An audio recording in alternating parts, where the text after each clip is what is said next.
Two fighters stand deadlocked in the arena, the challenger leaning in to declare that this is exactly where he belongs. He boasts that no one can withstand his might, having carved a bloody path here solely to prove his skills are unmatched globally. His opponent steps into the light, calmly remarking on the fortune of facing such a capable adversary. Validating his decision to join this test, the challenger instantly launches from his stance. He declares the fun over, but before he can blink, a blade is already pressing against his jugular. Eyes widening in terror, the player hangs his head, stammering in disbelief at such a monstrous display of power. Blood sprays from his lips as his mind races, unable to comprehend how anyone could possess such terrifying reaction speed. The swordsman simply notes that the gap between their abilities is merely a matter of precision. As the loser's avatar dissolves into data, the announcer brings the mic close, hype rising. He screams that it was a one-hit kill. The champion's flawless record of 0 injuries remains unbroken. The fighter glances away indifferently as the commentator explains this was merely a duel between spectators.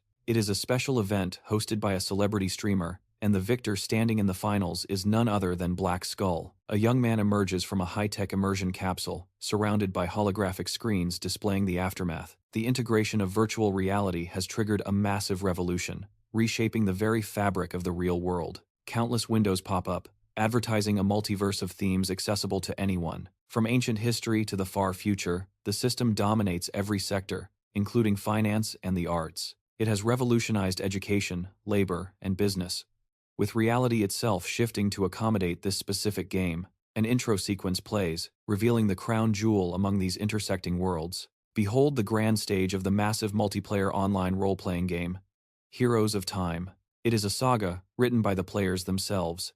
Hailed as the new heroes of this era, they step into a realm of peril, allowing humanity to personally experience the true depth of fantasy. Footage of a female warrior in combat plays, narrating that anyone has the chance to lead a raid. You can hunt massive bosses, storm impregnable fortresses, or dominate in competitive leagues. The sheer variety of content allows everyone to find their niche in this genre-defining masterpiece. A vast map unfurls, indicating that this virtual society has reached a critical tier. It is a phenomenon admired globally. Meanwhile, the young man walks up the school steps. Heroes of Time stands as the central pillar of this new digital intersection. Every gamer dreams of going pro here. The scene shifts to a typical school building. Chatter fills the hallway as students discuss the broadcast of yesterday's match. A student leaning on a desk asks excitedly if the rumors about the finale were true. Another begs for the organizer's autograph, before asking the ultimate question. How does one get that good? Hyun Jun, resting his chin in his palm, replies nonchalantly that you simply need to dodge every attack, and then land your own. His face matches the avatar on screen. His handle is Black Skull. He has successfully clawed his way to the grand final of the popular streamer's viewer tournament. A smirk tugs at his lips as he reflects on his perfection. Gaming skills, a brilliant intellect, and athletic dominance. Add in his wealthy family and striking looks, and his existence is practically a cheat code. It seems unfair that someone this flawless actually walks the earth. His friend looks down at him. He points out that Hyun Jun claims a synchronization rate of 200% with the program. At that level, he likely perceives the virtual world completely differently than normal players. Another classmate asks if that sync level is considered professional. As a graphic of a brain with multicolored neural lines appears, the young man explains that synchronization level is the key metric. It measures the depth of the neural connection between the user and their avatar within the virtual intersection. A 100% sync rate means virtual sensations translate to reality with absolute fidelity. Rumor has it that if the value exceeds that, the user begins to experience something akin to extrasensory perception. Raising his hand, a classmate adds that his speed in the arena was simply inhuman. He asked if the world slowed down for him like bullet time. The fighter shook his head. No cinematic slow motion. He just saw everything. Clearer. Sharper than reality. Staring ahead, his teammate recalled an old saying, "Whoever is chosen by fate takes it all." He scoffed at the injustice of it. The world is rigged. Some people will never achieve anything, no matter how much they bleed. The scene shifted to a classroom. A smirk twisted the bully's face. Is that true? He clamped a hand onto a student's head, forcing the kid's neck down. Can't even keep your balance? He leaned in, whispering a threat about what happens when gravity takes over. Hands casually shoved in his pockets, he looked untouchable. A classmate whispered, "Is he crazy? Right here in class?" But he knew the score. His mom ran the parent committee. If anyone asked, it was just a game. Even the teachers would walk on by, pretending they saw nothing. He cocked his leg back, grinning at his victim. So, what are we playing now? We're playing kick, the victim stammered. The foot slammed into his back an instant later. They both crashed to the linoleum. The bully rolled over, rubbing his neck like he was the victim. You nearly broke my bones. Did you fall on purpose, you clumsy idiot? Cold sweat drenched the boy's face. The bully's tone dropped to a menacing whisper. You're dead meat. Hyun Jun shifted his gaze, staring down with utter contempt. The life of a loser.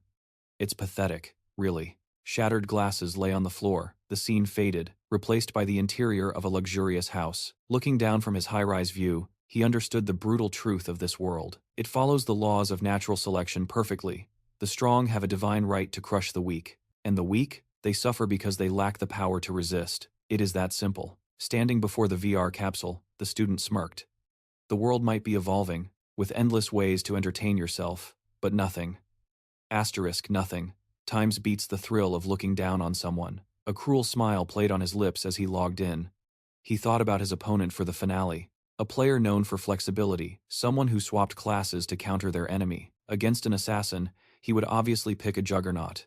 He would want to trade heavy blows, tanking the damage while dishing out crushing attacks. Closing his eyes, the fighter analyzed the matchup. It was a jack of all trades versus a master of one. But there was a gap. A massive difference in physical stats and combat instinct. He whispered the command, launch. The world dissolved into neon blue. He thought about the upcoming match, ready to relish the look of despair on a loser's face one more time. Outside, the crowd roared. The MC threw a hand into the air, screaming into the mic. The wait is finally over. It is time for the streamer showdown. We have whittled it down to the two most lethal players, and the grand final starts. Now, giant holograms of the finalists lit up the arena. The rules are standard, same regulations as the Heroes of Time battle arena. That means levels are capped. Equipment is balanced. All base stats are normalized. No pay-to-win advantages here. The only variables are your chosen class and your skill tree. We are looking for raw physical prowess and superior strategy. One of the avatars stepped forward. Let's meet our first finalist. The fighter crossed his arms, radiating arrogance. The assassin specialist, a perfect record, 0 injuries. He dominates with blinding speed and untouchable evasion. His avatar's blue eyes pierced through the screen. And get this, folks, he is only a high school student. But looking at those moves, looking at that precision, you can bet your bottom dollar he is going to be a terrifying pro player in the future. The host spun around, pointing to the shadows across the stage. Now, welcome his opponent. The challenger steps into the arena, his reputation preceding him, a player with the unprecedented freedom to master every single profession. It is this versatility that cripples his enemies before the fight even begins, forcing them into a tactical nightmare. The commentator's eyes go wide in disbelief as the system displays the protagonist's chosen class for this match. He's facing a high-speed assassin, yet he walks out calmly clutching a wooden staff. He's playing a mage. A confident smirk plays on the hero's lips as he locks in the Mage's class, knowing exactly how absurd this looks to the crowd. The announcer screams into the mic, pointing out the suicide mission, bringing the slowest, weakest class against a specialist who eats mages for breakfast. The referee steps in, asking if this handicap is some kind of grand strategy, but the hero just shakes his head. Staring dead at his opponent, he drops the cold, hard truth.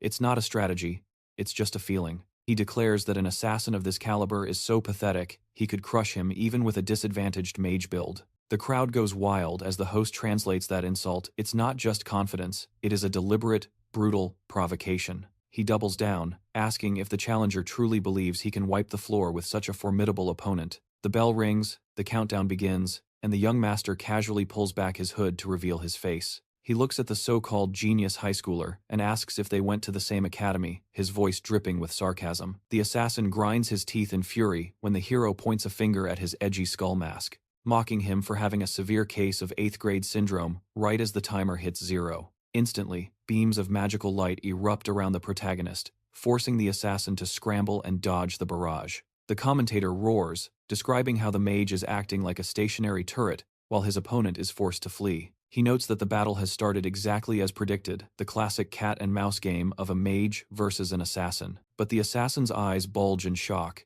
He can't believe this amateur actually thinks he can win. Does he really think aimless laser fire will work when he can't even track the assassin's location? Hyun Jun launches his counteroffensive, blurring forward, while the referee struggles to keep up with the commentary. Weaving through the spells at lightning speed, the assassin extends his blade, ready to strike. He realizes this isn't a game anymore, racking his brain to figure out how the mage is tracking his supersonic movements. He's closing the gap rapidly, but then, the unimaginable happens. The mage steps forward, intentionally shortening the distance. The enemy grins like a predator. He thinks the fool has just signed his own death warrant by letting an assassin get close. He instantly triggers his rear attack skill, vanishing to reappear directly behind the defenseless mage for the kill. His mind races with thoughts of vengeance, ready to make this arrogance the last mistake the hero ever makes. But the protagonist just smiles, bringing a hand to his face as if he was waiting for this exact moment. "I didn't think you'd be stupid enough to walk into a trap that obvious," he whispers, warning the assassin about letting emotions rule him.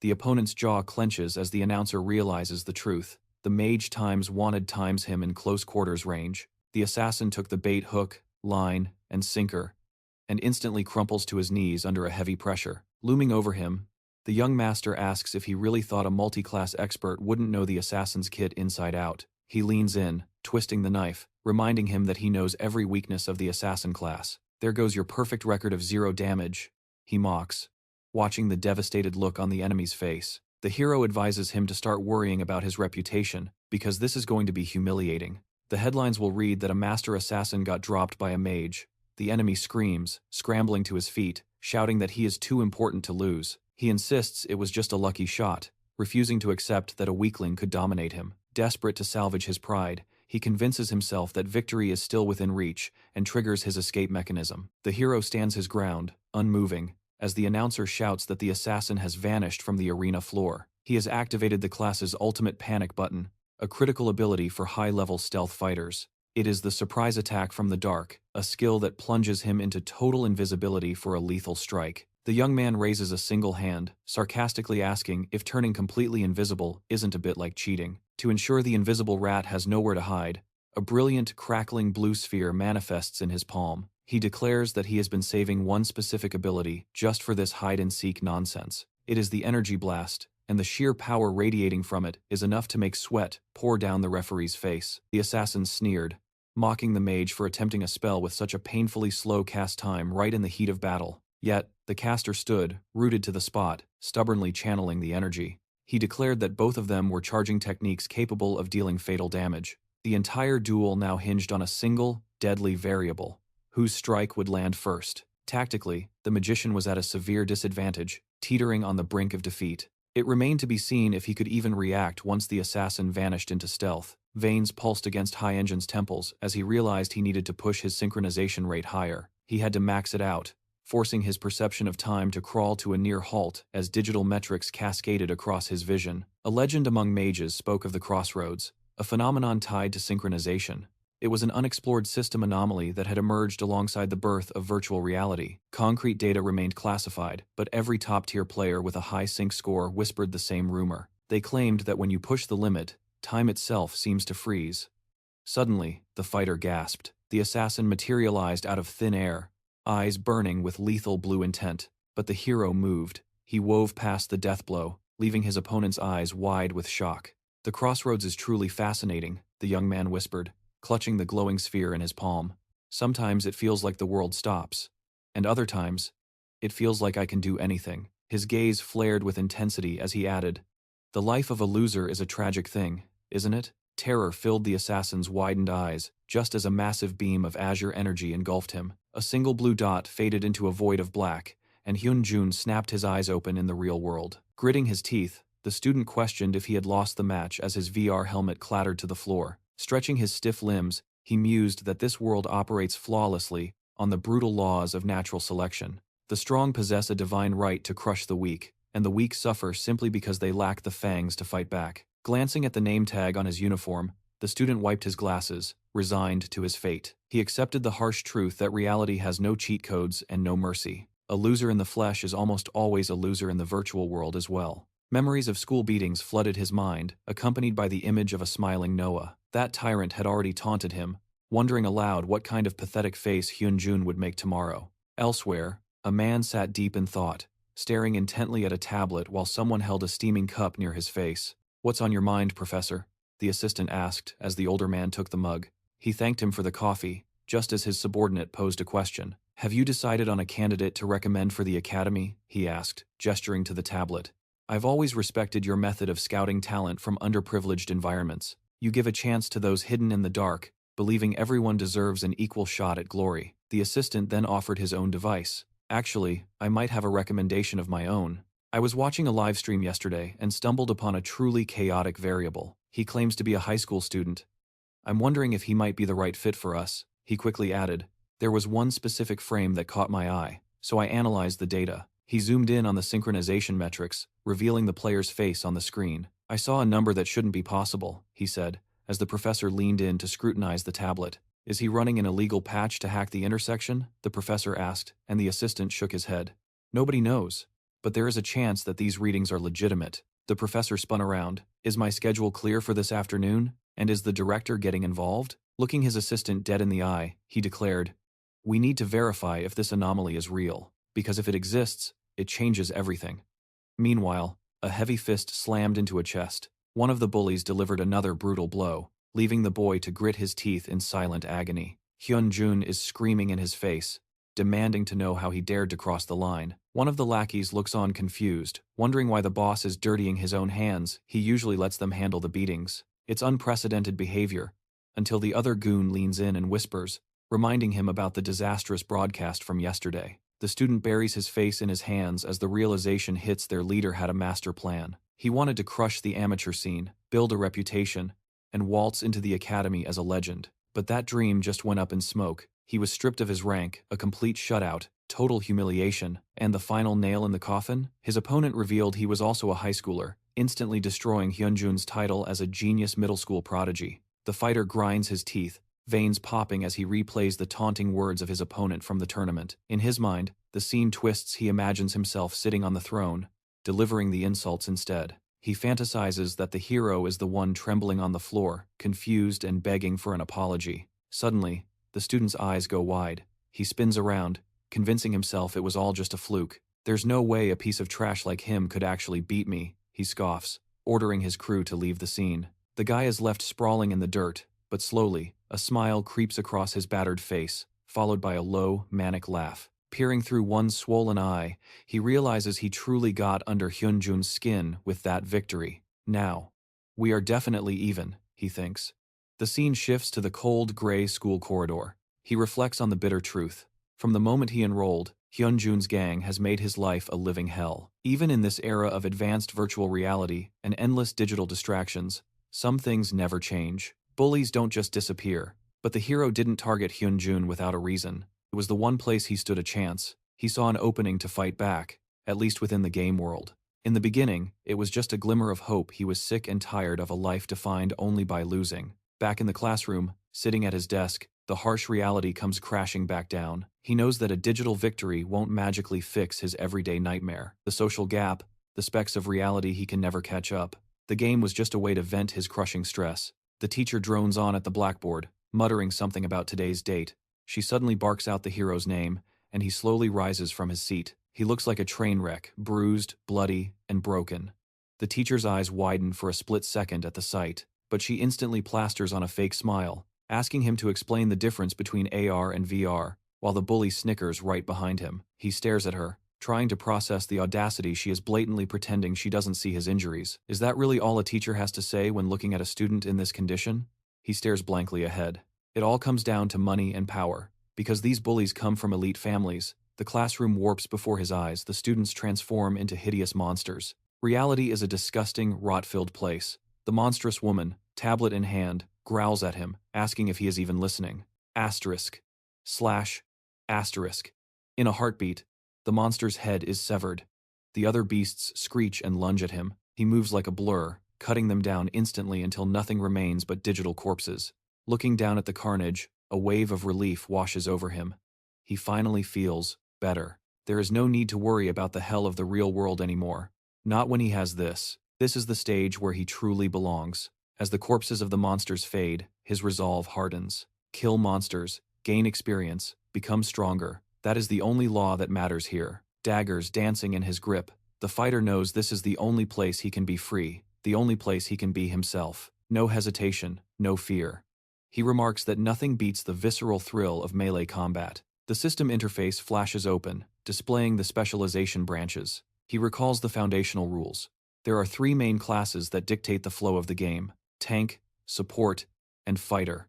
Once you lock in your choice, that is your destiny. You can specialize in a profession within that class, but the core path is set in stone. A player cannot evolve beyond their class constraints, so the initial choice requires strategy and foresight. He pulls up his inventory window, staring intently at the stats of his fighter build. Pressing his palm against the shimmering system window, the young man tallied his spoils.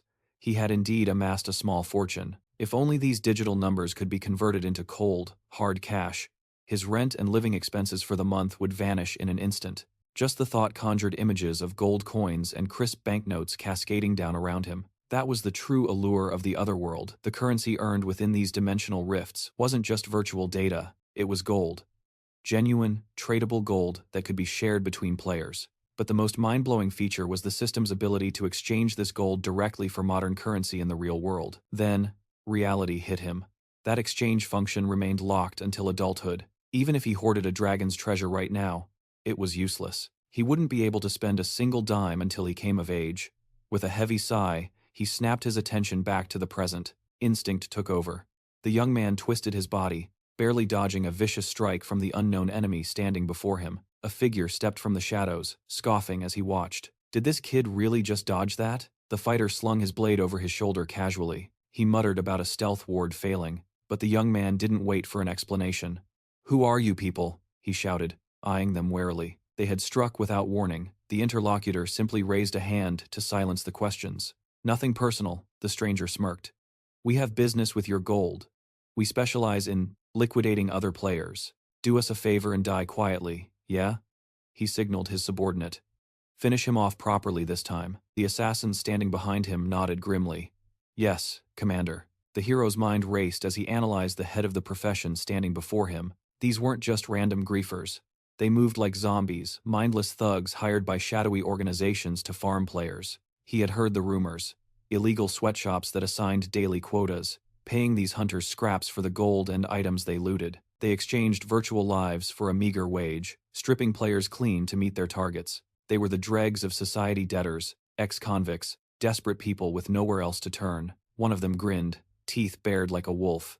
"Come on, kid, just die already." Their eyes glowed a menacing crimson, the undeniable mark of a player killer. These scumbags hunted innocent people for sport. It confirmed the disturbing trend. Player killing had become an epidemic among users recently. The young man raised his dagger, his grip tightening on the hilt. "You picked the wrong target," he hissed. "Do you honestly think you can take me?" "Aw, look at that confidence," the opponent mocked. The leader placed a heavy hand on his subordinate's shoulder, stepping forward. "Here's the situation, kid," the leader explained coolly. "See my crew? They're normal players.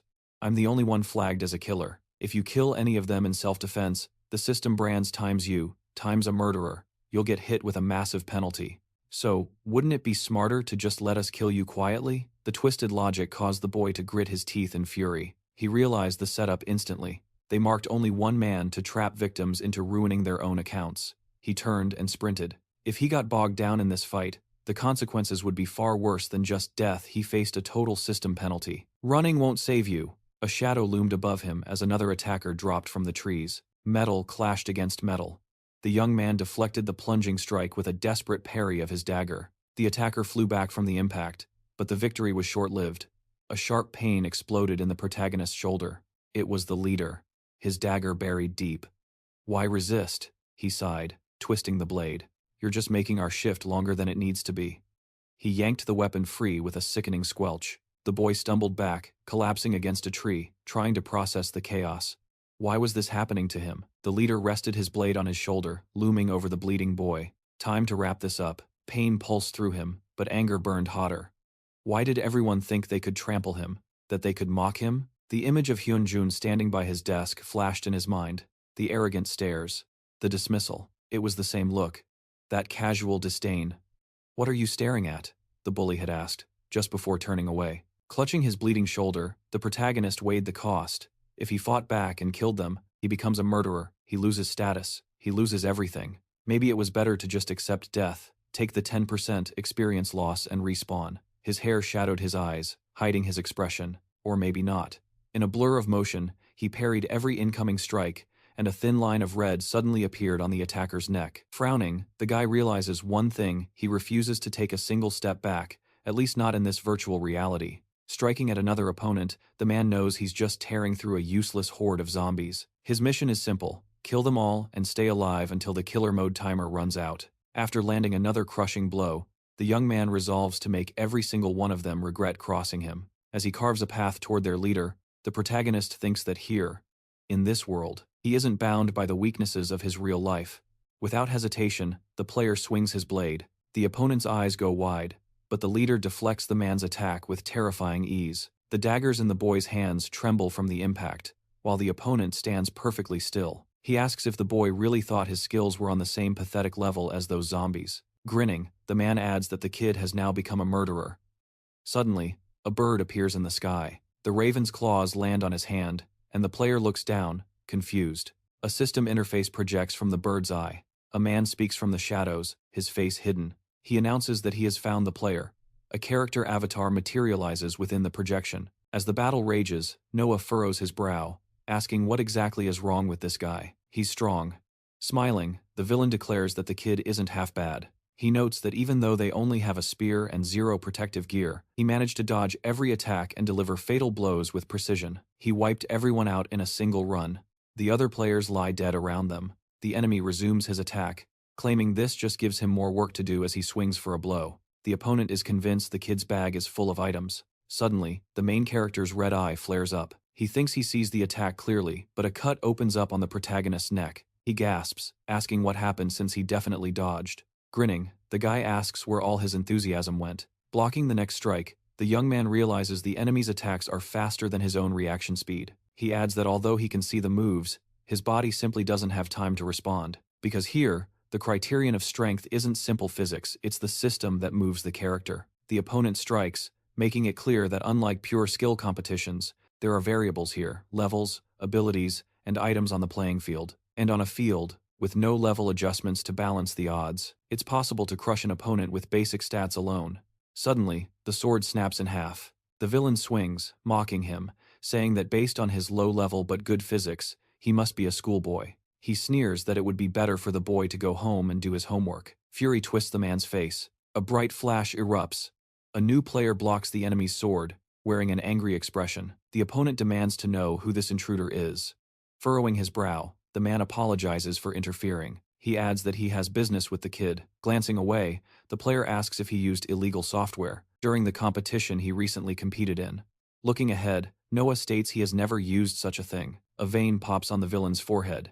He asks how they dare interrupt his fight. Suddenly impact. The enemy's sword trembles violently. The warrior holds his blade against the man's neck, silencing him. He says this implies the kid increased his synchronization level to 400% without any tools. With a surprised expression, Noah asks about this synchronization. The man asks if he actually did it naturally, demanding to know what trick he's trying to pull. He adds that at the moment of his last attack, the synchronization measurement exceeded 400%. A fierce look crosses the main character's face as he stares ahead. The protagonist says such a number has never been recorded before. The man presses him on what that means. He asks one last time if he used a program to artificially boost the level. In the end, the protagonist answers in the negative. He casually mentions that the only reason he never measured his synchronization rate is because it's a paid feature. The administrator stands there, completely dumbfounded, to think this rookie has no clue about his own power level. Suddenly, a mysterious chest materializes in the air. A system entity manifests, waving its hand. It explains that a formal report has been filed, which is why the authorities have intervened. Brows furrowing, the entity declares there is a suspect flagged for utilizing illegal hacking software. The young man stares down this floating admin monster, demanding to know what the hell is going on. Closing its eyes, the creature issues an absolute command. The suspect must replicate the exact actions that triggered the cheat detection system. The accuser immediately steps in, swearing he knows nothing about hacks, but insists the cheater needs to be punished right now. The slime's expression darkens. It issues a final warning. If illegal programs are found, the user's profile faces a permanent ban. It demands compliance. But the protagonist just knits his brow, innocently asking what a ban even implies in this context. He questions the punishment, standing firm on his claim that he has never touched a hack in his life. The accuser gestures dismissively. If the kid is innocent, it's simple, he just has to prove it in combat. He challenges Noah to back up his words. In response, the warrior unsheathes his blade, ready for battle. The villain rubs his temples, mocking the situation. He claims he has finally figured out the trick. It explains how a low-level scrub moves with such precision. The only explanation? He is a dirty cheater. He demands the administrator step back and let them settle this. The hero nods, accepting the challenge. A wicked grin spreads across the accuser's face. He declares he will personally dispose of this rule-breaker. He rushes in for the kill, shouting that once the cheater dies, all his loot is up for grabs. Clang, the sword blocks the strike. Noah effortlessly deflects a barrage of incoming attacks. As he fights, Noah reflects. He never measured his synchronization rate, he just lived his life. He figured he was maybe a little faster than the average player, just a fraction better. He heard his opponent boasts a 200% sync rate, but Noah realizes his own power is leagues beyond that. The enemy's face twists in confusion while the protagonist's body moves with fluid, impossible precision. History is about to change. Until this moment, no player has ever existed with a synchronization rate like this. Anything over 400% is unheard of. He is setting a new world record right now. He might just be #1 globally. A feral grin exposes his teeth. The enemy falters, demanding to know why he is smiling. Noah just smirks. This power. It means he is special. He grips his blade tighter, feeling the connection. He realizes he needs to focus. Relying on reaction speed alone is making him lag behind. He needs total concentration. He studies his foe. The enemy is confident, but Noah's vision shifts. He begins to see the skeletal structure beneath the skin. If he pushes his sensitivity to the absolute limit, he can read the subtle rotation of the joints. He can predict the blow before it is even thrown. The neural pathways light up in his mind's eye. There, a signal to pierce the left shoulder. Noah shifts, and the opponent's blade slices harmlessly through empty air. Watching the system interface, the slime administrator freezes, paralyzed by the astronomical numbers flashing on the screen. Noah calculates the next move. A vertical slash coming from the right. He weaves past the strike and counters. A clean cut opens up on the enemy's cheek. Gritting his teeth, the accuser panics. Who is this guy? How is he dodging every single hit? It is like he knows the moves before they happen. Can you see the future? He screams, swinging wildly. The system assistant's face goes grave. No third-party programs detected, it announces. Current synchronization level, 527%. Meanwhile, the villain is being carved up, covered in fresh wounds. The administrator frowns in disbelief. 400% is already impossible, but surpassing 500%? This isn't a cheat, it is an anomaly, a miracle. The opponent shatters into pixels, disappearing from the duel. The young man's eyes glow a terrifying crimson. Stepping forward, Noah addresses the admin. I assume that proves I am not using illegal software? He waits for confirmation. The stunned administrator can only nod in agreement. The admin apologizes for the false suspicion, but since he is already here, he has a proposal for such a rare talent. Noah, however, shuts him down instantly. Not interested. Wearing a mask of supreme confidence, the warrior declared that he had finally awakened to the truth he was the special existence of this game world all along. Noah proclaimed himself invincible in that moment, rationalizing that his predatory ambition wasn't technically a violation of the rules. Judging by the lethal efficiency of his opponent's weapon, he surmised it was a priceless artifact, and decided right then and there to claim it for himself. You don't mind, do you? He taunted, but the masked figure merely closed his eyes in response. The stranger muttered about managing the killer's condition, and offered to chat later, noting coldly that the human body is easily split in two. In a flash, the player is struck by a devastating blow, his mind racing to understand why his eyes failed to track the attack. Is your synchronization level that pathetic? The man scoffed, glancing aside before revealing his character name. He issued a cold ultimatum. If Noah ever wanted to see his gear again, he must track down the player known as Hidden in the Bushes. With a promise to await his contact, the stranger vanished, leaving only the stunned face of a young man staring into the void of a blackout. System messages announced the game's termination as a slew of gadgets materialized in the real world. It became apparent that alongside the birth of virtual reality, humanity had made terrifying leaps in science and technology. Robotics, in particular, had evolved. Over time, machines equipped with frighteningly accurate, artificial intelligence and high performance were introduced, gradually eradicating humans from the workforce. Eventually, they completely displaced mankind from the service sector. A robotic assistant sat cradling a child in its arms. The protector unit froze, its sensors processing the rare sight before it. Seeing the boy weeping triggered a simulation of embarrassment within the machine. This was shocking because the child had never displayed vulnerability before, not even when stumbling home covered in bruises and blood. Noah buried his face in his hands, head hanging low, whispering a desperate plea for guidance. The robot, impassive, calculated the source of the boy's distress. It realized he was being torn apart by an internal fire, a sensation he was experiencing for the very first time. The reaction was delayed, but the diagnosis was clear: pure rage. And to quell this storm, that anger needed a target. A furious expression flashed across the robot's digital display. Staring into the middle distance, the protagonist confessed he had lost every single game item he owned. Rubbing its mechanical hands together, the assistant declared it would beat him senseless, and the target of its fury was standing right there. The scene shifted to their quarters, where the robot loomed over its owner. It ranted that blowing cash at an internet cafe wasn't enough. The boy had also gambled away the gold savings meant for his coming-of-age fund. He had squandered it all for adulthood. The machine demanded to know if this was true. The boy nodded, a weak confirmation, and the gadget pointed an accusatory finger at its battery indicator. It screeched that while some people struggle to save mere pennies on their electricity bills, not daring to dream of a fully charged battery, Noah was out there burning capital. It forbade him from ever returning to the cafe, though the boy protested that it was an investment in his future. Furrowing its digital brows, the assistant demanded to know the plan for interacting with this gambler. If he wanted to reclaim his gold and gear, his only option was to hunt down the user, hidden in the bushes. It gestured wildly, ordering him to get out there and search. Clutching his head, the young man wondered aloud if the thief would even agree to a return. He lamented that those were his final funds. The machine screamed back that if necessary, he should grovel at the man's feet.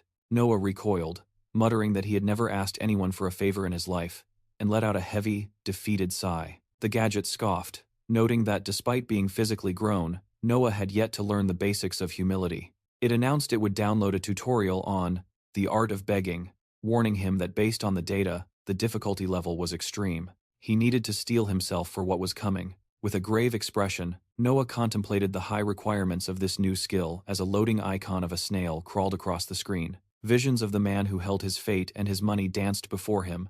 The player stared resolutely ahead. Then, in a display of ultimate desperation, the protagonist executed a perfect, gravity-defying apology, bowing so low he was practically standing on his hands. Noah muttered that he'd heard this was the ultimate way to beg for a favor. The stranger told him to stand up, offering to return his belongings but only under specific conditions. As Noah sank to his knees, a dark, shadowy hand materialized from the void, clutching a system contract. The mysterious player laid out the terms.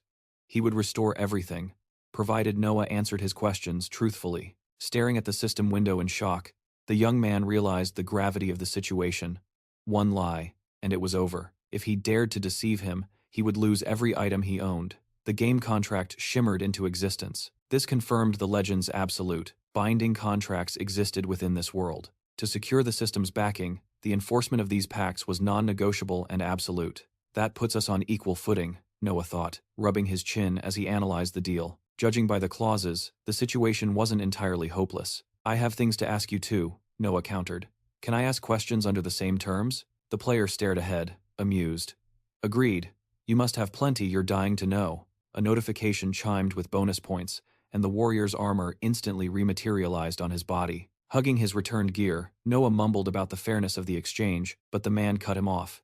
Let's move to the questions. His face still obscured by shadow, the stranger asked, Are you truly a student of the school? Noah raised an eyebrow, calculating. He figured he could get away with a vague, non-committal response. Technically, dodging the question isn't a lie, he thought, and gave a negative reply.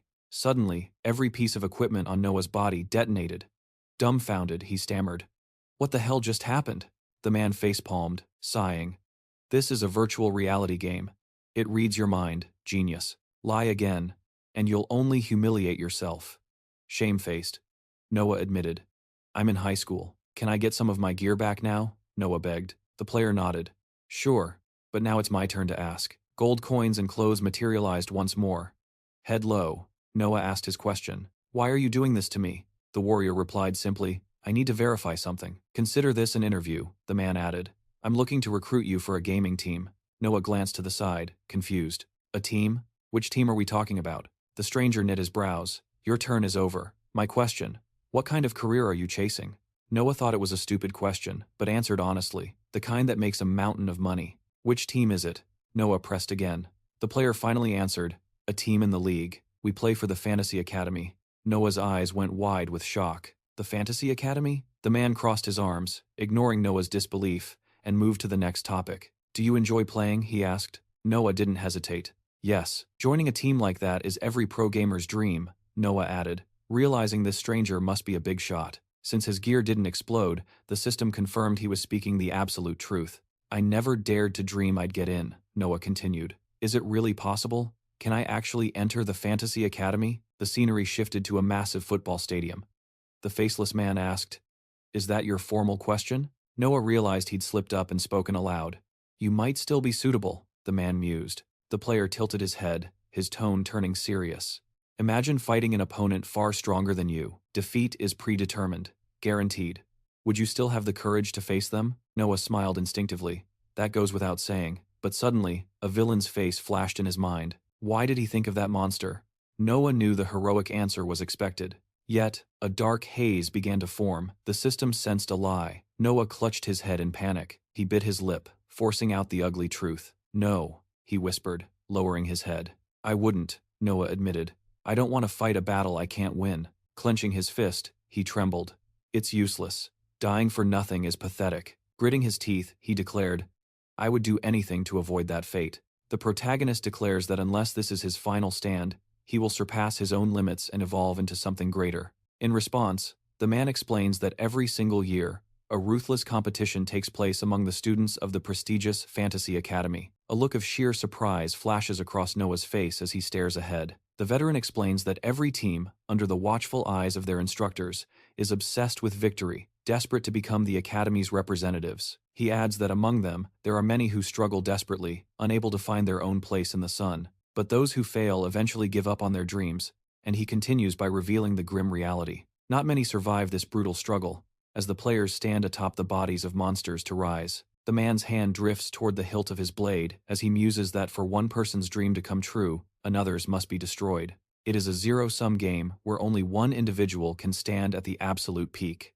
Drawing his sword and pointing it forward, the master asks if Noah truly has the courage to survive in such a cutthroat world. The cold steel hovers inches from Noah's throat, and it becomes painfully clear that, to be honest, he absolutely hates losing. He despises defeat because he is challenging a villain from a game he knows inside and out. He was so sure he could win, but here in reality, the gap between their capabilities is like the distance between heaven and earth. His guild offered no resistance for one reason alone. If you never step onto the battlefield, you technically never lose. You can avoid the fate of a loser by running away, but what do you do when you face an enemy that simply cannot be defeated? Suddenly, a powerful beam of energy erupts, causing onlookers to scatter and glance around in confusion. The protagonist raises his head as the monstrous opponent reaches out a hand toward him. In a flash, the young man looks up, his expression hardening into a menacing glare. He thinks to himself that the answer is obvious, adding that he has known it from the very beginning. But the realization hit him late. He grits his teeth, his eyes locked on the sharp edge of the sword. Noah declares that it is now his turn to ask a question, his face masking any trace of fear with confidence. He asks the master if he doesn't need someone who has the potential to become a true ace, prompting the man to look forward and slowly sheath his blade. The master replies that he does need one, but frankly, Noah still lacks the necessary skills to fill that role. He adds that he is skeptical of Noah's usefulness, noting that even though his synchronization rate is high, that alone is not enough. He continues, stating that the boy still has a mountain of things to learn, as the warrior grips his own hand. Stepping closer to Noah, the warrior explains that he can only offer guidance and advice. He clarifies that during the admission process, Noah must pass the test with his own two hands. Placing a heavy hand on Noah's shoulder, the man states there is one final question to answer. He explains that the goal is to take the entrance exam in 3 months, and asks if Noah is ready to endure rigorous, hellish training. Breaking into a grin, the main character thinks about how he is finally going to enter the Fantasy Academy. Answering with a resounding yes, the protagonist stares ahead, thinking this is exactly how he imagined his journey would begin. He swears he is only here at the teacher's request, but then turns to look at a mysterious girl, asking who on earth she is. Smirking, the young lady remarks that he actually showed up, though she keeps her face partially obscured. She asks if he is yet another candidate recommended by the professor, and in turn, the young man asks what she means by that. As he asks if someone else was recommended, the mist begins to warm up, noting that he doesn't seem to be listening to a word she says. She adds that it doesn't really matter anyway, causing a look of surprise to wash over Noah's face. Suddenly, the girl launches an attack. A sharp kick flies out, and her foot slams into the ground where he just was. Furrowing his brows in confusion, the player asks why she is attacking him out of nowhere. A hand flashes toward his face, and before he can react, the lady buries a punch deep into his stomach. She tells him she heard he had a high level of synchronization, looking at him with almost hungry anticipation. Smiling, the miss challenges him to a fight, revealing information about the prestigious Fantasy Academy. It is the national educational institution governing everything related to the net and virtual combat. It is a place where only the elite can tread. Taking a fighting stance, Noah asks what she means by saying they will fight. In response, the girl asks him what he thinks, squeezing his hand tight. She observes that he doesn't seem to feel much pain, suggesting that he must have dulled his pain sensors in the settings. What is your sensitivity setting? She glared at him, fury written all over her face, demanding an answer. You expect me to tell the person trying to kill me? He eyed her hand, looking for an opening, but she wasn't letting up. I asked, what is your percentage? Noah paused, his mind racing as he calculated his next move. If this was part of the Academy's test, honesty was the best policy. It's set to 100%. Her jaw dropped. 100? How the hell do you maintain synchronization with that kind of feedback? Everyone else busts their ass to raise their sync rate, she snapped, while doing everything to avoid this. We lower pain sensitivity to at least 20% just to function. She stared at him like he was a monster. The whole point is to boost performance by times numbing times the pain. You idiot. Not increasing it. She took a combat stance. Well, I don't like you. And since I can't lower your pain threshold manually, I guess I'll just have to hit you 20 times harder to make sure you get the message. As her fist came flying at his face, Noah frowned. What's that supposed to mean? You don't like me? He slipped past the punch with a smirk. Did you really think I'd fall for the same trick twice? The instructor, watching from the sidelines, widened his eyes. He dodged it? Asterisk focus. Asterisk, Noah told himself. Asterisk. Remember the sensation from last time. Asterisk. The image of her fist. The timing he had to recall it all. Meanwhile, in the observation room, a man reviewed a dossier. Noah. 16 years old. Just enrolled in high school. He's from the inner city. The man lowered the file, sighing as he looked down at the arena. Kid's broke. Doesn't even own a rig. The agency paid for a 3-month subscription at his local internet cafe just so he could log in. Is that so? The director nodded, impressed. And the test results? Extraordinary synchronization rates, the assistant replied. But he's raw. He has a lot to learn in every other area. The director glanced at the document.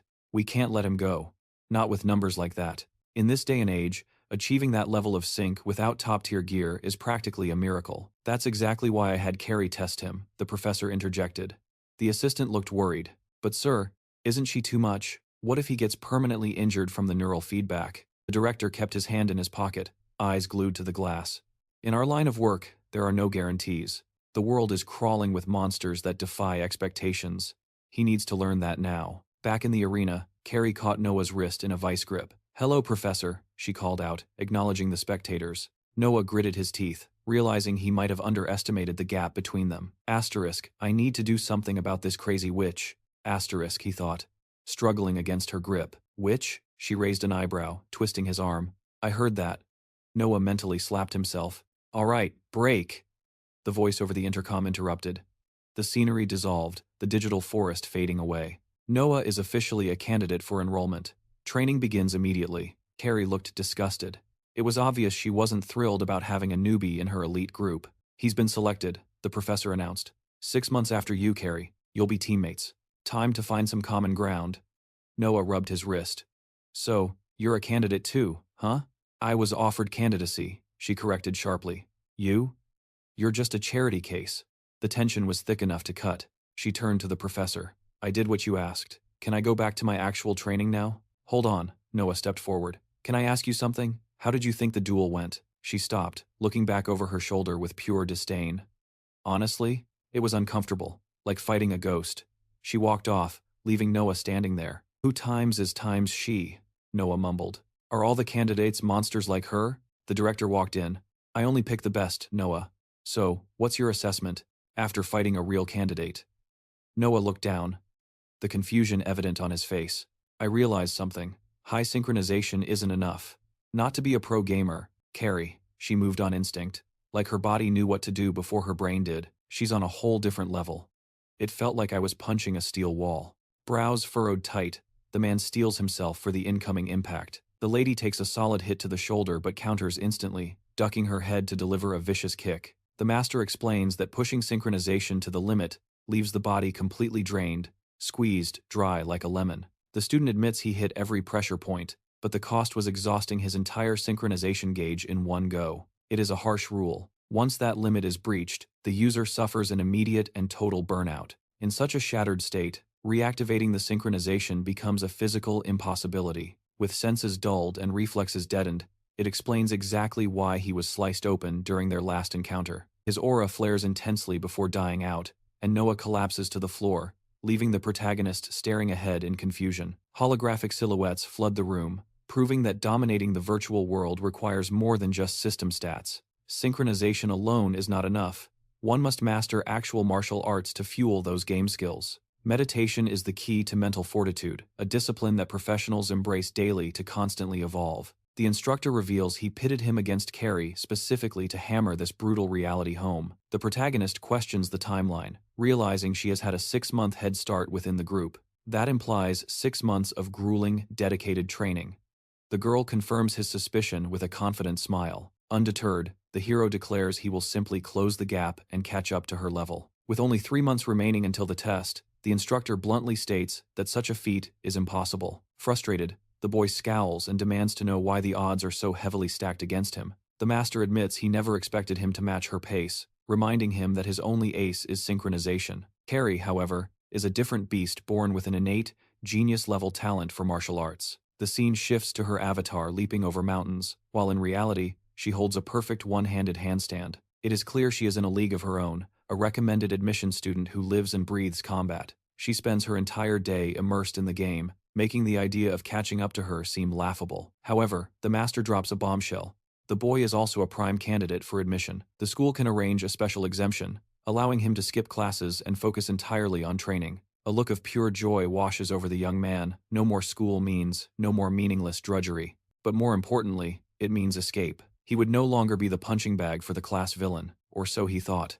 A smile forms, then vanishes, as a darker realization takes hold. Shadowing his expression, he tells the master he has unfinished business and asks to delay the lockdown. The instructor agrees, granting him permission to tie up loose ends and say his final goodbyes to the outside world. Tension rises back at the school as a girl with a tablet calls roll, her voice echoing in the classroom. Noah's seat is empty, his absence noted as the scene fades into the orange glow of a setting sun. Outside, the class bully holds court, waving a dismissive hand as if bidding good riddance to trash. Wearing headphones and a smug grin, the student mocks Noah for finally giving up and dropping out. He calls him a talentless loser with no parents, unaware that a disheveled Noah has just appeared behind him. Hands casually in his pockets, Noah remarks that if the bully hadn't been such a pest, things might have been different. He wouldn't have had to endure so many beatings. The bully laughs, retorting that his life is better without Noah's face in it. He claims the air is fresher now that the garbage has been taken out of his sight. He sneers, asking if Noah couldn't have just disappeared sooner. Noah simply spreads his hands, unfazed. Suddenly, a piercing blue gaze locks on. The bully yanks his headphones off, sensing a shift in the atmosphere. He demands to know who this guy thinks he is, mentioning that the main character is waiting for him online. Noah feigns surprise, asking if he is truly that eager to meet the player who crushed him. He asks if the bully is curious about the identity of the one who killed his character recently. The bully frowns in denial. Noah raises his hands, his expression hardening into absolute confidence as he declares that character belongs to him. Dropping into a combat stance, he issues a cold challenge.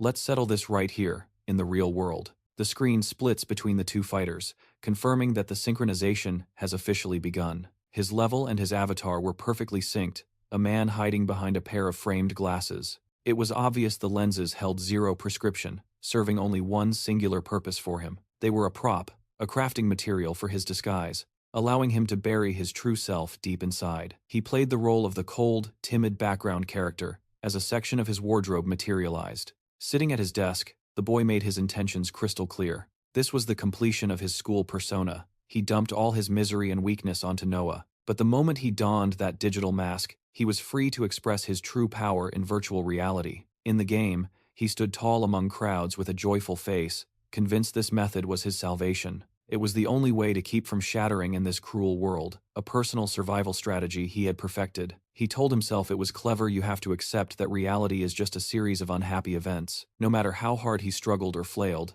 nothing would change, so why bother trying? You can't lose if you never step onto the battlefield. Only a fool picks a fight he is destined to lose. But now the man was smiling, leaning in close as Noah's legs came into view. The character finally belonged to him. Furrowing his brows, the protagonist declared that this time, the battle would happen in the real world. The opponent's face twisted in bitterness, questioning if this sudden backbone was real without showing his full expression. Stepping forward, the villain realized the boy looking down was still the same pathetic victim. The young man asked what the move was, and after a sharp slap to the arm, the bully asked what he was mumbling about. He was saying he wanted to get beaten to death, his eyes opening wide in manic anticipation. The gamer realized there was absolutely nothing to fear, adding that he had been waiting for this. He had been waiting for the exact moment the bully was isolated from his gang, relying on his training. All he had to do was convince himself that reality was exactly the same as the game, just like the simulation. First, provoke the villain, and make his mental state crumble. Without revealing his face, Noah turned to his abuser, smiling as he dropped the ultimate taunt. "You play like trash." That snapped the enemy's patience like a twig. With a murderous glare, the bully moved in for the kill.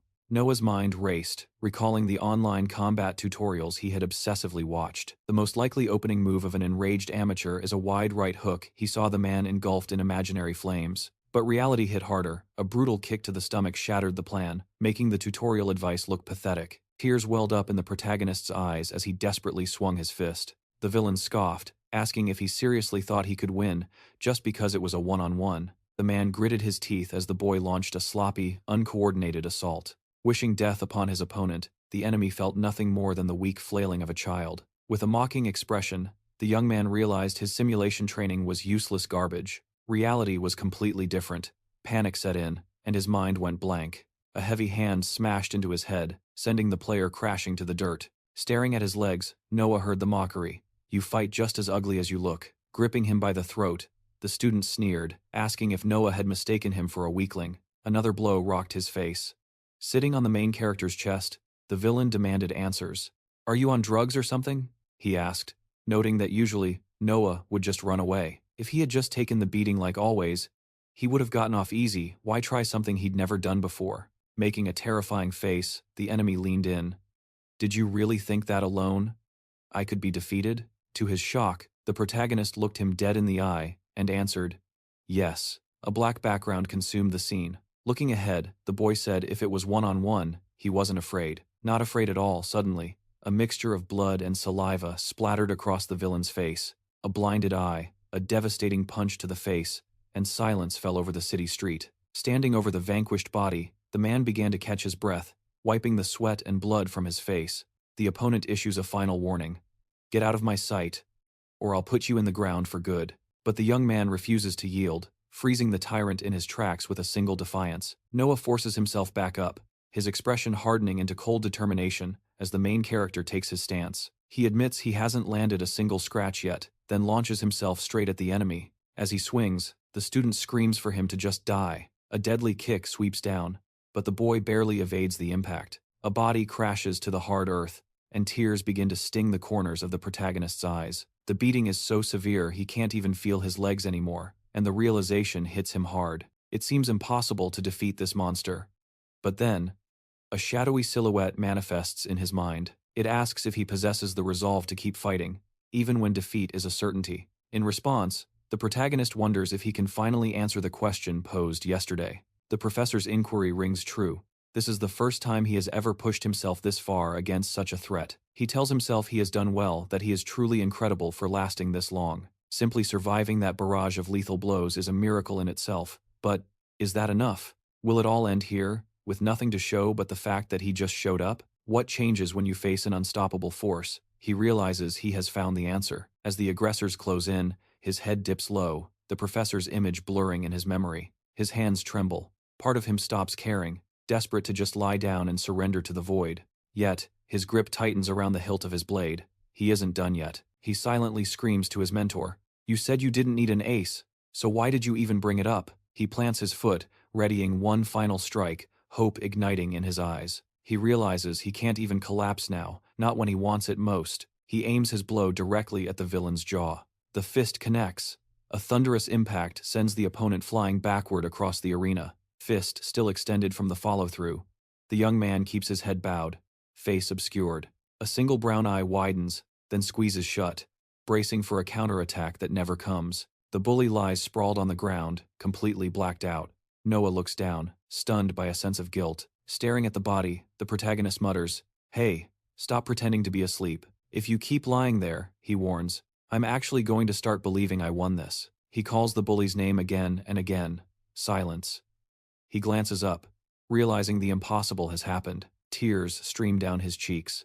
Throwing his head back, the young man lets out a roar of pure, unadulterated joy. And in that moment, he is just a 15-year-old boy, screaming his lungs out in triumph. For the first time in his entire life, he feels victory. Later, the door creaks open, and he lowers his head sheepishly. "I'm back," he announces. The household robot immediately swivels to face him. "Did you have a pleasant time with your friends?" the machine asks. Stripping off his jacket, the player lies. "Yeah, it was great." The assistant beeps. "You mentioned you did not require school attendance today. Resting at home is optimal. It is how young humans recuperate their energy." Noah grumbles, asking if it learned that sass from watching TV again, looking like he is about to collapse. The shy boy stares ahead, muttering that he needs to wash up after being on the streets, wondering when he will ever fix his messy habits. Suddenly, the drone hovers closer, scanning him intently. It rotates its lens. "What happened to your face?" Smiling painfully, the main character waves it off. "Don't exaggerate. I just took a tumble down some stairs," he says, spreading his arms innocently. The robot whirs skeptically. "How does a simple fall result in such severe facial trauma?" "Don't worry," the boy grins. "You should see the other guy. I gave that staircase a hell of a beating." The protagonist beams, leaving the digital assistant completely bewildered by his nonsense logic. The scene shifts to a hotel in the village, where a mysterious figure stands with arms crossed. Face obscured in shadow, the man mutters, "He finished it faster than I anticipated." The professor estimates the preparations will take at least a week. But Noah shakes his head. The sooner they start, the better. Seated across the table, the professor poses a crucial question. Did Noah properly say his goodbyes to his friends? Noah confirms he's tied up all loose ends, but the mentor studies him, wondering just how final those farewells really were. With a knowing smirk, the professor shifts gears to the real challenge, the entrance exam for the academy, specifically, the recommendation track in this prestigious institution. That is, the golden ticket. Picture this. 10 elite professors, each commanding their own competitive gaming teams. They hold massive recruitment drives, pulling in anywhere from 5 to several dozen aspiring players at a time. It used to be a constant cycle of open tryouts, but suddenly, the system cracked. A major problem emerged. Since there was no cap on roster sizes, everyone flocked to the top-tier teams, leaving the smaller squads starving for talent while the elites were flooded. The imbalance was catastrophic, so the academy struck back with a drastic countermeasure. Silhouettes flicker on the screen, weighing the teams to restore balance to the chaotic system. Noah connects the dots instantly. This countermeasure is exactly why he is here, the recommendation system. The professor's expression hardens, the smirk replaced by grim seriousness. Professors are now scouts, hunting for external talent, but they are granted only 2 precious recommendation slots per year. But it is not a free pass. The test is brutal, designed to weed out nepotism and ensure only the truly skilled survive. The stakes are simple. Fail to score high enough, and the academy doors stay shut forever. Noah furrows his brow. The pressure is mounting if he chokes now.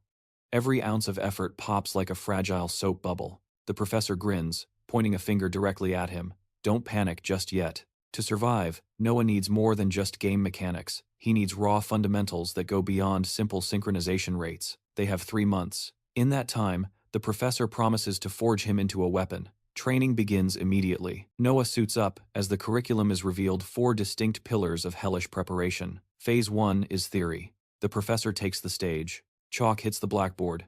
Noah grimaces. Every single day starts with a mental marathon. He is forced to cram missing data about virtual reality, filling the voids in his understanding. Synchronization dynamics, advanced combat theory, positional strategy, he has to memorize it all. Then comes the sweat. His palms are slick because Phase 2 is where it gets physical. Real-world conditioning. The professor's logic is ironclad. You do not just play with your mind. You play with your body. A training robot scans him and delivers the harsh verdict. Physique analysis, scrawny nerd. Phase 3 takes them back into the simulation for monster hunting. It is a pure grind for experience and levels. The goal is endurance. Academy students live in VR for 10 hours a day, and Noah needs to adapt to that digital fatigue. Noah scowls in frustration, right before a fist connects with his jaw. Carrie is on the attack. This is the fourth and final hell, 2 hours of daily sparring with her. The catch? No system assists, no synchronization buffs, just raw skill. Carrie questions why she is even babysitting him, until she notices something: his sensitivity settings are cranked up. That means he feels the pain more. Suddenly, beating him up sounds a lot more entertaining, and she unleashes a flurry of strikes. Noah eats a fist to the face, and through the pain, he sees her sadistic smile. "The more I hit you," she laughs, "the more fun this gets." Noah knows the truth. In his current state, he has zero chance of defeating her. He wonders, are all Academy students monsters like her? Asterisk, wham, asterisk. Another hit interrupts his thoughts. Relying on synchronization stats is not enough. To survive against elites like Carrie, he needs a different kind of weapon. She weaves past his attack and plants a brutal kick to his chin. He cannot win today, but victory isn't the point, yet endurance is. He remembers the lesson he learned fighting the villain before. If he refuses to break, eventually the opponent will reveal a weakness. Right before another fist slams into his face, a sudden counterattack. The blow landed square in his stomach, doubling him over, face twisted in fury. Noah let out a primal scream, launching himself at his rival, but the girl just snapped at him to shut his mouth. Suddenly, the scene shifts. We are back in the main character's room. 3 months have flown by in the blink of an eye. A fully packed backpack sits ready on the floor. Everything is prepped. The little robot assistant clasps its mechanical hands, nagging him to double-check his inventory. "Better look again," it chides. "Don't leave anything behind." But Noah just waves it off, telling the tin can to quit its grumbling. He has already checked everything twice. Jamming his feet into his shoes, the protagonist realizes the time. "I am going to miss the train," he yells, dashing out the door with a promise to return soon. The assistant watches him go, offering a final piece of advice.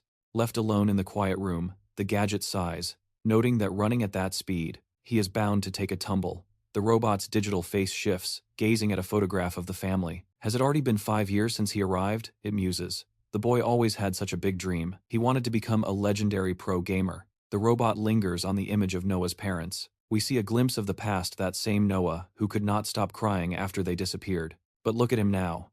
Standing tall, his expression hardened with resolve as he steps toward his future. Tomorrow is the big day, the entrance exams for the prestigious academy. The robot silently asks the parents to watch over their son. Cut to the station. Noah barely makes it, leaping into the carriage at the last second. Dusting himself off, he lets out a breath. That was too close. Looking around, he is struck by the train's luxurious interior. Clutching his chest, he feels his heart pounding, not just from the run, but from the nerves creeping in. A sudden jolt catches his attention. The platform begins to slide away. They are moving. As the transport picks up speed, Noah glues his eyes to the window. This is it. He is heading to a new metropolis for the first time, a place far grander than his small hometown. He looks down at his hand, his mind racing with uncertainty. The professor spent a fortune on this ticket for him. The pressure mounts. What if he fails the exam? No. He clenches his fist tight. It is going to be fine, he tells himself. I have trained like a maniac for this. He needs to have some backbone. But then, doubt creeps back in as he grabs his head. I have still never managed to beat Carrie, though. Suddenly, his eyes go wide. A breathtaking sunset unfolds over the water, painting the horizon gold. A smile touches his lips. His face lights up. The reality finally hits him. He is really doing this. He is going to the academy. The tracks stretch out ahead as the destination station comes into view. Stepping onto the platform, he hears a voice calling out. A man is there, waving enthusiastically at him. With one hand coolly in his pocket, the stranger asks, "You must be Noah, right?" As Noah steps forward, the man introduces himself as the guide sent personally by the professor. "Just call me Assistant Kim," he says. Noah politely returns the greeting. This must be the guy the professor mentioned. He is certainly energetic. The man whips off his sunglasses with a flourish. "Welcome to the city." Behind him, a massive blue sphere dominates the landscape. The city glows in the twilight. Gesturing grandly, the assistant points out a hotel provided by the academy. It is exclusive accommodation, reserved only for recommendation students traveling from long distances. Noah stares, hands trembling slightly. "Is it really okay for me to accept all this special treatment?" "Absolutely," Kim replies. "And you have got unlimited access to all the hotel services too." Then, the guide leans in, studying him. You You look even more innocent in real life than you do inside the game. It is quite refreshing, actually. Noah pauses, confused. Wait, Noah asks. Have we met in the game world before? Kim strikes a dramatic pose. Who do you think recommended you to the professor in the first place? He laughs, gesticulating wildly. I am the popular streamer you all know and love. He waits for a reaction, but Noah just stares back, his face completely blank. Spinning around, Noah confirmed the man's identity. He really was a streamer. And Noah owed him thanks for the recommendation. Of course, he didn't mention the truth. He'd only gone there to crush a villain, so he hadn't watched a single second of the actual broadcast. The assistant scoffed at the lukewarm reaction, raising a finger to point out a backpack that suddenly materialized in the air. He laid down the law. Virtual reality was temporarily banned because the professor had been explicit today was strictly for rest. Still standing in the room, a brown eye suddenly snapped open, catching the drift of the conversation. But then, a sly smile curled the man's lips as he admitted he actually had a date waiting for him right now. So he proposed a trade. How about they both pretend they saw absolutely nothing of each other's shady business? The condition? Noah just had to tell the professor that he was being supervised properly. The man's face lit up with joy. Noah agreed, promising to even subscribe to the streamer's channel, and the scene instantly cuts to the hotel's playroom. Sinking into the gaming chair, the protagonist whispered that finally, he would get to see this with his own eyes. After all, you can't travel all the way to this city and skip the main attraction. A sprawling digital metropolis materialized before him. It was instantly clear. This virtual reality was a perfect, one-to-one replica of the actual city. Swarms of players materialized, revealing a unique restriction. This local server could only be accessed from within the city limits. And for good reason, it is said that every structural change, every shift in the real city, is mirrored here in real time. Plus, utilizing an avatar allows for speed and agility, far surpassing the limits of the physical body. It grants the sensation of becoming a superhero. No wonder this spot tops the list of must-visit tourist attractions. Sliding the helmet over his head, Noah initiated the launch sequence. A virtual room materialized. Flexing his fingers, he marveled at the sensation. It truly felt like he was inhabiting an avatar. Inside this digital reality, a foreman sprinted from a building, while crowds erupted, pointing excitedly at virtual street food. A chef bellowed to the masses, promising that any dish ordered here would be delivered immediately in the real world. Nearby, a girl cupped her hands to her mouth, screaming that she was hunting for a partner to crush some minigames. The street was exploding with energy. Gazing ahead, Noah realized the rumors were true. This was the mirror world. He couldn't help but wonder if the city's actual residents spent the majority of their lives logged into this simulation. Breaking into a sprint, the protagonist reminded himself that this wasn't a leisure trip. Now was not the time for sightseeing. He had a mission to complete. Suddenly, a solitary bench came into view, and a smile touched his lips. He had found exactly what he was hunting for.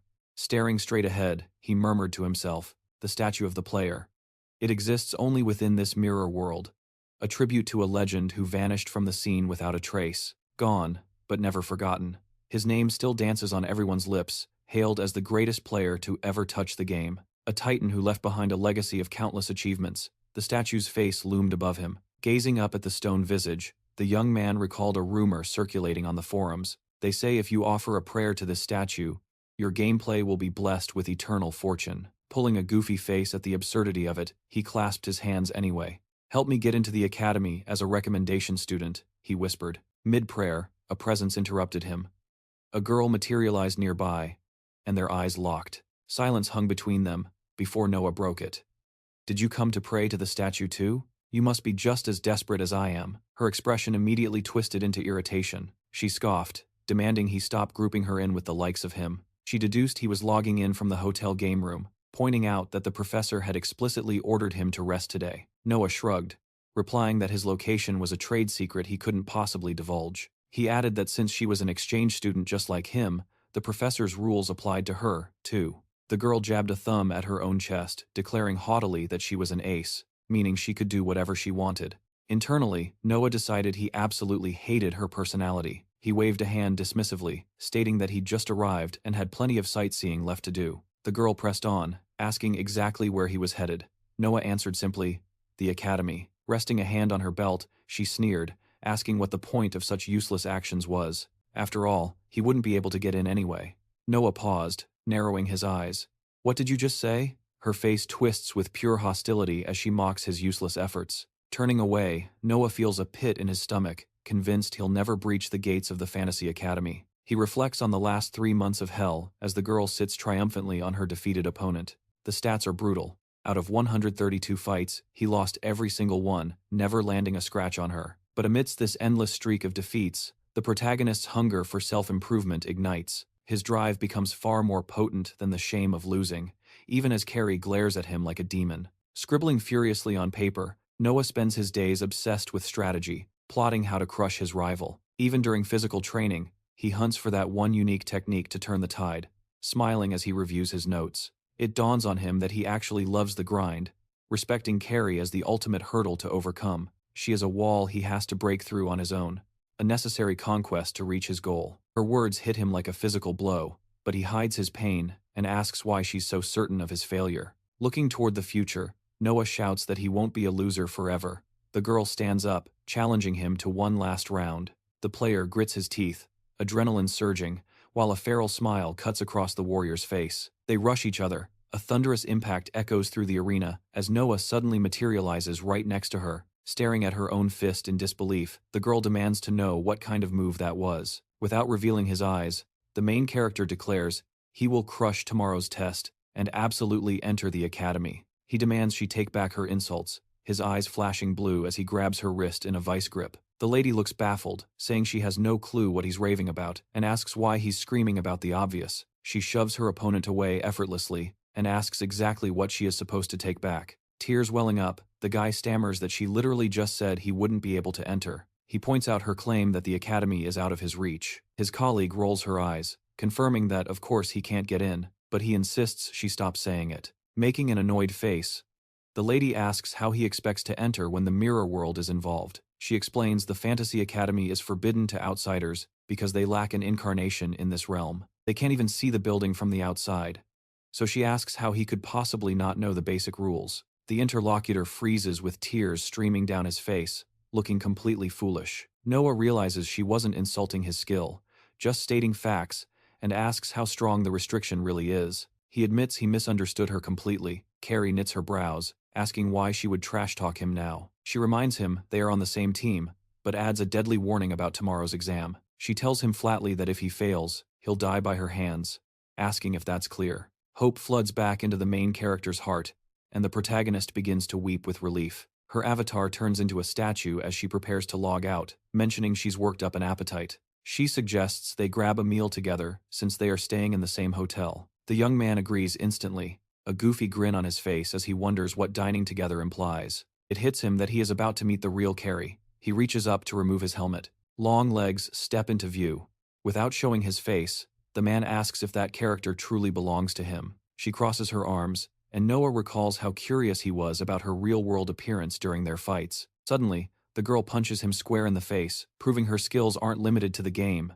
Even though they are the same age, her fist flies into the main character's face with terrifying speed. Watching the strike connect, the protagonist realizes her physical power is absolutely off the charts. The impact rattles his internal organs, giving him a painful understanding of just who his ally is. The lady sticks out her tongue, glistening with sweat, leaving the boy confused by her aggression. She opens her mouth to ask if they know each other from the game, looking down at him. She wonders why her partner is staring at her with such a dumbstruck expression and points to herself. The girl introduces herself by her in-game nickname, Eyes Wide, and suggests they finally exchange real names. Logic dictated that real names had to replace their in-game handles out here in the physical world. Raising a brow, Noah introduced himself by name as the girl held out her hand to shake. She grinned, telling him she was counting on her new comrade, before her eyes locked onto the feast. Beaming with pure delight, the coach exclaimed that the food was absolutely delicious as she settled in. Noah watched her, stunned that his companion could find such intense joy in a simple meal.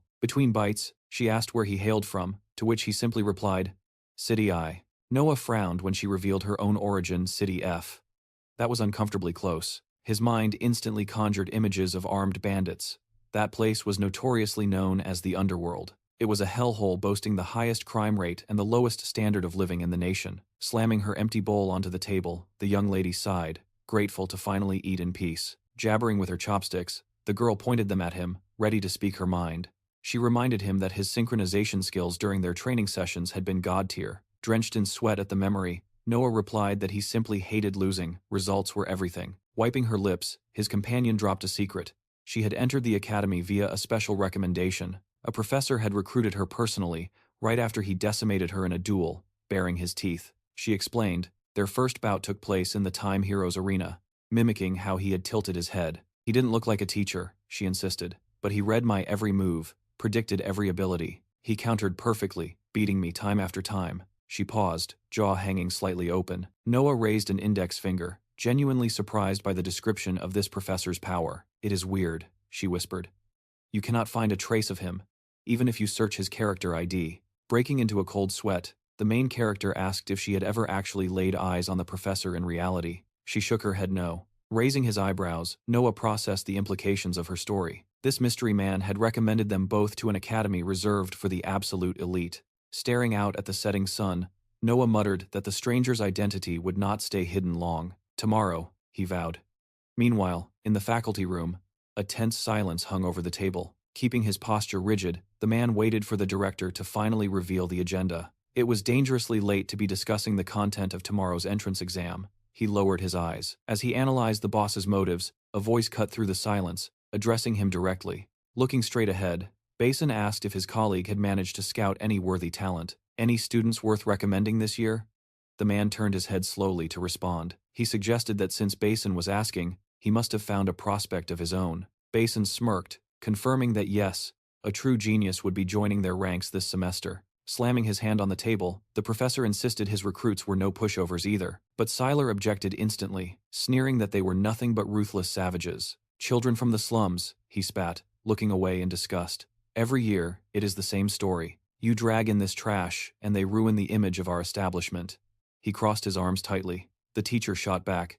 A person's true personality can shine regardless of their environment. Those children could be the pioneers who forge an entirely new generation of heroes. Basin nodded, backing him up. I agree. My recruit is from City F as well.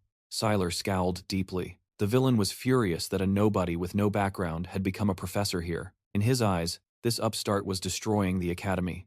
Suddenly, the door swung open. The professors turned as the director entered, apologizing for his late arrival with a wink. Sweating profusely, Siler fawned, begging the boss not to apologize for his hard work. Raising a hand for silence, the old man hoped they would appreciate the exam format he chose. Resting a hand on his hip, the director dropped the bomb. We will be holding a battle royale. Every student enters the battlefield with nothing but basic starter gear, forced to scavenge for weapons and abilities. These critical items are scattered across the map, fueling a brutal free-for-all where classmates fight for dominance. The director furrows his brow, laying down the law. Standing as the last survivor isn't the only way to win. Victory also belongs to those who rack up the highest survival points during the chaos. The faculty stares at the holographic projection, analyzing the brutal game mechanics. They listen intently, realizing they need to compile the training footage immediately. This was a task the principal had already demanded from the staff, who now stand frozen in place. The headmaster declares that the 20 candidates will be ranked right now based on their combat tapes and portfolios.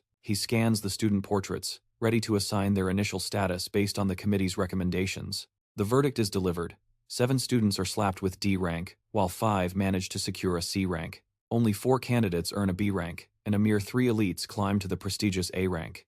The old man's eyes narrow as he reveals the final twist. One single candidate has achieved the legendary S rank. A silhouette flashes on the screen. The headmaster announces that this unknown disciple receives a special advantage. One professor watches the monitor, listening closely to the briefing. He muses that seeing how these kids react to their assigned hierarchy will be pure entertainment. The boss grins wide, urging them to speed things up because the night is getting late. Outside, the city's neon lights blur into streaks.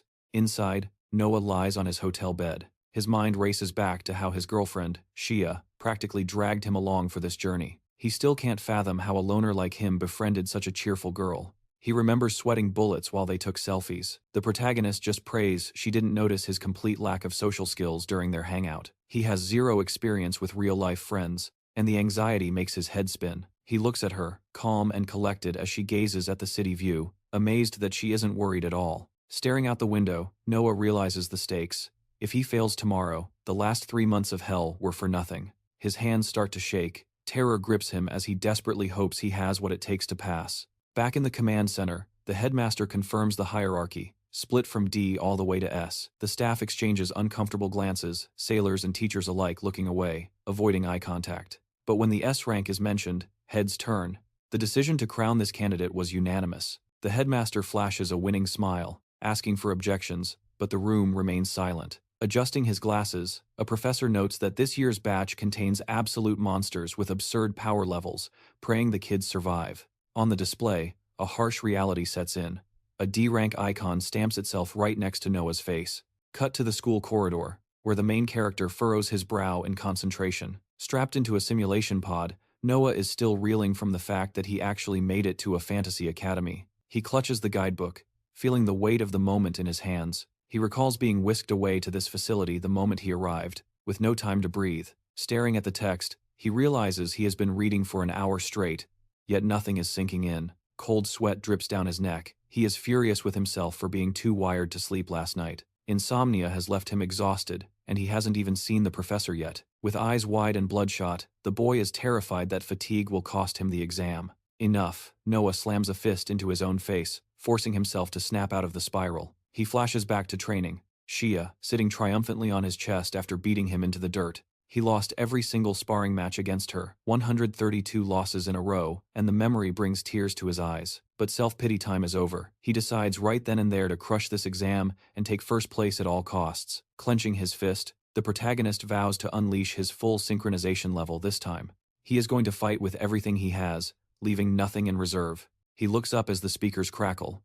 The exam is starting, and all students must report immediately to the intersection. Standing within the academy's hallowed halls, the young man gazes intensely at the virtual reality helmet, the key to his future. He steels his resolve, determining right then and there that he will emerge victorious as his vision shifts to absolute darkness. His eyes flutter open, and the sight before him leaves him breathless. The grand hall is teeming with rivals, jaws dropped in awe. The player can barely wrap his head around it.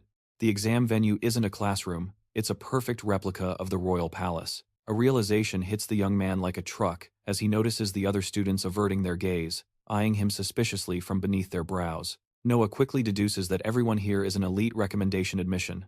Nearby, a girl smiles coldly and calls out to her ally, though her expression sours. The protagonist reflects on their history. He has lost to her every single time in the past, but he swears this time the story ends differently. Turning his back on her, he makes a silent, blood oath promise to himself that today his destiny changes forever. The lady's eyes narrow into dangerous slits, and she aggressively grabs her friend's arm in frustration. She screams that he has no right to ignore her, but the crowd's attention snaps forward to the figure seated upon the throne. The headmaster looks down on them with an imposing glare, announcing that all 20 candidates for the exam have finally arrived. The leader introduces himself, flanked by his elite disciples, and rests a heavy hand on his subordinate's shoulder.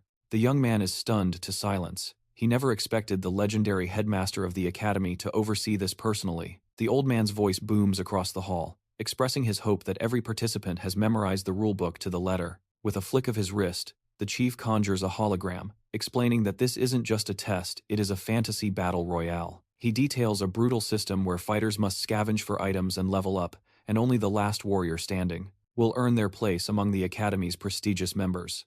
He squints, gauging their reactions. The head continues his speech, emphasizing that survival is merely the baseline.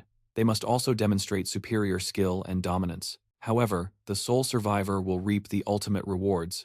A schoolboy timidly raises his hand, asking permission to speak. Freezing in place, the boy stammers out a question about the mysterious rank system mentioned in the manual. Scanning the students, the man explains that the secondary objective of this exam is a little game called rank capture. The director throws his hands up theatrically, revealing that the participants have already been categorized. The game begins now, with everyone divided into secret groups ranging from D rank all the way up to A rank. But there is a twist. A lower-ranked player can steal a higher rank simply by killing its bearer. The old man on the throne adds a crucial detail. It is impossible to know your own rank, or anyone else's, at the start. A cruel smile plays on the leader's lips as he reveals that hiding among them is a single applicant designated as S rank. Holding his head high, the head declares that the Academy's treatment of its applicants is far from equal. Everything, resources, respect, attention, will depend entirely on the rank they secure. The person with the highest rank gets the royal treatment.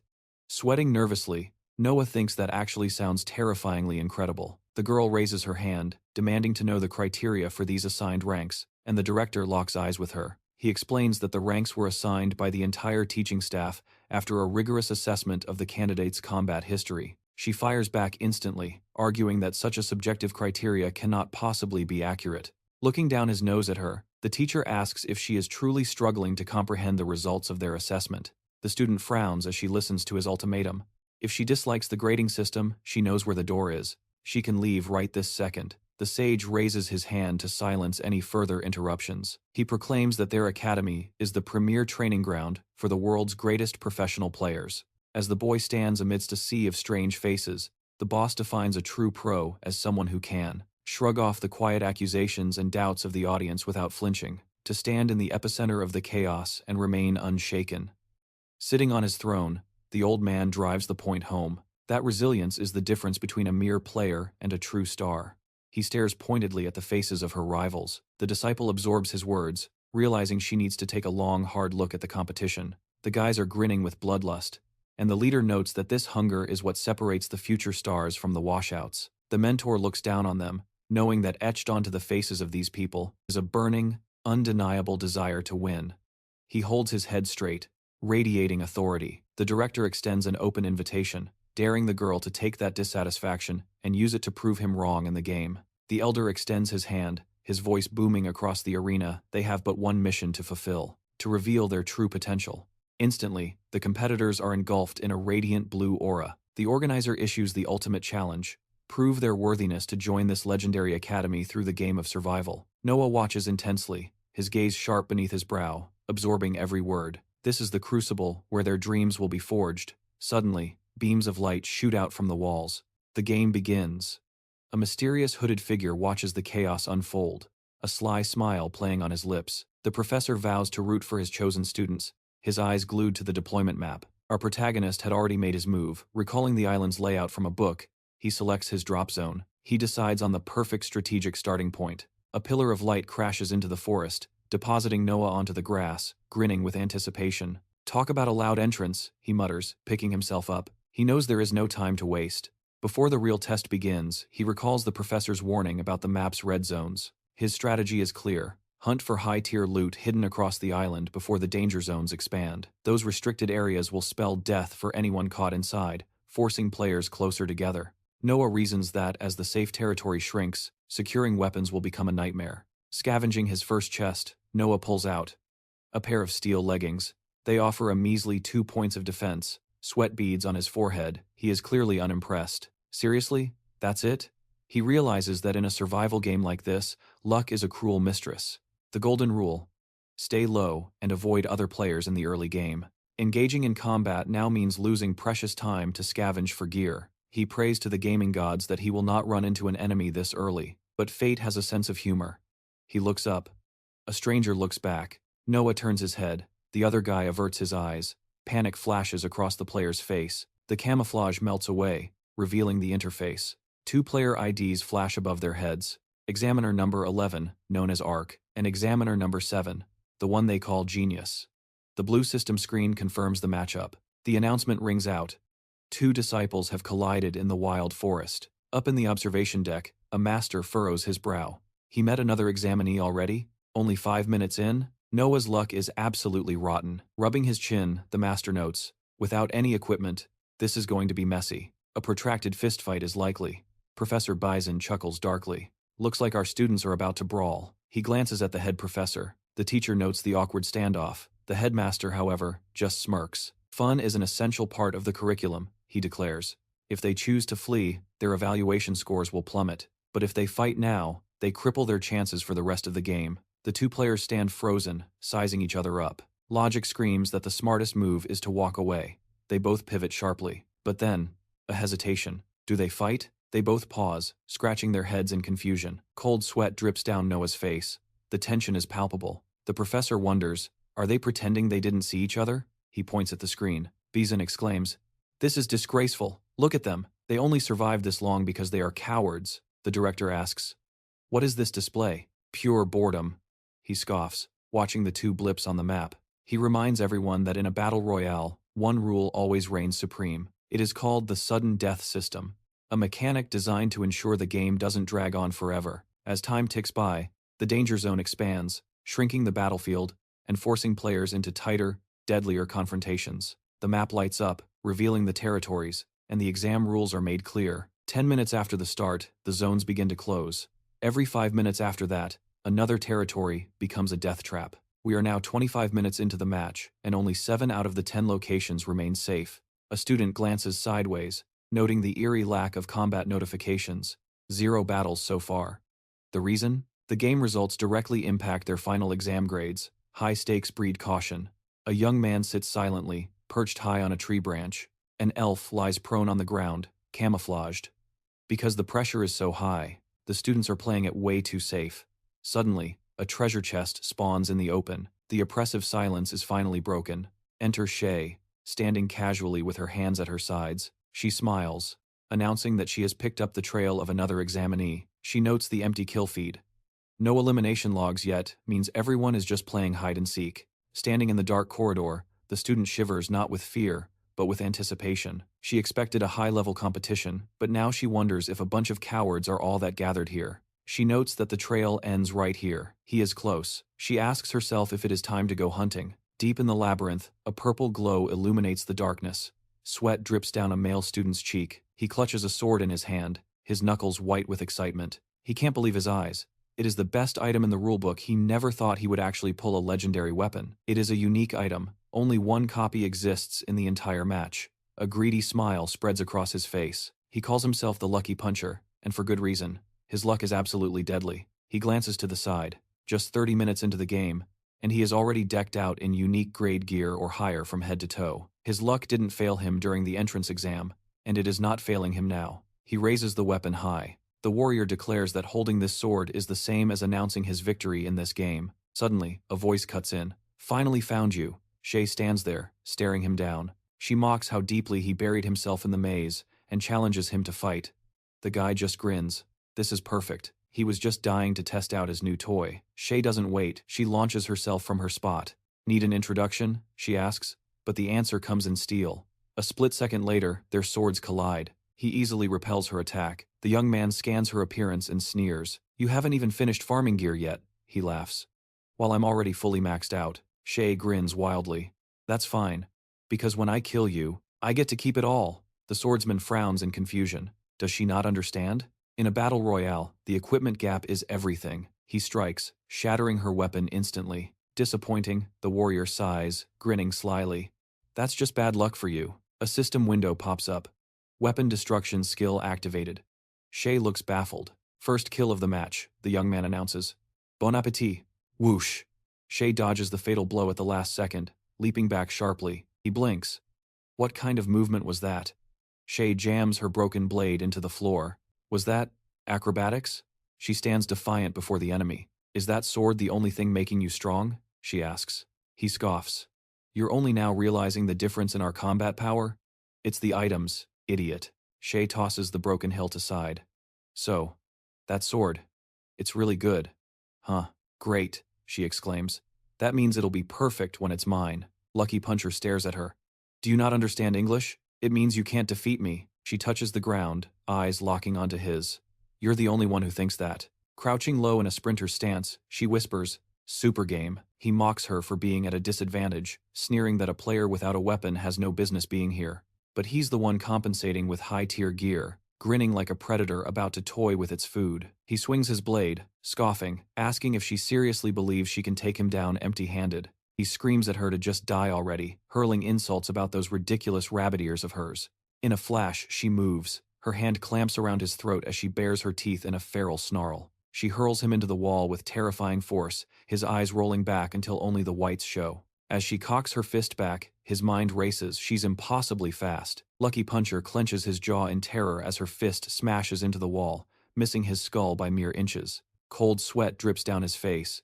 He can't comprehend how a human could generate that kind of destructive power. And with her bare hands, he flails frantically, screaming that this is a bug, a scam, impossible. He starts questioning reality, wondering if they even started the game with the same base stats. Effortlessly weaving through his clumsy attacks, she begins to analyze his movements. He still hasn't mastered his avatar's synchronization. Pulling her elbow back, she decides to teach him a lesson about this world. Here, physical abilities are amplified exponentially. If you understand the physics engine and channel the kinetic energy properly, bam! She drives a brutal strike right into his gut. His mouth gapes in silent agony as she stands over him, proving her point. You can deliver a fatal blow without a single weapon. He collapses to the floor, completely defeated. He mutters curses at his rotten luck. Of all the examinees, he had to run into a total monster. Tears well up in his eyes as he wallows in self-pity. Why is fate so cruel to him? The guy, Lucky Puncher, stammers out a question. Is she S-rank? Shay just cracks her knuckles. She shrugs, she doesn't know either. Then, winding up for a kick, she muses that she reckons she's about to find out right now. The guy squeezes his eyes shut, bracing for the end. Her expression shifts. Suddenly, a global system notification flashes. First kill confirmed. The rankings are unlocking. Shay pauses, confused. She hasn't landed the killing blow yet. Through the sweat and fear, even her victim looks bewildered by the sudden announcement. He thinks he's been saved by a miracle until her foot connects squarely with his face. Ignoring him, she stares at the blue holographic screen. Who dared to steal the first kill achievement right from under her nose? She scans the name, and her eyes go wide in absolute disbelief. She's stunned. She recognizes that ID. Flashback. 10 minutes earlier, in the scorching burning mountain zone, Noah heaves a heavy sigh, the weight of a shield in his hand. His brow furrows in frustration. He mutters to himself. He never expected to run into an opponent like this so soon. Standing before him is a warrior radiating immense power. It's only been 10 minutes since the competition began. The entrance exam map is a hellscape of active volcanoes, designed to test the Academy's top prospects. Shifting his stance, Noah complains.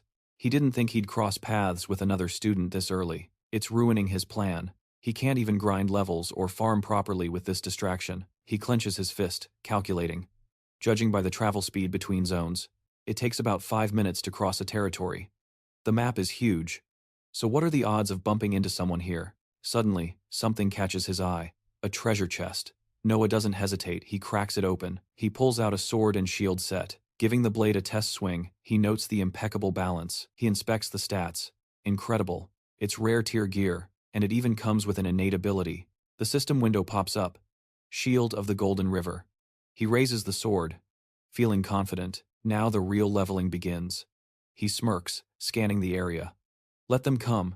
Let anyone try him. He's ready to take on the world well, maybe everyone except Shay. Suddenly, his gaze drops. He spots something odd. There's a player. Actually lying inside the chest? Did this guy really try to ambush him from a loot box? Noah looks down, his expression pensive. Noah stared at the chest, mind racing. Was this another examinee trapped inside, or a corpse left as a grim prop? No, that didn't make sense. If the player were dead, the system's murder log would have already flashed a notification. He sat on the ground, scrolling through the possibilities displayed on his mental interface. Option 1. Someone killed this guy, but a system glitch suppressed the kill log. Option 2. It was a trap set by an enemy. Option 3. A player disconnected from the server due to a network error. Noah shook his head. A glitch like Option 1 was impossible during the Academy's high-stakes entrance exam, and Option 2 felt too foolish. Who sets a trap by leaving a body out in the open? That left the third option, a medical emergency in the real world causing a disconnect. If something had happened to the player's physical body, Noah had to report it immediately. He reached out to gently shake the shoulder. Suddenly, the blue-haired figure bolted upright like a zombie, sending Noah stumbling back in pure terror. Noah snapped his head to the side, jaw clenched tight, bracing for an attack. But the stranger remained silent, swaying for a moment before slumping back over the rim of the chest. The stranger mumbled into his chest. Just let me sleep for 5 more minutes. Noah blinked, completely dumbfounded. Did you just try to hit the snooze button? Indignation flared in his chest. Was this guy seriously napping in the middle of a battlefield? Hey! Noah barked, stepping in front of him. Are you another examinee or what? The player blinked, seemingly remembering where he was. Oh, right, the exam. I was just farming resources, but it was so warm and cozy in here, he yawned, rubbing his eyes. Must have dozed off. Noah couldn't believe it, sleeping during the test? Who on earth was this guy? Noah drew his sword, the metallic ring slicing through the air. Get up and fight, Noah challenged. Realizing all his worry about a medical emergency had been a waste of energy, he raised his shield, covering his legs. Since the guy wasn't dying, that meant nothing bad had happened, and that meant Noah had no reason to show mercy. A sly grin spread across his face as he shouted, Finally!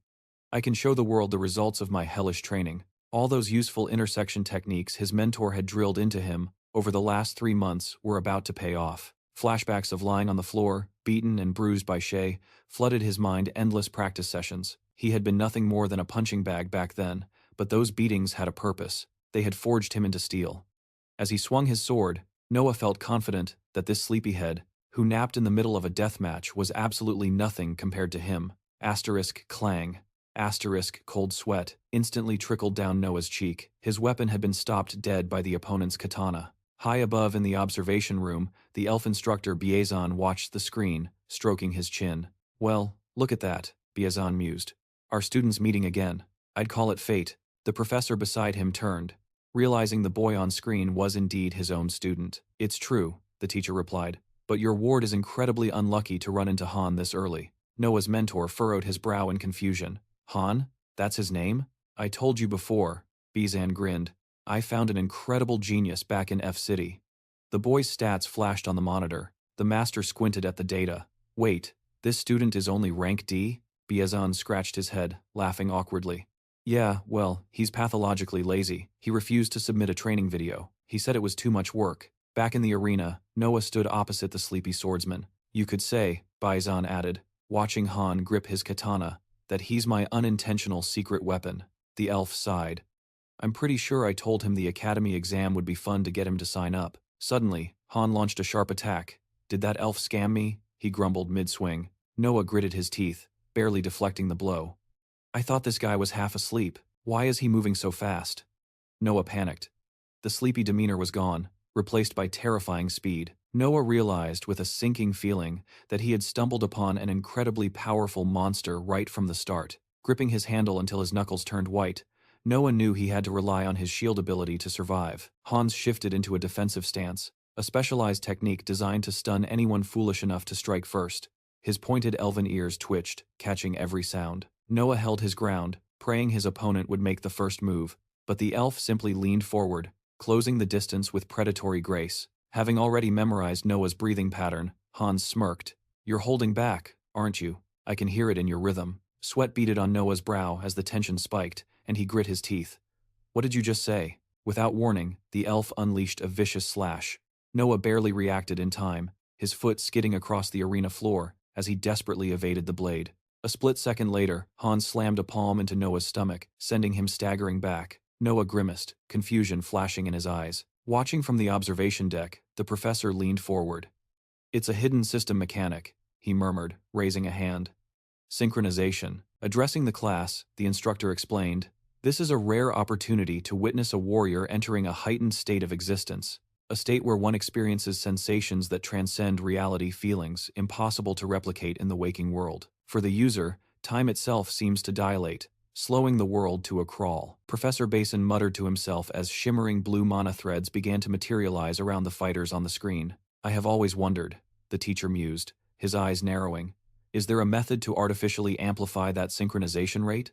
And, more importantly, where exactly does the limit of such power lie? Turning his gaze toward the arena building, the mentor added, I heard rumors about a student who experienced something anomalous inside the intersection, someone who felt a presence they shouldn't have been able to perceive while connected to the system. I tracked him down in F-City to confirm it. On the screen, Hans parted his lips, revealing the terrifying nature of his gift. I hear everything, the elf whispered. The chaotic rhythm of your breathing, the exact count of your heartbeats. Every shift in your pulse tells me your next move. Hans scratched his head, looking bored. Honestly, playing with cheats like this takes all the thrill out of the fight. It's even more boring than I expected. He arched a brow, mocking his opponent. That is his talent, the professor noted. Hans's synchronization hypertunes his auditory senses to a superhuman level. He doesn't just hear the heart, he deciphers intent. He knows exactly what his opponent will do before they even twitch. The instructor's eyes remained glued to the display, captivated by the unfolding battle. He reads micro-expressions like an open book. In a psychological battle, Hans is practically invincible. On the field, the elf's smile faded into a focused frown.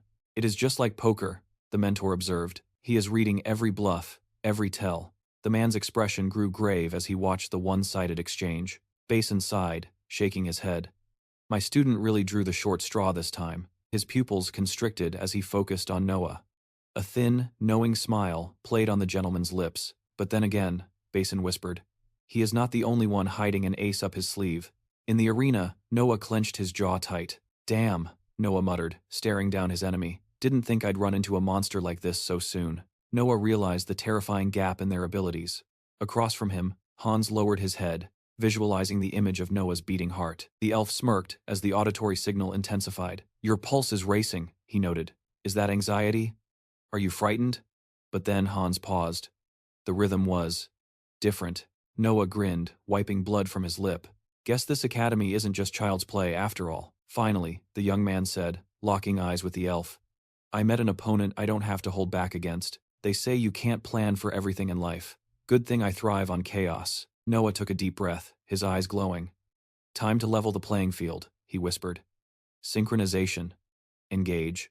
He recalled his brutal training sessions with Shay. Asterisk. Concentrate. Just focus on the flow.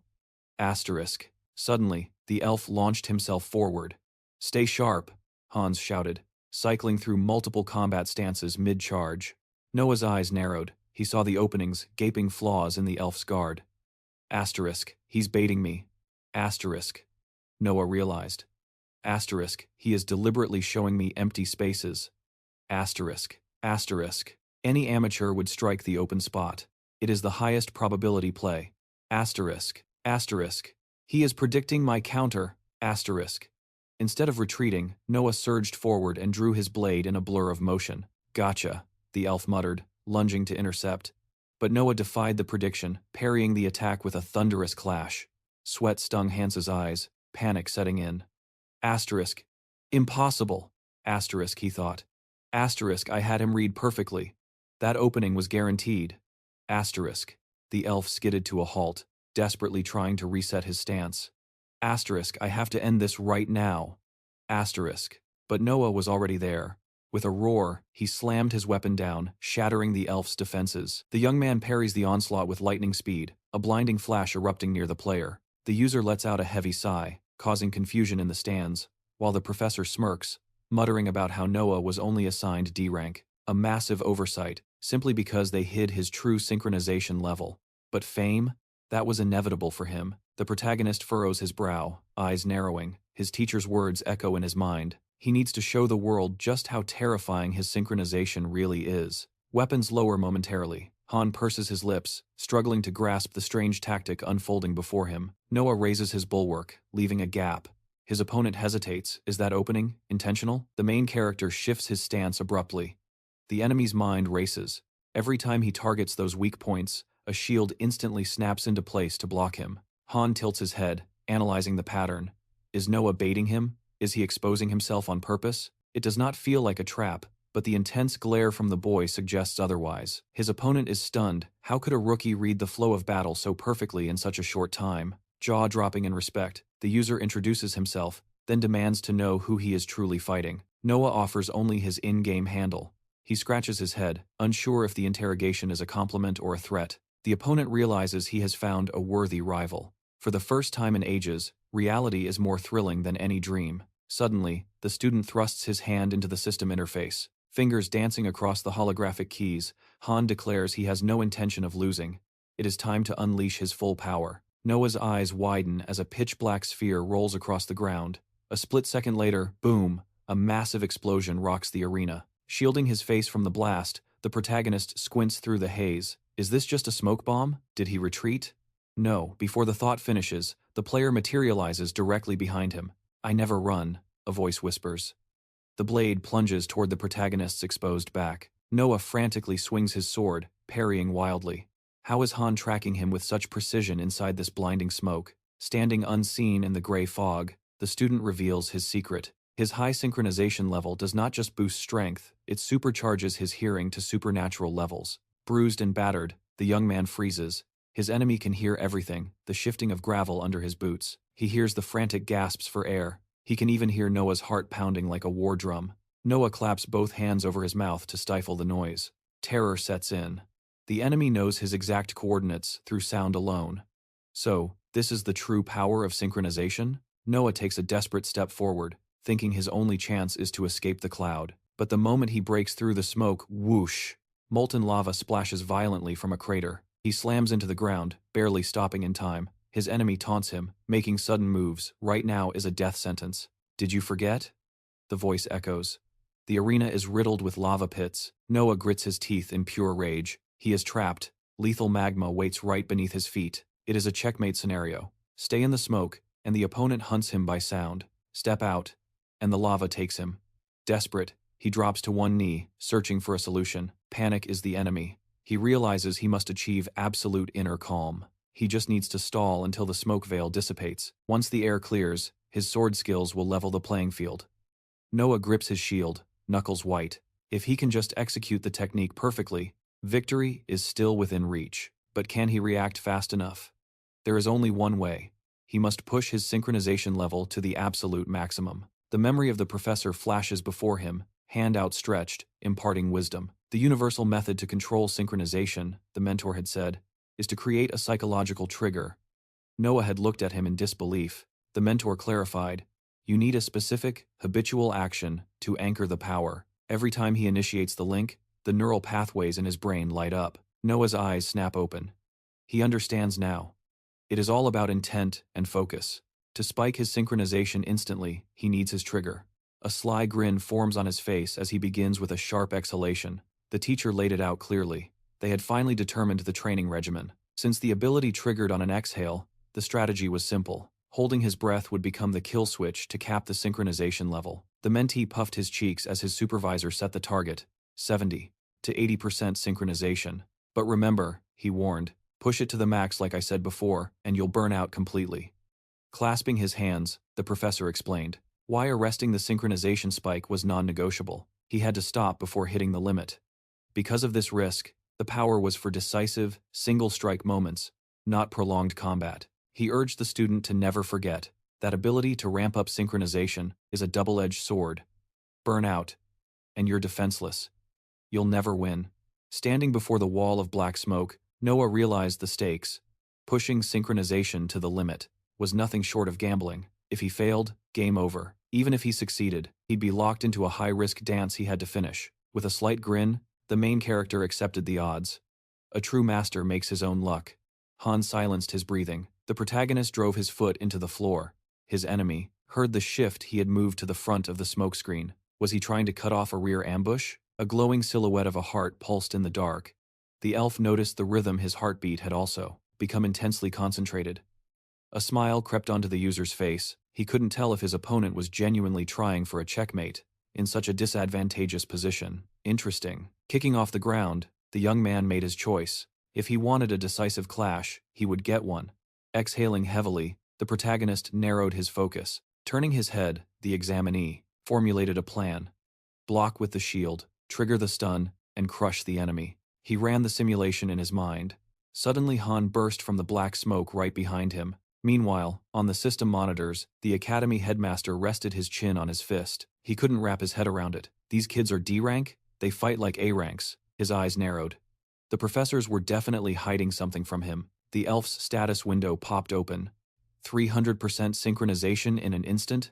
The old man gasped. And it wasn't just raw power, it was a rare type that amplified hearing. The supervisor's pupils contracted in shock. As the focus shifted to the other fighter, the manager of the institution dropped his jaw in alarm. He glanced back, mentally grilling the professor. You kept this secret? The master in the blue robe just smirked. Asterisk, that snake. Asterisk, the boss thought. Back in the arena, Han swung his sword. His enemy hadn't reacted. Victory was his. Magic particles swirled near Noah's face as he realized he had to block times now. Asterisk. In a split second, the main character shifted his gaze. The examinee's lips parted in shock, but he resolutely thrust his shield against the incoming blade. Metal met magic. A blinding flash of light erupted. Han grit his teeth as pain shot through him. The system chimed. Asterisk, ability activated. Stand asterisk. Asterisk. At the shield of the Golden River. Asterisk. Asterisk. Status effect applied. Stun. Asterisk. Noah looked down, bewildered by the sheer force. What was that? He muttered. He couldn't visually track the enemy, but his body had moved on instinct to intercept the charge. The protagonist frowns, pushing the thought aside. He needs to deal with that later. Right now, he has to focus. His opponent stands before him, battered and showing visible traces of heavy blows. The enemy grips his sword hilt tightly, but he's too slow unexpectedly. The young man lunges, piercing straight through his opponent's body. Blue data particles scatter into the air as the elf avatar begins to crumble. Didn't think I'd be unable to react. He gasps. I lost this time, the elf admits, fading away. Noah stands over him, his expression dark and menacing. We'll see each other again, the opponent whispers before vanishing. In the real world, Han clutches his VR glasses, shaken by the defeat. Back in the simulation, Noah scratches his head, a grin slowly spreading across his face. Professor Wesen was right, the young man remarks. Studying at this academy might actually be fun. He raises a hand, dismissing the digital remains. That guy dropped out at the speed of light. He wonders aloud if that performance guarantees his acceptance. Well, something will work out. But first, I need a nap. The protagonist drives his sword deep into the stone surface. Leaning heavily on his weapon, sweat dripping down his face, he exhales sharply. I won. He pauses, wondering what that sensation was. The feeling of the interface. The synchronization level spike was unlike anything he'd felt before. Suddenly, a red notification pops up. First kill confirmed.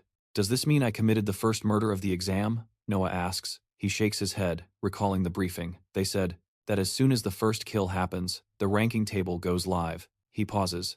That guy was strong though. Was he an S rank? I defeated him, so. He squints at the display. 2 D rank symbols flicker sadly in the air. Noah mutters in disbelief. Han was a D rank too? So it was just a dogfight between 2 D ranks? The global ranking table materializes, scrolling up from the bottom. Everyone's eyes instantly lock onto the strongest student. Just how strong is the real S rank? Noah wonders. Elsewhere, an old observer smirks as the rankings populate. The reactions are chaotic. Headmaster Janus simply watches, pressing a finger to his lips in silence. He observes the candidates. Some are reserved, analyzing the ranks with cold calculation. They are already forming strategies. Noah, however, raises his eyebrows in visible frustration. He looks disappointed in his own rank. Meanwhile, a girl sits with her back against a wall, seething. A cautious player, the observer notes. She's hiding, trying to protect her current standing. Her armor, adorned with rabbit-like ears, glows brightly with magical energy. But then there are the fierce ones, the manager adds, the predators hunting for the #1 spot. The girl bites her lower lip, indignant. Not only did this Noah take the first kill bonus, but there's someone else ranked higher than me, she scowls. I don't like this. Not one bit. She raises her sword high, eyes burning with determination. I am going to destroy that S rank. Headmaster Janus drums his fingers against the holographic screens. Just as expected, everyone is gunning for the top dog. Suddenly, the old man shifts his gaze. Turning toward a specific status window, the manager asks, So, what will our S rank do now? On cracked ground littered with skeleton fragments, a young man waves casually to a stranger approaching him. Royd points a finger aggressively at him. Finally, I was getting tired of looking for you. He grins broadly. Why was the mighty S rank hiding so well? You here to take my rank? The best player asks calmly. He notices 2 more figures emerging behind Royd. That's right, Royd sneers. I can't stand seeing someone ranked higher than me. The S rank's eyes widen in mock alarm. 3 of you? I didn't think there would be people forming parties during the exam, he admits. He watches them grip their weapons tight. Playing as a team? Interesting. Royd laughs. Rulebook doesn't mention any ban on team play. He steps closer, mocking him. What's the matter? Scared? Gonna run home to mommy? The S rank's pupils narrow sharply as Royd issues his demand. Quietly give up your rank. With a theatrical sigh, the young man lowered his gaze, pressing a palm to his forehead in mock exasperation. Tell me, the examinee drawled. Do you honestly believe you can win just because you have better gear and superior numbers? He smirked, his voice dripping with condescension. You poor things. You're living in such a small, limited little world. Consider yourselves blessed. Today, you get a front row seat to see just how massive the real world actually is. High above in the observation hall, the professors shifted in their chairs as the players' profiles flashed across the main system screens. Professor Seiler's lip curled in disbelief. He stared at the readout, stunned that his name had been called out in this context. Wait, a colleague interjected. Are those your students teaming up down there? The teacher frowned, sensing an accusation. Is there a problem with that? The other instructor scoffed. It's cowardly. A group of students forming a clique to bulldoze through a single-player survival game? I had no idea they were planning this. Seiler lied, though he suspected he knew exactly who was behind it. He wouldn't admit aloud that one of them was Professor Vaughn's protege, or that his students had orchestrated this alliance beforehand. Why get involved in a team at all? The colleague pressed. Suddenly, the academy director shifted on the massive throne overlooking the subordinates. The director's voice boomed through the room. It does not matter. The old man lowered his bushy eyebrows, eyes twinkling. We never explicitly determined a rule banning team play for this exam. He stroked his beard. To be honest, I simply didn't think anyone would be audacious enough to try it, not during an official competition anyway. He turned his head, watching the screens with renewed interest. Siler seized the opportunity. Exactly. If they haven't broken the rules, shouldn't this be considered a valid strategy? The supervisor paused, then a slow grin spread across his face. It is. Interesting. I'll allow it. Siler furrowed his brow, hiding his relief. Asterisk. Good. Asterisk. Asterisk. Royd prepared well. Asterisk, Siler thought, watching the boy on the screen, standing with his hands casually stuffed in his pockets. The mentor recalled Royd's file. Asterisk. Raised within the mafia. He possesses leadership and intelligence-gathering skills far beyond his years. Asterisk.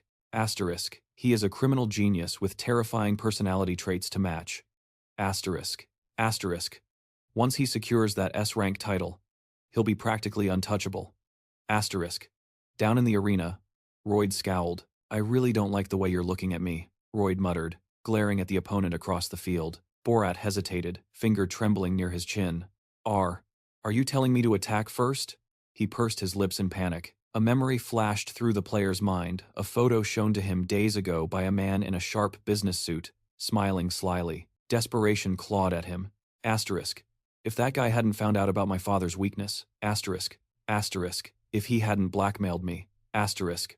Borat gripped his spear until his knuckles turned white. Asterisk. How did he even find out? Asterisk. It didn't matter now. The promise echoed in his head. Asterisk. Take him out first, and the picture disappears. Asterisk. Die, S-rank, Borat screamed, spinning around to strike. But the opponent caught the weapon instantly. Impossible, the elite examiner murmured from the booth. Behind the S-rank student, Max stood ready with a sword. The student frowned, confused, as the S-rank fighter sharply yanked Borat's spear to the side. You can't be serious, the outstanding user scoffed. Did you really imagine you could lose to the likes of me? Before Borat could react, the S-rank player swept a foot behind his heels, sending him crashing to the floor. Standing over him, hand casually on his hip, the guy sighed. You look like a platypus flailing around, at least in terms of skill level. Watching from the sidelines, Royd's pupils contracted in genuine fear. Gritting his teeth in rage, the second attacker, Max, launched himself from the flank. In a blur of motion, the S-rank student nudged Max, redirecting him straight into the tip of the spear. He effortlessly parried the blow, and in the same motion, hooked his weapon behind Max's neck. With a brutal circular swing, he slammed both enemies into the dirt. And you, he pointed, you fight like a baboon. Royd forced a smirk, trying to mask his unease. You're certainly good at talking nonsense. If he's a baboon, Royd called out, does that make the other one a red wolf? His jaw hung open slightly in alarm. Siler watched, stunned. What on earth is that technique? A colleague leaned in. Have you seen the mana measurements? Musashi clenched his jaw. Don't be impolite to a stronger opponent, he whispered to the screen. The professor furrowed his brows angrily. That S-rank kid. He looks like an insect, yet, suddenly, a complex magic diagram traced itself in the air. According to the fundamental rules of this world, the teacher began, voice trembling. The fundamental law of character building states that to gain power, you must pay a price. It is a universal truth of the game. If you dump all your stats into one attribute, you leave yourself vulnerable everywhere else. The top-ranked student smirks, knowing he is the exception. His escort watches in awe, analyzing the sheer impossible data. Situational awareness, synchronization rates, spatial perception, reflexes, raw physical might, and mental fortitude. It isn't just a build, it is perfection. He possesses the highest potential in every single characteristic required for combat. Inside the virtual arena, enemies encircle the S-rank player like wolves around a lion. Musashi lectures them, boasting of his supportive ego perk and his absolute, unshakable faith in his own dominance. In a blur of motion, he drives his spear through a challenger's throat, his mentor noting that the concept of defeat doesn't even exist in his mind. He crushes Borat's windpipe with a brutal chinlock while Max grinds his teeth, paralyzed by the agony. Watching from the sidelines, Royd wipes his face with the back of his hand, thinking, asterisk, if this is S-rank, I'm unimpressed. Asterisk. The elite disciple slides a hand into his pocket, sensing a disturbance in the air. He finally traces the source of that creeping dread he felt the moment they locked eyes. He hesitates, wondering if he needs to draw the greatsword. Suddenly, the protagonist's eyes flare with an intense, magical light. The S rank freezes, realizing his fatal mistake. He has been toying with them, treating this battle like cheap entertainment. Royd's jaw drops in a roar of pure fury, cursing the arrogant bastard. Professor Seiler furrows his brow, staring at the screen where the perfect student drives his weapon into the earth. He grips his knees, muttering in denial. This shouldn't be possible. His colleague gasps, admitting the terrifying truth. I don't think a single upperclassman, or anyone currently enrolled, could actually stop him. The academy headmaster leans back, resting his chin on a clenched fist, entirely amused. His specs are absurd, he muses. He is swatting A-rank players like they are toddlers. The old man grins. He certainly lives up to that arrogant nickname of his. Reaching out toward the holographic display, the headmaster points a withered finger at the survivors. Of everyone left on the field, only these three stand a ghost of a chance against him. Mugshots of the finalists line the screen. The executive leans in, eyes gleaming. Don't spoil it for me. I want to see the results pop up in the kill feed raw, he shouts with manic excitement. We are witnessing the birth of a super player. Someone who will break this game's ending wide open. The camera pans to the desolate Badlands. Giannis sprints across the cracked earth, screaming as he runs. A holographic barrier shimmers in the distance, the safety zone. Desperation fuels his legs. Asterisk. If I can just reach the wall. Asterisk, he thinks. Asterisk. I can escape the red zone. Asterisk. The countdown ticks to 0. He launches himself off the ground at the very last second. He is airborne, fingers inches away from the teleportation barrier, salvation within reach. Suddenly, the earth erupts. Geysers of magma blast upward, the heat so intense his mask instantly liquefies. He doesn't even have time to process his death before a pillar of crimson fire incinerates him mid-air. 50 minutes into the exam, the map bleeds red as sector after sector locks down. With the safe zones shrinking and the danger rising, the playing field becomes a claustrophobic cage. The survivors are forced into violent collisions. Only the strongest walk away from the carnage. The leaderboard updates. The top student sits comfortably in first place, his kill count unmatched. 2 female avatars flash on the giant arena screen, highlighting the remaining competition. The chaos has distilled the field down to the final 5 candidates. Shay and Mei hold position in the land of promise, while the scene shifts to a gloomy, ruined fortress. It is confirmed. The S-rank monster, the protagonist, and Noah are converging in the killer's den. Cracked masonry and tattered white flags flutter from the rotting roof of the brick stronghold. The main character thrusts his hand forward, staring at his own palm with a dark satisfaction. Now this, he whispers, is power. Furrowing his brow in frustration, he realizes the synchronization rate has finally stabilized. Noah grimaces as he checks the system screen. He is still stuck at D rank, while Xiao sits comfortably at A rank. But rank implies nothing right now. He needs to focus on the game, especially with another hazardous zone ahead. With only 4 minutes remaining, the young man cautiously peers out the window to the ground below.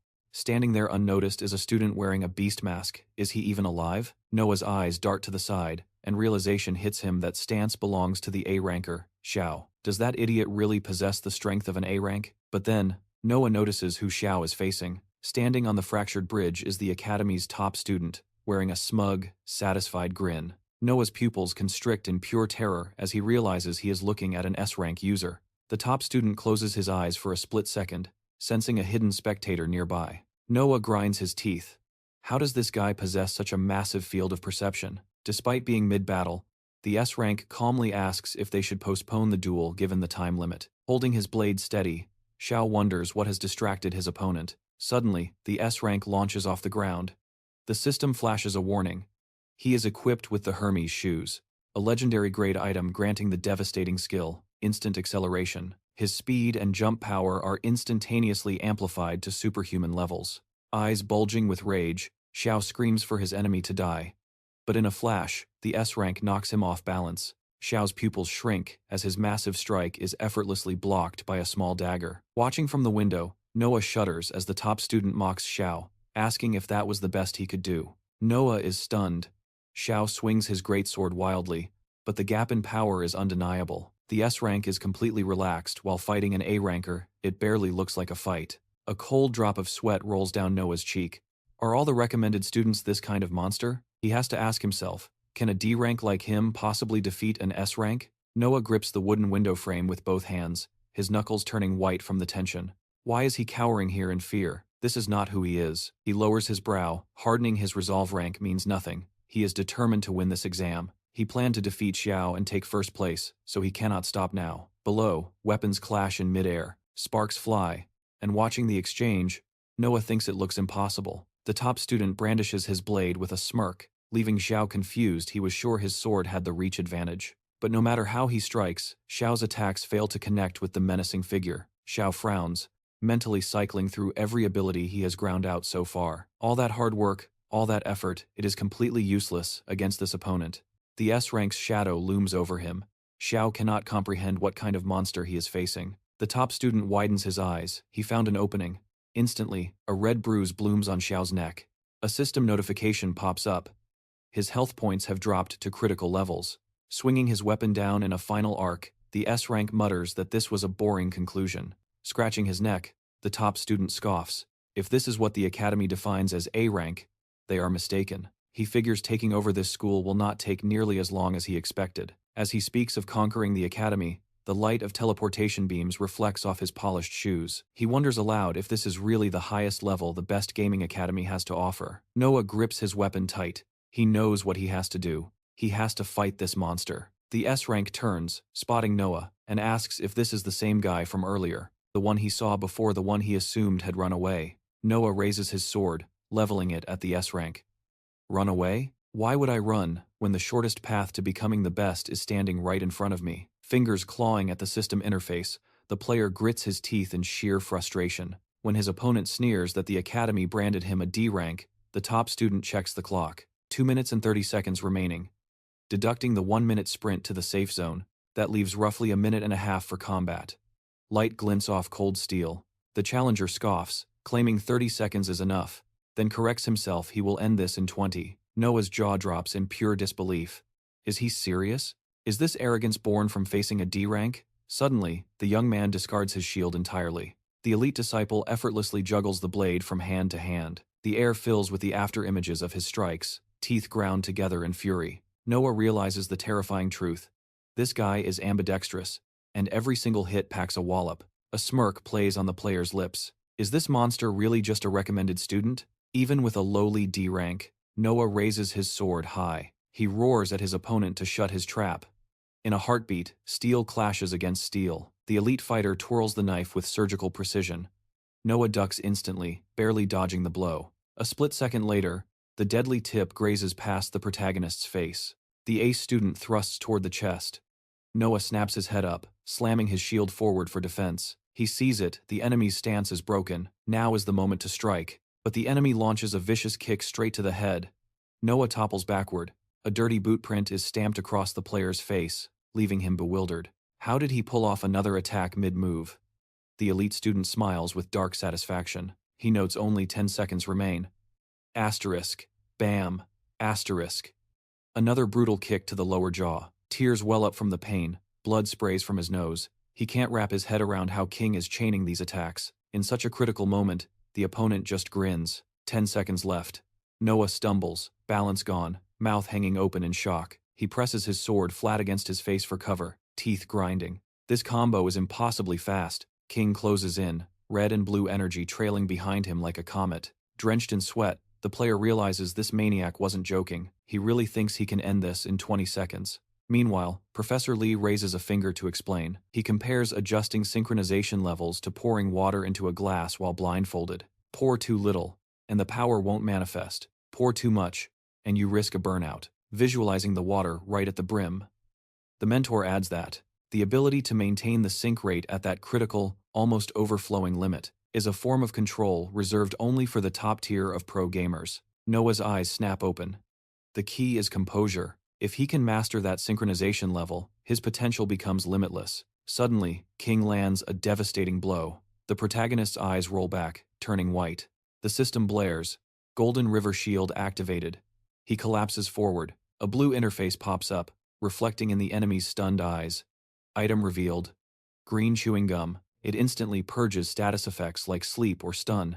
The villain stares, eyes wide in shock. Both fighters strike simultaneously, triggering a blinding flash of light. Noah stares intensely, mind racing. Did he just counterattack immediately out of a stun? He can't fathom it. How is King pulling off these advanced maneuvers in a game he is playing for the first time? The arrogant genius grits his teeth, announcing the final count. 0 seconds remaining. Covered in cold sweat, the player clutches his forehead. He mutters in disbelief he couldn't have made a mistake. Unless the Academy judges were the ones who blundered. When he slapped Noah with that miserable D rank, he claimed the reasoning behind it didn't matter. But Noah's refusal to play along seems to have soured his mood. In a blink, he is right in the protagonist's face. The young man barely manages to raise his shield against the onslaught, teeth ground together in exertion. Sensing the shift in atmosphere, King furrows his brow and unleashes a relentless barrage to suppress this fool. White flashes erupt from the impacts, leaving trailing streaks of blue energy cutting through the air. The spectators watch in jaw-dropping silence. On the sidelines, Musashi glances at Professor Lee. He poses the ultimate question. What does he think about the existence of true geniuses? The demon stares back. He admits he used to believe such things were a myth, that if natural-born prodigies existed, human effort would be meaningless. But one specific event shattered that belief. His eyes widen as he recalls the memory. It all started when he visited an old friend in a room that screamed of luxury and old money. This was a family of elites, a dynasty that had their hands in every major industry.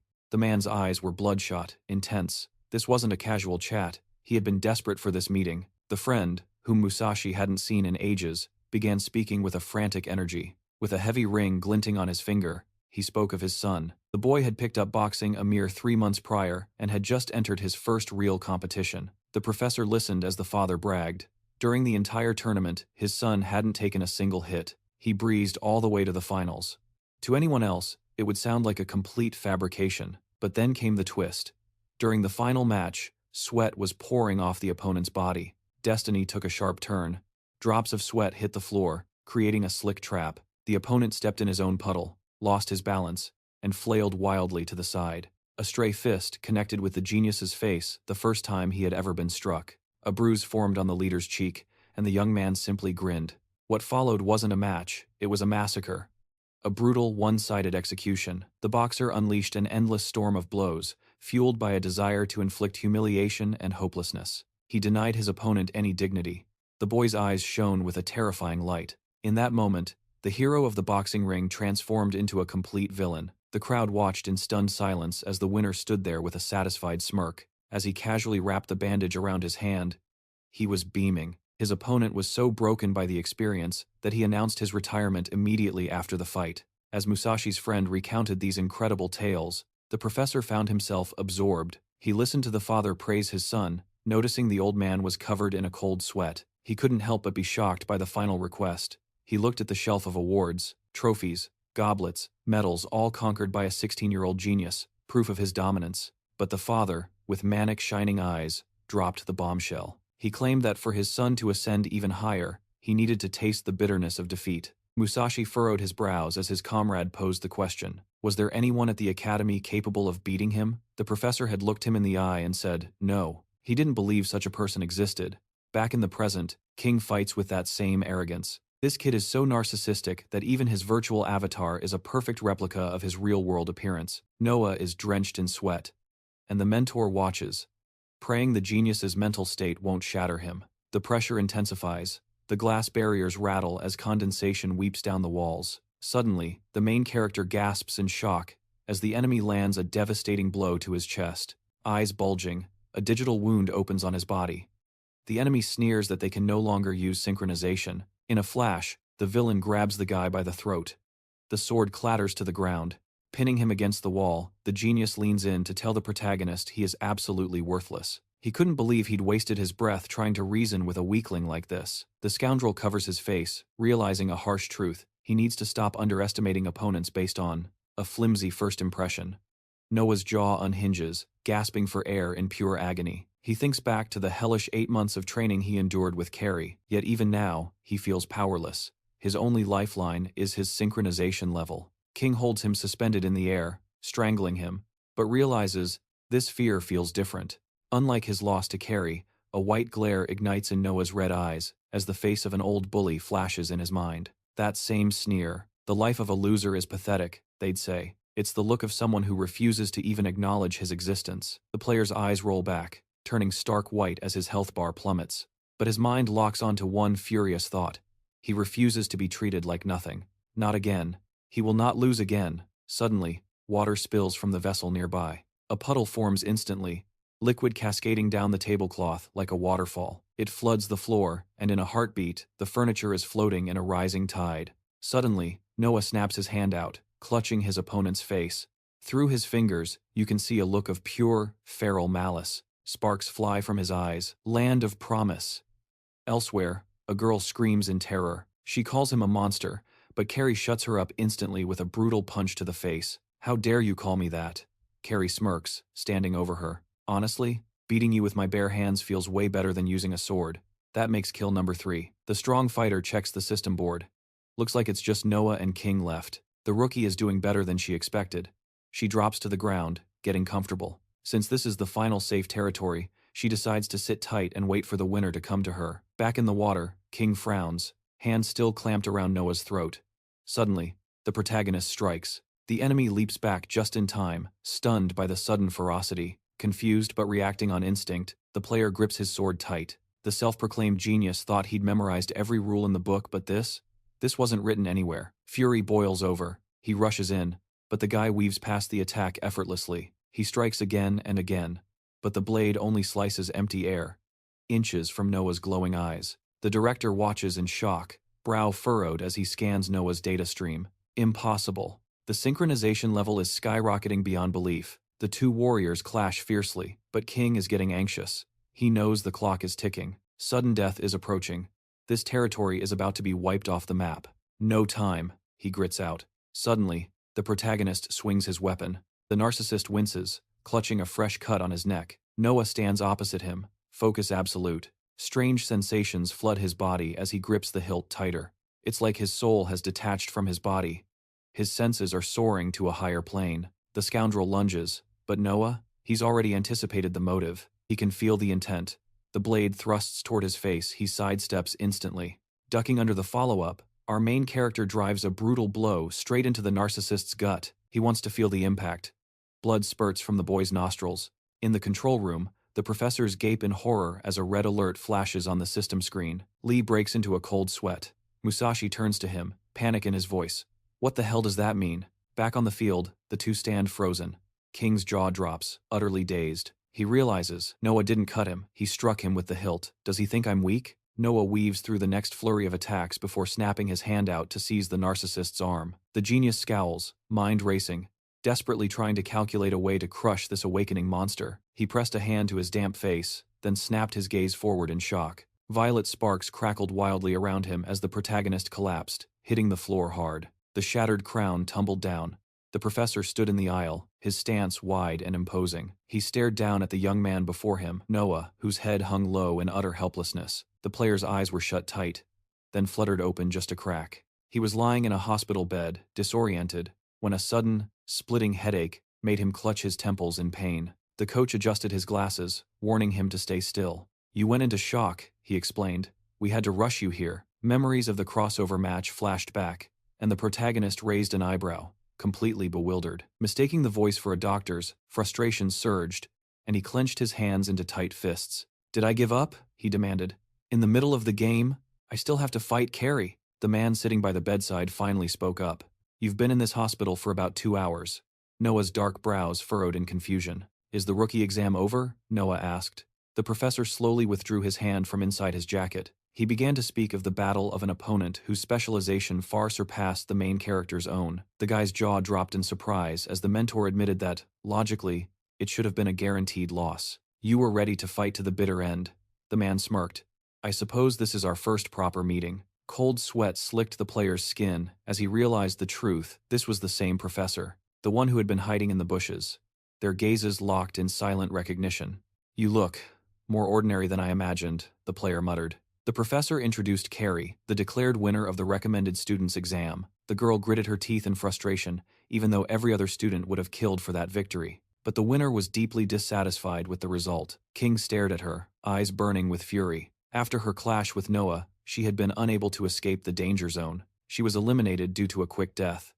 And Carrie hated that she had won with almost zero effort. Drenched in sweat, the protagonist asked, Did I finish as D rank? Surely his enemy couldn't make such a mistake.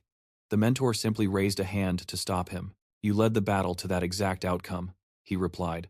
The ground seemed to tremble as he added, that narcissist couldn't leave the danger zone for one simple reason. After you were blown away, she didn't run to safety. She stood there, frozen. The teacher rose to his feet. That was the beginning. By the way, you influenced a genius like her in this exam. You showed your most unexpected side. The guy's cheeks turned pink as the professor gently stroked his hair. You shone the brightest out there. Standing beside the patient, the man delivered the news. Congratulations on successfully passing the exam. Noah's eyes went wide. The entire faculty had unanimously agreed on the decision. He pumped his fists, shouting in pure joy, while the mentor scratched his neck, looking a bit embarrassed. When a nurse stormed in to shush them, the player just laughed, a bright smile on his face. Light reflected off the man's glasses, obscuring his eyes for a moment. He crossed his arms, his tone serious. From now on, you are forbidden to use the synchronization level. The player stared at him in amazement. 1 month later, a crowd gathered outside the school. It was admission day. People snapped photos and chatted excitedly, celebrating the new semester. 3 girls were giggling, asking a certain student about his admission to the academy. Hyun Jun smiled sweetly. Just a standard admission, he said. From afar, the guy watched the scene. One girl checked her phone, reading news articles about the handsome man standing before them. Suddenly, he turned at the sound of his name. Noah was standing right there behind him. I'm studying at this academy too, Noah said with a smirk. The bully's brows furrowed in displeasure. The main character flashed his phone screen, his cheeks flushed with the thrill of victory. Hyunjin's face twists with rage, veins popping as he clenches his fists, tight enough to draw blood. His fans are spiraling, terrified he is sick. But the runner stands ready. A fresh start means burying a painful past. It is the dawn of a new life. Usually, people say that with a smile, but as the player packs his gear, the reality hits. A new beginning is just a code word for saying goodbye. He turns away from the life he built, glancing to the side. The silence from the bot is deafening. Noah imagines the metropolis, his mind racing with the regulations. The Science Fiction Academy has one non-negotiable rule. All students must live in the on-campus dorms. And the deal breaker? No personal mechs allowed. T1 would be left behind, watching TV in an empty room. Separation is inevitable. The player's mind drifts back to the days they spent gaming together. He recalls how thrilled his metallic companion was when the acceptance letter first arrived. But now, on departure day, the mood has shifted. Noah looks away, crushed by the thought of 3 years without Rob. They sit back to back, the air thick with unspoken emotion. Noah swears he will handle everything. He tells him not to worry. The only response is the lonely drip of water into the sink. The main character rambles, insisting he has been paying the rent on time lately. Even got a commendation at his part-time job. He forces a smile, trying to keep it together. He promises the rent checks will keep coming, even after he disappears into the academy. He tells the robot not to save power. He wants him walking around with a full battery, always. The guy pulls out photos. 10 years ago. That is when he and T1 first forged their bond. He remembers his father gripping the robot's severed arm. God, they have been through so much. The little bot used to perch on his shoulder while he lay beside his ailing mother. When she fell sick and his father vanished, the robot was the one thing that stayed. His faithful friend raises a hand, mimicking a smile. 10 years of unwavering loyalty. The player wraps his arms around T1. He vows to return in 3 years, grown, skilled, and stronger. Tears well up in his eyes.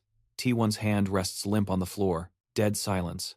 Suddenly, Noah stares at the robot, totally dumbfounded. His eyes bug out in horror as his comrade's body collapses to the ground. Tears are streaming down the main character's face until T1's voice bursts out laughing from the smartphone. Noah is a mess, snot running down his nose, while a digital smiley face mocks him from the screen. The young man leans in, confused, as his buddy explains the trick. He can transfer his data to any device with storage space. The protagonist grabs the phone. T1 laughs. I couldn't let my master go to the academy alone. You cry over every little thing. You call yourself an adult? The robot grins digitally. That is why I am coming with you. So the player needs to stop panic crying and finish packing his bag. His cheeks burned red with embarrassment as T1 chimed in, reminding him that if he broke the phone, they would be separated forever.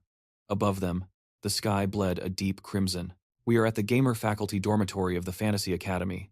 As the students lined up in the bitter cold, Noah clenched his hand into a tight fist. He hissed at his electronic companion to stay quiet. Suddenly, the man in charge opened his mouth wide, bellowing for silence. He planted his hands on his waist, declaring it was time to move in. There was no time to waste. They were starting right now. James furrowed his brow, laying down the law. If the students strictly followed the rules, monitored their time, and watched their behavior, he would have no reason to interfere. Noah wiped sweat from his forehead, baffled that the dorm head was dressed so lightly, in the dead of winter. The muscular instructor announced that unlike the rest of the academy, their house operates on a ruthless rank system. The higher the rank, the better the equipment and bonuses. He explained the gem system. Top-tier players earn the right to occupy the higher floors. James smirked, adding that everything here is decided by ability. The crowd whipped out their phones as notifications began to ping. The man explained that these messages would distribute the students who had entered through the standard process. Hyun Jun furrowed his brow, scowling at his result. As the crowd began to disperse, the head of the academy crossed his massive arms. He wasn't finished yet. Because they had displayed their abilities during the entrance exam, they were entitled to a bonus. The crowd fell silent, listening intently as he listed the awards. Noah was drenched in a cold sweat. He finally connected the dots. Their exam performance didn't just affect their grades, it determined their dormitory ranking. Carrie raised her hand the moment her in-game handle was called. She stepped forward as James announced her promotion to S rank for crushing the recommended student exam. Standing next to King, she greeted him, casually mentioning with a smile that the guy was her father, implying there was no way she could lose to anyone else. Suddenly, her expression darkened. The young man turned around, and Carrie demanded to know why he was ignoring her. The main character arched his thin eyebrows in displeasure. He jammed his hands into his pockets, musing that this school was a brutal place. If you get lost on the road to domination, it becomes predatory territory where danger flourishes. 2 other players flanked him, and he decided right then that he would not show weakness. The man furrowed his brow. King scanned the crowd until his eyes landed on Narcissus. Narcissus, whose eyes shone with an intense light, asked which one of them went by the name Mark. He frowned, thinking that answering too quickly would make him look weak. The rival closed the distance, glaring furiously. The other students watched in awe as the genius vowed that next time, the victory would definitely be his. Carrie watched, tense. Noah's face was already slick with sweat as the terrifying reality set in. He had actually defeated King. King was the top rising star, a student recommended by the academy itself. He held an S rank, a status high enough that his mere arrival commanded everyone's attention. Standing right in front of the protagonist, King declared he would win their rematch. The young man stood there, sweating, unable to believe his own victory. The spectators were equally baffled, whispering about why Noah hadn't taken the S rank if he had truly won. Some frowned, suggesting that even after winning, King was admitting that despite the official result, he had lost to this guy. Kun watched the scene, a grin splitting his face. King pressed on, asking the young man why he was silent. Was he ignoring him? Realizing he had angered the strongest guy in the room, the protagonist forced a smile. He claimed he was just a little out of shape, releasing a subtle, invisible pressure. The guy insisted he had actually given his best. Suddenly, James materialized behind the student, ordering him to fall back. If he continued to make a scene, he would be hit with dormitory penalty points. King turned away. Noah, watching the man walk off, felt that his school life was doomed before it even started. Meanwhile, James flashed a sadistic smile, telling the students to get to their assigned rooms. The scene shifts to the dormitory interior. The young man smiled broadly, finally understanding the setup. He looked around the quarters. It was quite simple, Spartan, even. They had been warned that D ranks would get the old rooms, and this was proof. Suddenly, Khan gently poked him on the shoulder, nearly making him jump out of his skin. Khan announced that he would also be living in this room. He admitted it was awkward to ask so soon, but he wanted to call dibs on the top bunk. Frowning, Noah asked the newcomer if they knew each other. Khan replied that they had met at the exam. The protagonist shouted in recognition, realizing this was the guy who played well even while he was asleep. The young man parted his lips, thanking him for the praise. Dropping his bag on the table, Khan admitted he was frustrated after losing to him earlier. He swore he would win next time, noting that his special feature was his synchronization level. Noah frowned slightly, remembering how the professor had strictly forbidden him from using the synchronization boost. Khan held out his hand to the guy, offering a fresh start. He said he wanted to be friends. He smiled, saying he would count on Noah as long as they were roommates. The protagonist beamed back. Noah felt a warmth in his chest. For the first time in his life, he had made a real friend at school. Soon, night fell, and the sky darkened. Assistant Kim strolled down the street, checking in on how the gaming department students were settling in. Noah scratched his head, complaining that he had a rock-hard bed in a cramped room in short, a basic dorm. Kim grinned, telling him he was rising quickly, so he just had to be patient. Carrie, glancing at her friend, complained that her room was too massive and luxurious for one person. She couldn't get used to it. The bed was so soft she'd rather sleep on the floor. She shot a pointed look at the assistant. "Where exactly are we headed?" the student asks. Kim doesn't miss a beat, explaining they are taking a tour of the grounds and making a quick pit stop to meet the rest of the squad. They step inside with high hopes. The assistant introduces the man in charge, Professor Lee, the mastermind and head coach of this operation. The team's name? UDK, short for Unkillable Demon Kings. The young rookie grins from ear to ear. Now that is a name he can get behind. The scene shifts to the heart of the academy, the capsule hall. Kim strides in, announcing their arrival, while Noah's jaw hits the floor at the sheer scale of the technology. Hands clasped behind his back, the professor approaches the group, acknowledging the blood, sweat, and tears it took just to stand in this room. He gestures to the figures standing behind him, the senior veterans of the team.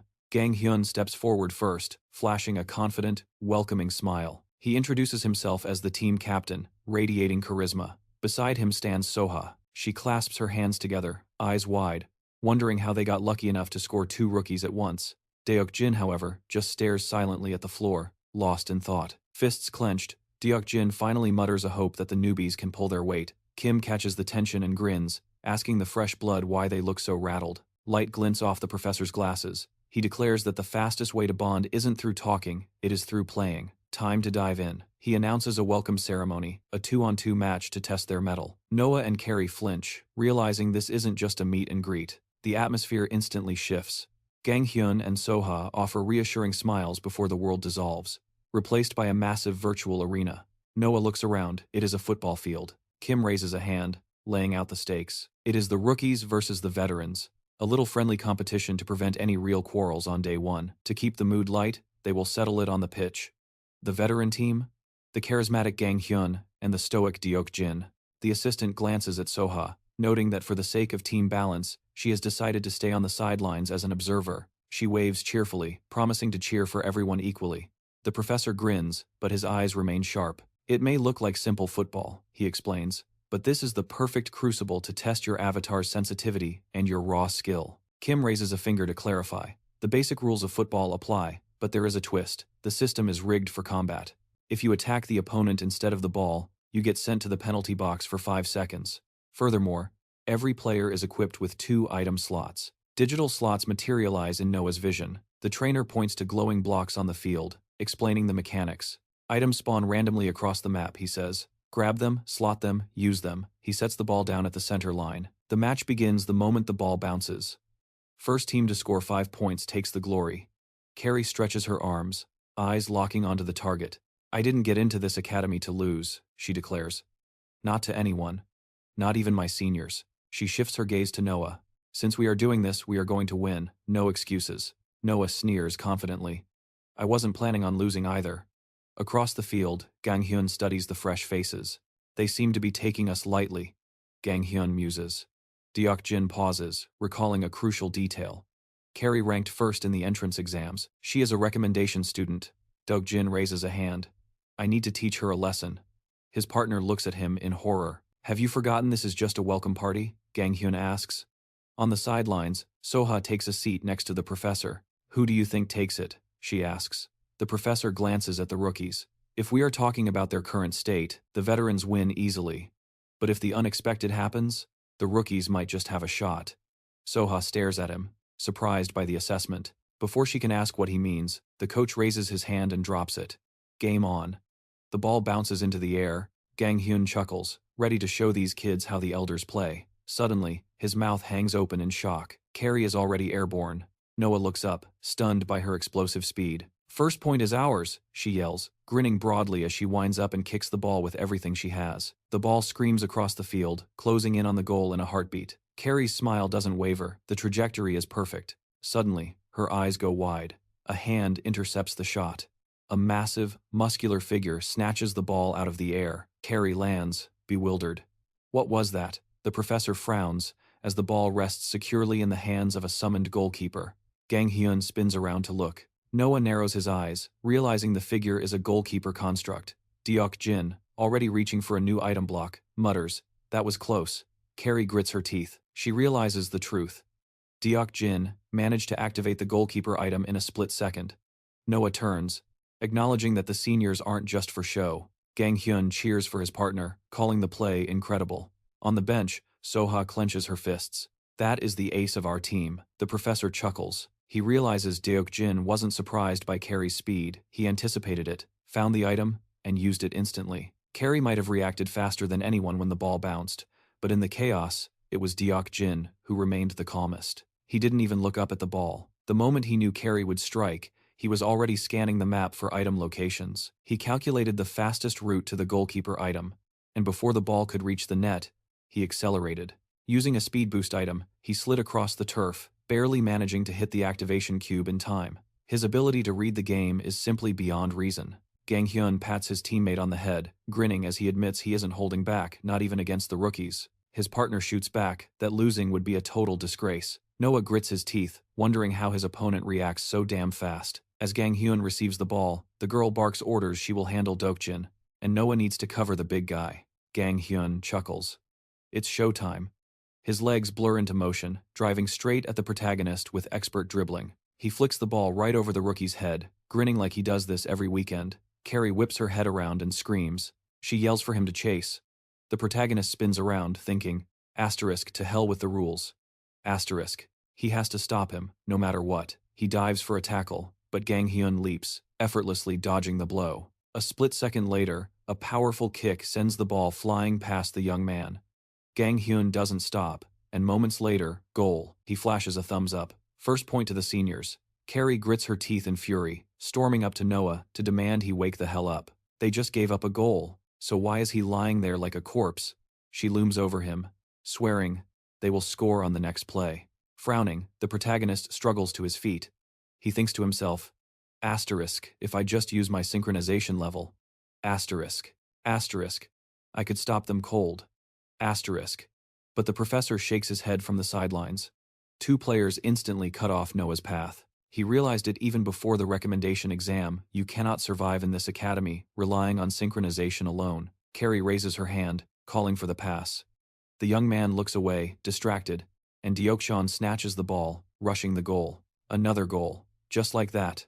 Carrie throws her hands up, asking how they are supposed to win if he keeps screwing up. Desperate, the protagonist throws himself into the rival's path, but they weave around him with flawless passing. Carrie's face twists in frustration as the third goal slams home. She barely grazed the ball, but couldn't stop Gang Hyun's shot. Furious, she screams at Noah, who stands there sweating, trembling with nerves. His jaw drops in horror as he stares at the giant looming before him. Without his synchronization, he is realizing just how weak he truly is. The protagonist sighs internally. I have no choice. I have to use it. Suddenly, the professor stands up. Match over. Stepping onto the field, the professor declares they have learned enough about each other. The simulation ends here. Carrie grits her teeth, drenched in sweat. Gang Hyun smiles at the two fuming rookies, realizing their anger comes from the sting of defeat. Even in a simulation, their thirst for victory is undeniable. The senior claps his hands together. He approaches the newcomers. It is good to be pissed off about losing, he says, but the match is over. Show some sportsmanship. The protagonist lowers his gaze. Gang Hyun tells him he understands the anxiety, but he will never win if he lets discouragement eat him alive. You need more matches like this, he adds. Carrie purses her lips as the upperclassman turns his attention to her. Even when the game goes south, you won't win by blaming your partner. She fumes silently as Soha approaches. Gang Hyun explains that their team is a top contender within the academy. To beat the other squads, they have to evolve beyond their current limits. Fortitude is key, he says. If you crumble after a few defeats, you will never taste victory. The girl's jaw drops in amazement. Clenching her fists, she asks, do you guys win often? Is the professor's team really that elite? If you are that strong, you must be ranked at the very top of the academy, right? Soha and Deokjeon awkwardly turn away. Hiding a smirk behind his hand, Gang Hyun answers, we ranked 10th last year. The girl freezes. And there are only 10 teams in the academy. Carrie narrows her eyes, brain short-circuiting. Soha frowns. He tries to figure out why his teammate is so proud of dead last. Meanwhile, the professor approaches Noah. He sees the boy's head hung low, consumed by self-loathing. Later that night, Noah lies awake staring at the ceiling when Odin appears on his screen. The system asks what is troubling him. Recalling the match, the protagonist voices his fears. If this keeps up, will I even make it? The scene shifts to the professor, standing beside his bed. He delivers the ultimatum. Noah is forbidden from using high-level synchronization. Initially, the fluctuations were small, the professor explains. But then the levels underwent a violent metamorphosis. The professor pauses, parting his lips to speak the hard truth. First, 300% spiked to 500, then 500 hit 1000. It may have even surpassed that mark. But our instruments cap at 1000%. The protagonist bristles with anger when told he is pushing too hard. That is why, the professor continues, I have determined that the synchronization boost is lethal for you. The young man snaps back. How am I supposed to survive in this game without it? The man looks down at his student. Carrie's synchronization level is only 103%, he reveals. Base human level is 100. She is barely above average, yet she never uses that as an excuse for weakness. Slipping his hands into his pockets, the professor adds, I am not telling you to abandon the skill forever. It was a struggle that defined his entire life. Until they finally cracked the code on his synchronization and learned to control it. Luckily, a specialist professor at the academy meant they didn't need to panic. Lee just smiled, declaring that this crisis was actually an opportunity. It was time to stop playing the old synchronization game. He had to seize this chance to abandon the past and unlock a completely new potential. Lying in bed, Noah ran the numbers. Physically, he was nowhere near Carrie's level. Agility, Gang Hyun left him in the dust. He couldn't even read the room as instinctively as OK Chun. But the young man frowned, determination hardening his gaze. He was going to make this work, no matter the odds. The day arrives. School is in session. We find ourselves in Lecture Hall C, where Professor Sora takes the stage, pointing a thumb at her chest to introduce herself as their combat instructor. She's teaching the disciplines and tactics needed to survive inside the crossroads. Noah furrows his brow, thinking that even with the danger, the first day still carries a thrill. Scanning the classroom, he mentally notes the roster. He's stuck in the same class as Carrie and Khan. At least there are familiar faces. The academy curriculum is a dual-threat beast. Classes run in both reality and the crossroads. In the real world, they master theory. It's all about managing their mental and physical states. But inside the crossroads? That's the game itself. Pure technique and avatar training.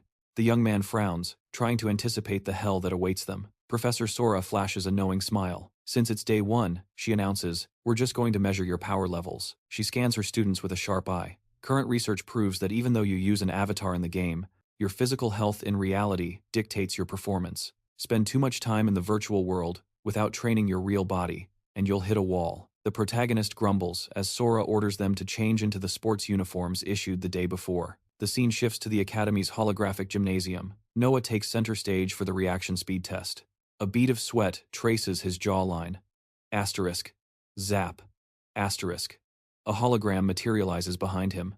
Instinct takes over. His hand snaps back, piercing the target instantly. Noah enters a flow state, shattering every hologram that pops up.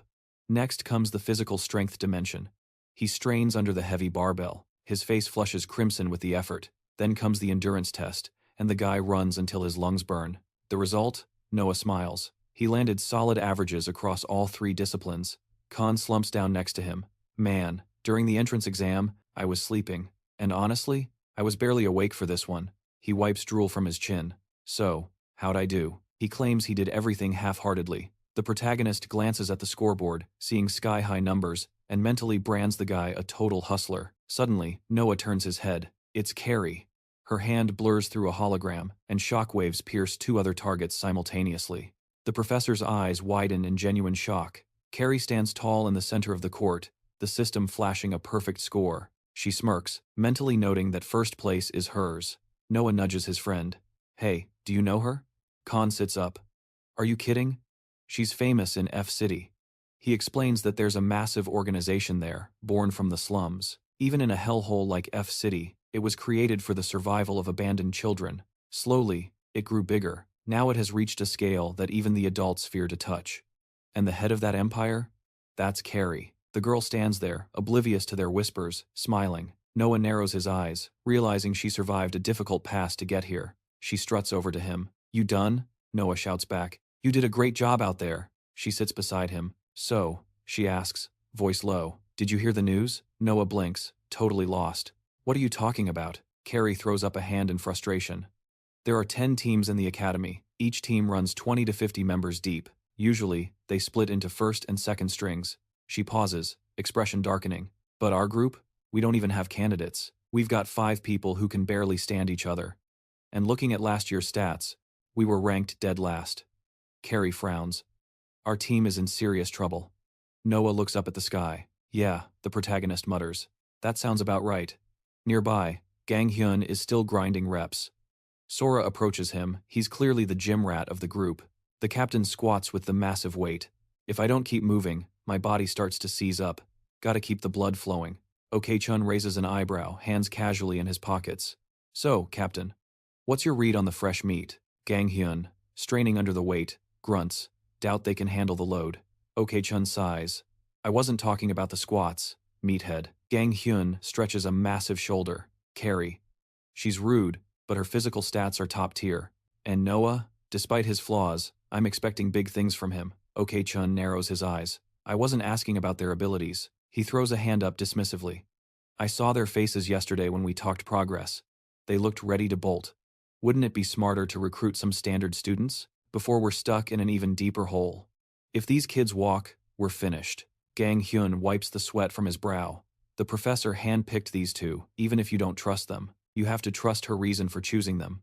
Sora turns her head, locking eyes with her comrade. Walking down the corridor, arms crossed tight over her chest, she mutters to herself. If things keep going like this, if she didn't act, the whole season would unravel before it even started. Fingers drumming impatiently, she noted that everyone was still raw, hypersensitive about last year's disaster. But it wasn't a lack of energy holding them back. Distracted by the heavy atmosphere, Soha glanced out the window. Down below, trouble was brewing. Matthew stepped directly into Carrie's path, blocking her. With a smug chuckle, he sneered that he finally got to see the so-called champion, who took first place in the recommendation exam. Narrowing his gaze, he made his pitch, join his team. Watching from above, Soha flinched. Carrie stood her ground, reminding him that she was here on Professor Lee's personal recommendation. Matthew threw his hands up theatrically. He explained that, sure, students could switch teams, but unlike the regulars, recommendation cases faced a steep penalty, a 1-year ban from tournament play. Of course, that might be better than sticking with a professor known for collecting nothing but destitute losers. Carrie frowned as he spat out the words. The academy had already branded her squad as failures, but if she defected to his side, the team that took silver last year, she could escape the stigma. Carrie rubbed her chin, feigning deep thought as the rich boy dangled a sponsorship allowance in front of her. She paused, then asked the magic question. How much are we talking? Up above, Soha frowned, muscles tensing. Matthew grinned, looking down at the girl. He thought he had her in his pocket. Just then, Deokjin approached the scene, spotting Soha's gaze. What are you looking at? He asked. Panicked, Soha tried to block his view. You're not allowed to look. But it was too late. Deokjin stepped closer, spotting Matthew and Carrie. Down below, Matthew raised a hand. The young man asked Carrie to name her price. In his head, he was already laughing. These slum rats always lost their minds the second you waved a little cash in their faces. Carrie whipped out her phone, tapping away at the calculator. I've run the numbers, she said casually, and it looks like you'll need to pay me at least 10 billion. Matthew's face contorted with rage. A moment later, his eyes bulged as the sheer size of the number hit him. Carrie didn't blink. If you drop 10 billion, she said, I might consider it. Matthew stood there, stunned into silence. Carrie continued, moving her lips with precision. That's just what the calculation says. I have my pride as a professional to consider. Besides, think about the PR nightmare. If I switch now, the negative reviews will haunt me when I become a superstar. And honestly, I had to add a massive fee for betraying the professor. Her mind flashed back to that pivotal moment, the game where she was recruited. She had looked at the professor in surprise back then, telling him exactly who she was, an orphan from the slums with nothing to her name. Frowning with intensity, the professor had told her she had talent. He believed everyone deserved an equal shot. Even if the world had held her back until now, she deserved something she couldn't reach on her own. He had held out his hand and asked if she wanted to show the world her abilities. Back in the present, Carrie raised her hand. So, like I said, I need at least 10 billion. That's just a fraction of what a future superstar like me will earn. Matthew's face darkened. He lunged at the girl. Do I look like a simpleton to you? She dodged his fist effortlessly, chopping her hand against his neck. In a split second, Matthew was on the ground, groaning through gritted teeth. How dare you attack a senior student? He spat. Carrie glared down at him. Back in F-City, I dealt with trash like you every day. People who think money buys everything. It makes me sick. Her face twisted in disgust. Deokjin, who had been watching from above, stopped frowning. Just then, Noah burst into the alley, eyes wide with horror. "No! Violence is wrong!" he shouted, sprinting toward them. "You have to stop doing this!" Suddenly, the young man tripped. His body pitched forward, and his hand flailed toward the victim's head. Asterisk, crack. Asterisk. Noah's elbow drove straight into Matthew's face. Blood gushed from his nostrils. Carrie released the guy, stepping back. "Wow, an elbow drop? You're actually pretty brutal." Noah scrambled up, panicked. "I just wanted to stop you," Carrie scoffed, pointing at the groaning senior. "That idiot started the mess. If we just shove him aside a little, he'll wake up on his own, eventually." As they started to drag Matthew's body, Dokjin called out to them from the window. Soha waved. "We need to talk."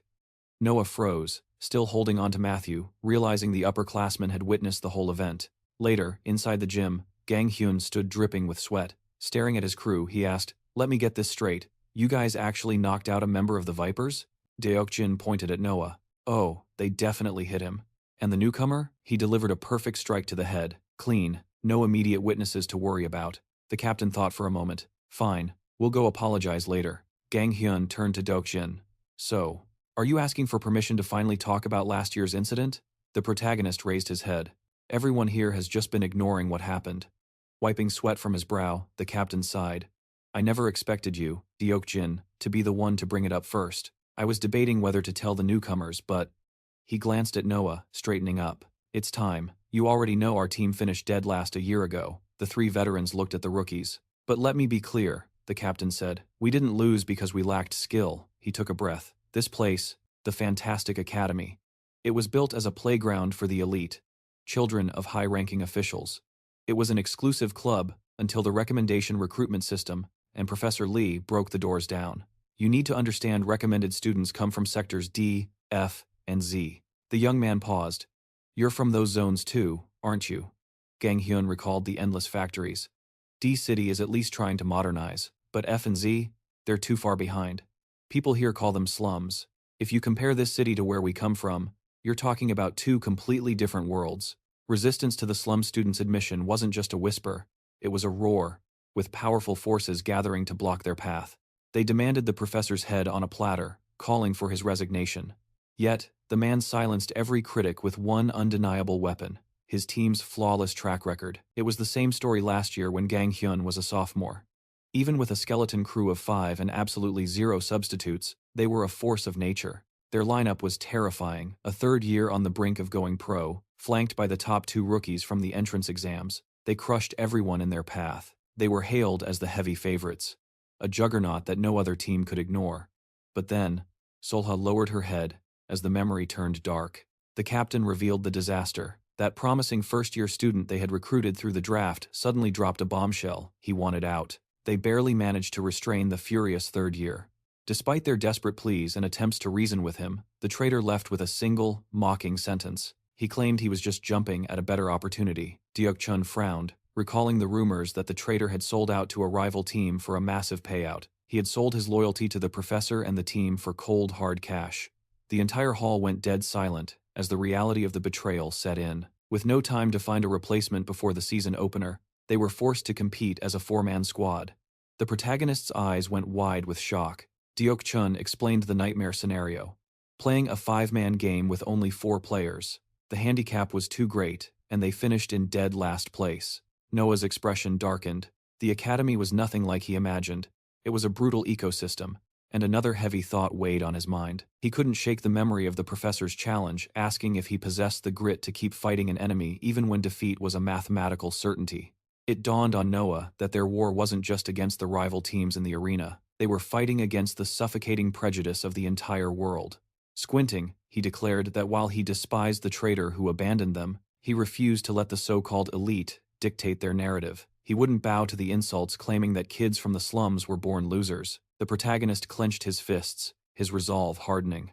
Deokjun added grimly that if they allowed themselves to be crushed now, they would never have a voice again. Carrie smiled, but suddenly, the guy standing next to her erupted, shouting that he refused to lose to anyone. As all eyes turned to him, he vowed to crush every other team in the academy, refusing to crumble under their scornful gazes. Frowning with determination, the young man admitted he lacked strength now, but swore he would become the team's ace, no matter the cost. Deok-chun and Gang-hyun twisted their faces in skepticism at the rookie's bold claim, while Odin was so moved he actually shed a few tears. Odin praised the boy's growth, but Deok-chun and Carrie gritted their teeth, their competitive spirits igniting in a flash of jealousy. They were internally screaming, wondering how this rookie dared to claim the ace title when they were standing right there. The protagonist looked stunned. Realizing he might have sparked a civil war, Noah watched as Carrie and Deok-chun grabbed the rookie, arguing loudly about who the real Carrie was.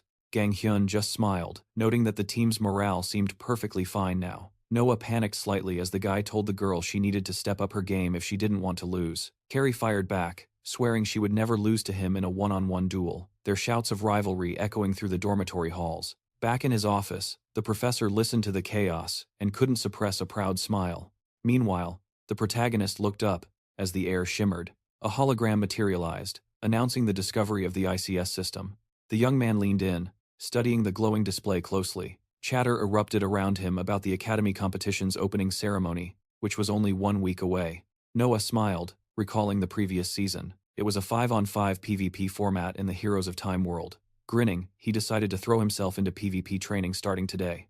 Later, in the lecture hall, the professor began the lesson, parting his lips to introduce the concept of the crossing world as the avatars took their seats. He explained that while VR satisfies many reality parameters, the development of the intersection had fundamentally rewritten human life. Forming a sphere of light, he declared the biggest shift was the death of spatial limitations. That was the birth of true virtual worlds, separate universes designed with singular, specific goals. Gaming worlds were just the start. Soon came office worlds for remote work and banking worlds for finance, creating a digital ecosystem. It offered a convenience that reality simply couldn't match. Raising a hand, he noted that entire economic markets had migrated to the crossroads. The world had evolved at breakneck speed. Suddenly teleporting the class to a grassy clearing, he announced that being the ruler of a universe makes you feel like a god. The protagonist landed on the ground as the professor conjured a sphere, instructing them to begin their design. Their task was to plan and create their own world. The sphere floated to the young man, waiting for his command to ignite a new reality. The students in the clearing struggled, frantically copying existing concepts. The young man rubbed his chin, completely blank on what kind of world to build. Khan, dismissing his own sphere, asked his friend if he was making progress, but the protagonist admitted he was totally out of ideas. Meanwhile, another student had already built a world stuffed with futons, proudly explaining the importance of a central humidifier for perfect sleep stats. Shifting his gaze to a girl nearby, the young man wondered what she had created. He stepped forward to look, but accidentally bumped into another student. He spun around to apologize, but the guy grabbed his shoulder aggressively, his face twisted in disgust as he called Noah filth. The protagonist froze, watching the student storm off. Noah broke into a cold sweat. He hadn't realized the depth of the hatred until the upperclassmen made it personal. But then, a chill ran down his spine. No one approached them. The students from the upper cities kept their distance, barely acknowledging their existence. If glances were exchanged, they were filled with icy contempt. A cold wind brushed past the young man as the realization hit this was pure, unfiltered prejudice. It was a rot spreading through the entire academy. A few days later, the team stepped into the intersection for the grand opening ceremony of the ICS. As the protagonist's squad arrived, his jaw hit the floor. The academy had transformed the venue into a colossal banquet hall, fit for royalty. Scanning the room, he noted the layout. Tables were assigned by squad, and the disparity was glaring. Their group was tiny compared to the legions in the other teams. Carrie and Soha didn't care about the politics. They dove into the buffet, celebrating the one perk of the crossing: you could eat like a glutton without gaining an ounce. Suddenly, the girls froze.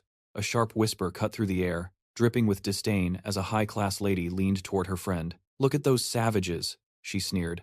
"Shoveling food like they haven't eaten in days." She turned her back on them. Ideally, they'd just vanish from the academy altogether. That was the breaking point. In perfect sync, 4 of the 5 teammates spun around and flipped them the bird. The noble girls gritted their teeth, muttering trash under their breath. The protagonist just smirked, proud of his squad's thick skin. He chuckled to himself. He needed to match their energy. After all, they had solidified their team's direction just yesterday. He pulled out a sheet of paper. The strategist, Action, pointed to the document. "We're going in blind regarding the other academy teams," he announced. "But listen closely. We don't need to waste brainpower memorizing all 9 enemy squads. Most of them are fodder. No one can touch us. As long as we don't screw up, we win." He handed the intelligence sheet to Noah. "There are only 3 teams you need to worry about. First, the White Owls, last year's champions. Their performance was absolute domination. They are the undefeated kings of the academy. Even though their aces graduated, they've replenished their ranks with monster rookies like the Elemental King. Then, taking second place, we have the Vipers, Matthew's team. You remember Matthew, the guy Carrie and Noah crushed? To win, the Vipers will ignore every rule in the book. They play dirty, and their fundamentals are rock solid. The young man flinched as Action dropped the final bomb. The third team is the one to watch. Last year, they finished dead last in 9th place, the Metal Sharks. That's where our traitor ran off to. Because of the transfer penalty, he was benched for the last competition. But this time, he's starting. Carrie grinned, her eyes narrowing. Well then, there's only one thing left to do. Action nodded grimly. We have to crush the Sharks, no matter the cost. The young man averted his gaze, tension tightening his jaw. He spotted the Metal Sharks emblem across the hall. Suddenly, Noah locked eyes with a familiar face. Hyun Jun stood there, grinding his teeth the moment he saw them. The protagonist frowned. So, the bully had joined the Sharks too? His fist clenched tight enough to turn white, his aura practically igniting with rage. He swore to Gang Hyun that he would bury the Sharks personally. Action turned his head, his gaze landing on a silhouette amidst the enemy group. The traitor waved and smirked at him. The boy's face twisted in pure fury. But before he could react, a spotlight hit the stage.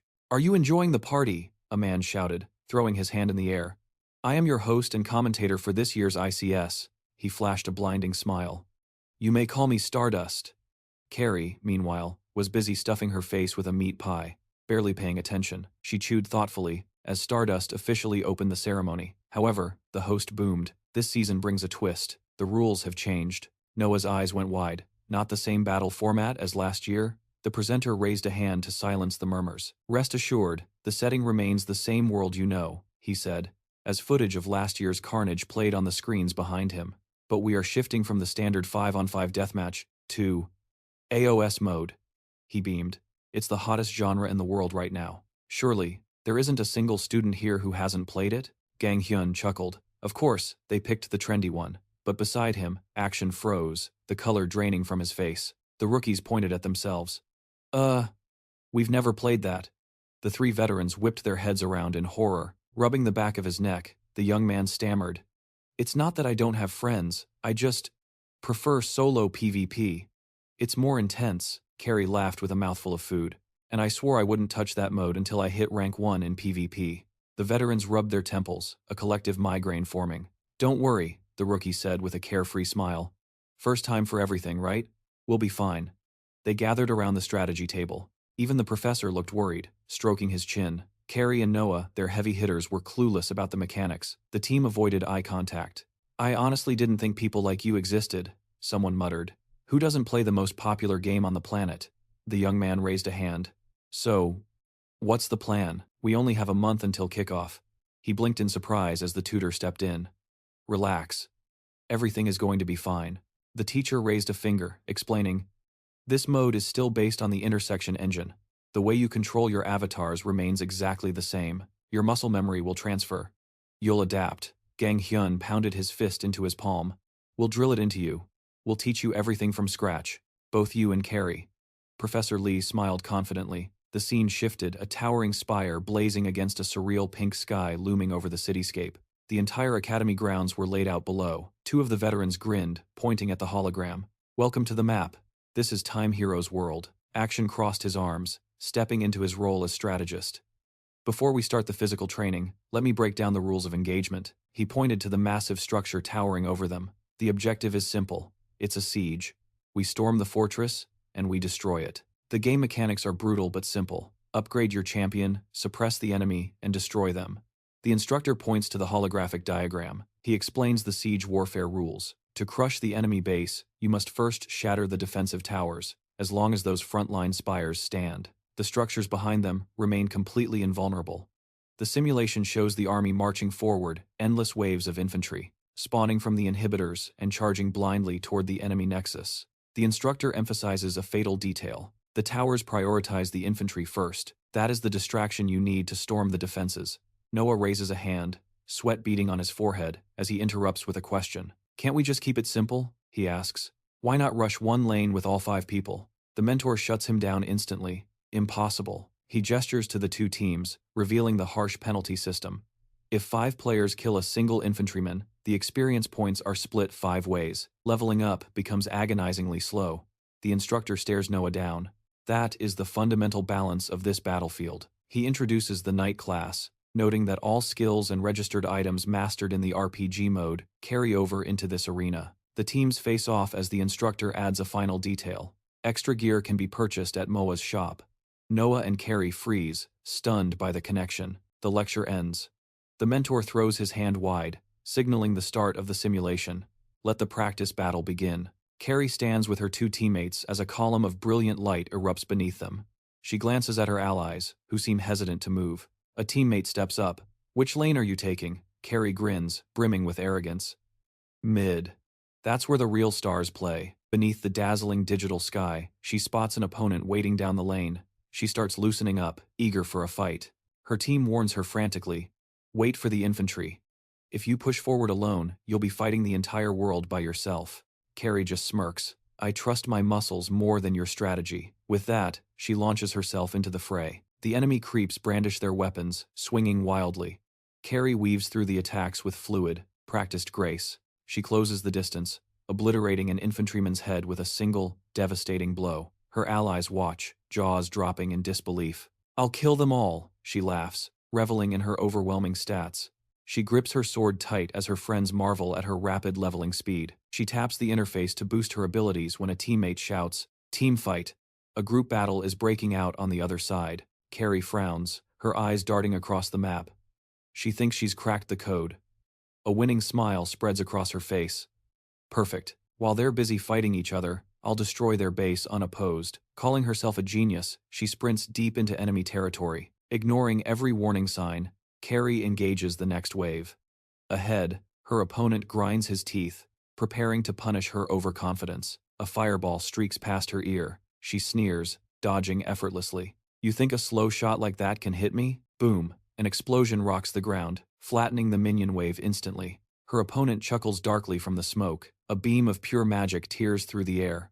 Without minions to tank the tower's shots, the player becomes the sole target of its wrath. Carrie collapses to her knees, gasping for air under the pressure. She glares up at the enemy, teeth clenched in pain and confusion. "I thought, you were team fighting?" She wheezes. The enemy smiles coldly. "We rotated."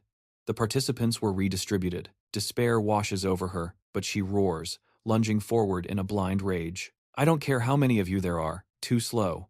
A shadow blurs past, and she feels cold steel drive into her back. Carrie winces. This isn't just a duel. It is a targeted skill undodgeable. From a safe distance, her teammates shake their heads. "We told her." Today, she learns the hard way. Brute force cannot conquer this game. Above, the digital clouds drift on, indifferent to her defeat. Meanwhile, the instructor's eyes go wide, sweat slicking his brow. In spectator mode, he isn't watching Carrie, he is watching Noah. The protagonist stands amidst a sea of fallen enemies, his brow furrowed in deep concentration. "He's a genius," the instructor whispers. On the screen, the 2 team leaders face off, locking eyes down the lane. Noah tilts his head slightly. "This is just a lane battle," he mutters. The controls are identical to the RPG mode. He opens the system interface. Everyone resets to level 1 here, which means skill trees can be reconfigured on the fly to match the situation. He strategizes his build in real time. The enemy hero approaches, mocking him. "Just going to stand there reading menus?" She lunges with her sword but suddenly freezes. An ice arrow catches her leg. She struggles, teeth grinding against the biting cold. "Just as I thought," Noah says calmly. Ice magic freezes the water on the map. You have to understand the terrain to distribute your skills. He utilized the environment perfectly. Raising his staff, he prepares the follow-up attack. He realizes the truth. This game is training them to fight people from the academy. Attack. Defend. Adapt to human intelligence. "Shall we relax a bit?" he asks, swinging his staff. The blow connects, sending the opponent reeling. Noah grins broadly. The instructor watches, stunned by the boy's situational awareness. He realizes that in terms of pure instinct, Noah is leagues above the ordinary players, but beneath that innocent face lies a playstyle that is shockingly ruthless. The associate weighed his talent against the girls, watching the young man bow his head. His friend remained skeptical, judging by their clumsy gameplay. There was a high chance this guy would be dead weight, dragging the team down by the ankles. They needed to investigate why the professor had handpicked him. Suddenly, a boss monster spawned on the map.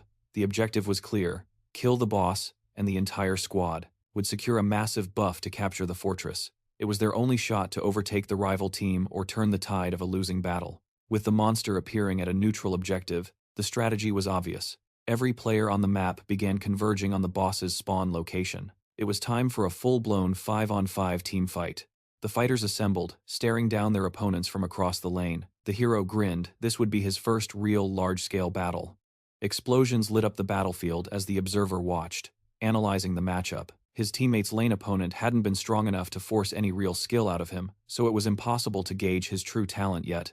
Chaos erupted. One fighter was flanked on both sides. An attacker screamed at his teammate to move, while the observer's eyes went wide. Focusing on the enemy, the fighter realized his opponent was already geared up with 2 completed items.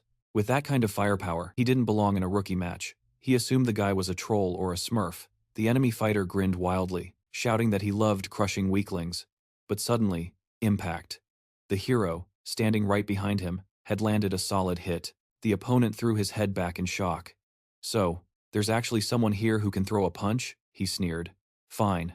I was going to push the front line. But plans change," he roared, rushing forward. "I'm taking out the mage first." The protagonist leaped back. He specialized in close-quarters combat, but he had positioned himself perfectly. After using a blink spell, he mocked the enemy, claiming he was nothing compared to Shia. The observer watched intently as the enemy froze. Realizing the hero had mastered an evasion technique, the enemy charged again, screaming, "Your jump has a 20-second cooldown. You're finished," the enemy yelled. "A mage with no dodge is a dead mage." The young man just raised a hand defensively. But then, he glanced away. Suddenly, a massive force shoved the opponent aside. The enemy grit his teeth, demanding to know why the tank was suddenly there. The soldier looked down at him coldly. "I didn't just wander over. I was led here." Bam! The young man smiled. Everything had gone exactly according to plan. Dante's eyes widened, his mind racing to catch up. He replayed the evasion in his head. Usually, that move is used to retreat to safety, but this guy used it to dive towards his teammate. He deliberately kited the enemy, right into the arms of the tank, protecting the healer. The observer watched from the turret, stunned by the realization. For a ranged class in a team fight, positioning is everything. It's not just about standing back. It's about using the terrain and your tank's position to hit enemies from an angle where they can't hit back. The observer couldn't tell if it was luck or skill. How could a first-time player execute such advanced tactics? A book trembled in someone's hands. Flashback to his childhood. An introverted boy who hated crowds. The student sat up. Back then, whenever people looked at him, his shoulders would tense up, his limbs would shake, and cold sweat would break out. He was terrified of what society thought of him. Old photos of his parents flashed by. After his father vanished without a trace, he didn't want to burden his sick mother with his anxiety. His eyes widened in the memory. That was why he decided to face his fear head-on. He forced himself to endure the stares of all the students. One smirked, but he realized something. The disinterest, the casual smiles, the reality was far less terrifying than the scenarios he imagined. Once he understood that, the fear vanished. The boy held the book steady. His hands stopped trembling. From that day on, he developed a habit: reading gazes. He analyzed the actions and intentions of everyone around him. Back in the game, the hero's eyes were focused. He watched the battle unfold. He was applying that same habit to the game. What started as a coping mechanism had evolved into a genius-level talent for prediction. The enemy wound up for a punch, screaming, "Don't you dare look away!" But the hero casually sidestepped the sudden attack, thrusting his hand forward. The enemy's eyes bulged. The observer gasped, finally accepting the truth. This was no fluke. Time seemed to freeze. A trajectory line appeared in the hero's mind. He wasn't just dodging, he was choosing his spot, calculating the exact location of every player on the field. The man was a certified genius. The young man smiled and unleashed an energy blast. A brilliant blue beam incinerated the enemy. Sweat poured down his comrade's face as the young man coolly rested his staff on his shoulder. Staring into the distance, the hero shrugged. That was too easy. I guess they really are just beginners. The scene shifted to the academy grounds. Students gathered around, clamoring for answers. "Is it true?" they shouted. The comrade standing before them nodded solemnly. "I played a few more rounds to confirm," he explained. "The rumor is real. That guy, he's absolutely incredible." Because he possesses the ability to decipher the intentions of everyone around him, even in the chaos of a team fight, the young man rubs his head casually. He simply notes that he thought this was a skill everyone possessed. His friend's expression darkens, realizing that this terrifying level of talent is exactly what one would expect from the professor's hand-picked student. Since he already understood the man's capabilities, the hero standing beside them realizes the rookie had only ever focused on one-on-one duels. Consequently, he never knew he held such a dormant genius for team-based games. With a smirk, the hero suggests that the newcomer has finally discovered his true calling, alongside a massive spike in his synchronization level. According to the commander, this specific peculiarity makes him the ideal candidate for a ranged position. His true strength lies in his high sensitivity and rapid mental processing, allowing him to preemptively determine the intentions of every player on the field. This allows him to instantly locate the most secure position on the map, a technique his broadly smiling comrade dubs safe detention. He reveals that their newcomer possesses the 10th level of this gaze. The protagonist's eyes widen at the revelation, while the hero frowns in thought. The hero remarks that it truly is a safe spot, but the interlocutor wonders if this feat is possible solely due to his analytical vision. Since he has the capacity to monitor the emotional states of multiple people simultaneously, the young man lowers his gaze, trying to recall the technical name of the technique. Standing among his teammates, the protagonist reflects on how difficult it was to uncover this talent, even as his comrade assigns it such a flashy name. He tries to grapple with how long he'll have to be this uncool. Smiling self-consciously, the soldier asks himself if this invasive skill might actually interfere with other people. One of the comrades in arms looks to the leader, asking if he has considered the implications, to which the commander replies in the affirmative. He explains that he understood the dynamic after watching the two of them play. The girl shifts her gaze toward them as someone asks what should be done with the remaining roles. With a knowing smile, she realizes it is finally time to assign the roster. Only the center and bottom lane positions remain open on this team. She assumes the main role will be hers, given her superior physical condition. The hero, however, frowns deep in thought. He realizes that although his primary ability is analytical vision, he would prefer to take the center stage. The leader looks down as he begins to speak. Raising his hand to silence the room, the man declares that it would be best if the protagonist takes the center position, and she will take the bottom lane. A wide smile breaks across the leader's face, his eyes immediately shifting aside as he activates his own gaze skill. Veins bulge on the girl's forehead in frustration. The scene shifts to curtains parting in a dark room, letting light flood through the cracks. The guy stands up, declaring that it is a wonderful day. Under the bright morning sky, two figures are already circling the training ground. Trailing behind, a friend asks what it is like for him to wake up this early and run, to which he replies that it feels absolutely wonderful. The teammate looks away, noting he never expected to hear such enthusiasm, even as he continues to match his pace. The colleague asks why the newcomer suddenly decided to join him for training, and the hero offers his reason. He explains that he heard his friend was the most diligent student here, and he wanted to do everything possible to become stronger. A smile appears on his friend's face. He realizes the rookie's statement about becoming an ace was not just empty words as he continues to run beside him. Hyun notes that the newcomer is keeping up with him far better than expected. The young man confirms this and offers an explanation. He reveals that the professor advised him to properly develop his endurance. The scene cuts to footage of match replays, explaining that after the opening ceremony, the protagonist's daily schedule became excruciatingly heavy. He did not have a single minute of free time. After training stamina together, he had to practice in the game simulator, then watch match replays with the leader to receive critical feedback. Immediately after, footage shows him being thrashed by a girl, noting that in his remaining time, the fighter constantly pestered her for sparring matches. A smile remains on his face. Although there is no rest in this brutal schedule, the opportunity to discover a new talent keeps him going. He thoroughly enjoys the diligence required to develop his abilities. The professor, crossing his arms over his chest, observes the situation. Since Shay and Noah are well accustomed to such a regime, he decides they should begin a real 5-on-5 team battle. Stretching out his hand, the man explains that unlike solo play, communication with friends is vital in competition, and they must get used to the hand signals used by teammates. During the game, the young man glances at the girl as the commander orders them to disperse to their chosen positions. Raising her hand, she demands to know why she did not get the center role. She argues that her stats and physical indicators far exceed those of the newcomer. The protagonist opens his eyes wider at the confrontation. The leader asks if the subordinate is dissatisfied with the position. Frowning, the girl answers with a sharp yes. The guy immediately narrows his eyes at the tension. Standing nearby, the leader asks if she understands the reason why there are two people assigned to the bottom lane. After presenting the development growth curves of two players in different positions, the head explains the difference.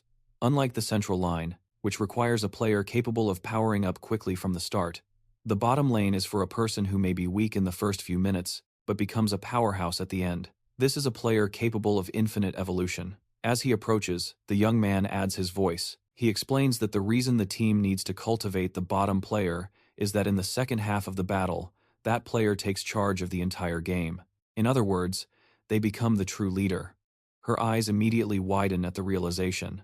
As he walks away, the leader continues, saying that if she doesn't want that responsibility, then there is nothing he can do, even though it seemed to him that she, with such highly developed physical training, was the perfect fit. She had the potential to become the main carry of the entire match, even signaling him to stop the two comrades from frowning. He reflected on how well their leader had performed as the girl immediately and eagerly locked in the bot lane position. The hero watched her. He realized she was in a surprisingly high mood after her chat with the head teacher. She was actually smiling. The question hung in the air.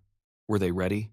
The game map materialized. The fighters stood opposite each other on the lane, the protagonist extending his hand forward. He felt completely at home in the lane. If he kept this momentum, winning the competition didn't feel like a pipe dream, it felt inevitable. Direct hit. One of his projectiles slammed into the opponent. As the young man rushed in to follow up, he realized she was already locked down by crowd control. Suddenly, a shadow materialized next to him. Just as the hero thought he had secured his first kill, a second opponent blindsided him. Pain seared his shoulder as a wound opened up. Raising his hand to defend, the young man realized his fatal error. He had been too fixated on the lane battle. He had completely tunnel-visioned, ignoring the enemy hunter. He was dead to rights, waiting for the killing blow. When his ally intercepted the attack, he noted that he needed to keep a close watch on these two rookies. A smirk tugged at the savior's lips while the comrade looked back with a scowl. Deoxin spoke up, stating he had signaled the enemy's approach and reminding him of their previous lesson. He had already warned him to check the map more often. That was when it clicked for the young man. The more he adapted to this grueling regimen, the more he understood just how incredible his trainers really were. Immediately, his focus shifted to another teammate, the so-called meat shield of the squad. Standing firm in the top lane, surrounded by enemies, he finally understood. This man gives 100% when playing the role of a tank. He refuses to die in the heat of battle, standing as the team's unshakable pillar even when stormed by opponents. Then there was the girl in the support position. Footage flashed of her hanging back and healing her ally. The young man recalled that she has an assistant, who took care of Shay. She nurtured the players and boosted morale with compliments throughout the game. Thinking about her teammates, she deployed the specific abilities they needed exactly when they needed them. Deoxin also appeared in his thoughts, despite being only a sophomore. He was undoubtedly the team's dispatcher. Imagining him repelling attacks, the hero remembered that he farms experience in the monster zone. He takes the position of a hunter, prowling the map and orchestrating the flow so that the game on all lanes is as easy as possible. The fighter repelled another enemy attack as the protagonist realized. He is the team tactician, relaying intel on map movements and formulating the plan, leading the team with a winning strategy. The enemy's eyes went wide with terror as a blinding explosion lit up the battlefield. Two opponents hit the dirt, defeated. As the dust settled, the ally retreated, shouting that he was rotating to the other lane. He added a condition. As soon as this game ended, the newcomer was in for a serious debriefing. The scene shifted to the academy corridor. The assistant threw open the door, calling for attention. Picking up a document, the man announced that the competition schedule was already live. The young man smiled, but his interlocutor bowed his head, noting they should anticipate their first opponent with bated breath. The emblems of both teams flashed on the screen. Gang Hyun's eyes widened. It's them. He noted these were the opponents for the first round, the team that took second place last year. Kim raised a hand, explaining that defeating such a high-profile rival would be enough to announce their arrival to the entire world. The hero pressed for details, and the reply was heavy. These tournaments are live-streamed globally across the internet. Shay slammed her fist into her palm. Aren't these the same players we heard about last time? The cowards? The coach shook his head. It would be different this year. Last time, the Vipers had used dirty tricks, under the strong influence of their former captain. A player profile board appeared, and the hero asked if that meant their previous captain had graduated. A colleague corrected him, suggesting their captain would likely be a third-year student now, Matthew. The girl stared at the captain's name, confused. The reply came quickly. The Viper's captain wouldn't be the person she expected. A paper with a highlighted name appeared. The protagonist's eyes snapped open. I know him. The room turned to the newcomer as he revealed that this person had also been with them during the recommendation exam. Matthew's profile was displayed. The young man standing in the ranks tried to process how he managed to be here. People stood in 2 rows. The leader, holding the file, grinned widely. This team has the guy who took down an S rank. 2 newcomers stood awkwardly nearby. The assistant crouched near a box, muttering that the spare uniforms had to be somewhere. Around here. The students looked around, bewildered by the sheer amount of junk in the room. The protagonist stared ahead, remembering they had only come to get uniforms, but were greeted by a horde of strange artifacts. Immediately after that, the fighter's gaze locked onto one of the robots. He asked about its performance. The assistant looked away, sheepish. He replied that the robot would only work if an artificial intelligence was installed. For now, it was just an empty tin can. He admitted his hobby used to be collecting robots mostly for personal satisfaction, almost like collecting dolls. The protagonist kept staring at the box as the man rambled on about how, when he came to the academy as an assistant professor, he got rid of most of them. But this one was exclusive, so it stayed on the shelf. The teacher finally grabbed a piece of clothing. Found it, he exclaimed, triumph in his voice, but the moment was cut short when someone asked if an artificial intelligence had been installed inside. If so, it would move on its own. Kim spun around with a deep frown.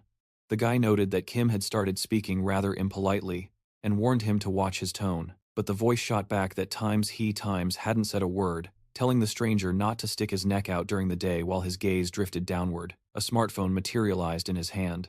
The robot winked, introducing himself, while the assistant stammered, asking if he meant to say he hadn't spoken earlier. Bending down slightly, the man asked if it was true had he really transferred the artificial intelligence directly into the phone. The robot scoffed, replying that Noah, who was still lacking in many ways, couldn't handle the modern world. The other man noted that this machine apparently housed an incredibly advanced intelligence. Teoden smiled, complaining that he was already tired of being cooped up in a phone, and launched into a rant about his confinement. He asked if he could borrow that robot body for a while, and casually called the man handsome. The assistant frowned, realizing the implications. He thought that this robot truly understood human nuances. The machine's head lifted, raising a hand, and the assistant watched in awe. He noted that this chassis was miles ahead of the model from 5 years ago that he had used previously. Everyone else crowded around, staring. The robot asked what they were gawking at. Was it really the first time they had seen a machine move? The young man stood behind him, asking if his assistant would cause any trouble, but the latter assured him everything would be fine. Since the hull was sitting idle anyway, they might as well put it to use. He recalled mentioning that he had lived with this assistant since childhood. He definitely wanted to see his master's performance.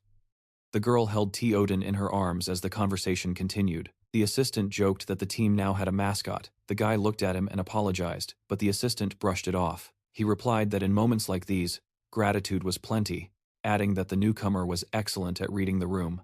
The guy's face flushed red at the compliment. Thoughts of the upcoming competition immediately flooded his mind. The arena appeared, and the host, smiling broadly, prepared to speak. He greeted the spectators with the microphone pressed to his face. The referee introduced himself, followed by his colleague, doing the same. Similar arenas dotted the landscape, and the announcement boomed that today marked the annual Festival of the Fantastic Academy. It was decided to hold the first competitions on the floating islands of Fantasia, drawing a massive crowd to the stands. One presenter declared that no one would regret coming to watch this season, just as a man appeared by a low wall. The headmaster bowed his head, proclaiming himself an ardent fan of the academy and its competitions. He stated that watching the students' abilities was his only joy. The venue came into view from a distance. The old man's voice echoed, claiming that the force the players exerted in their game transmitted directly to him. He spoke of their blood and sweat penetrating his very soul. Frowning, the headmaster noted that no matter how cruel it seemed, only one team would emerge victorious. The young man raised his head,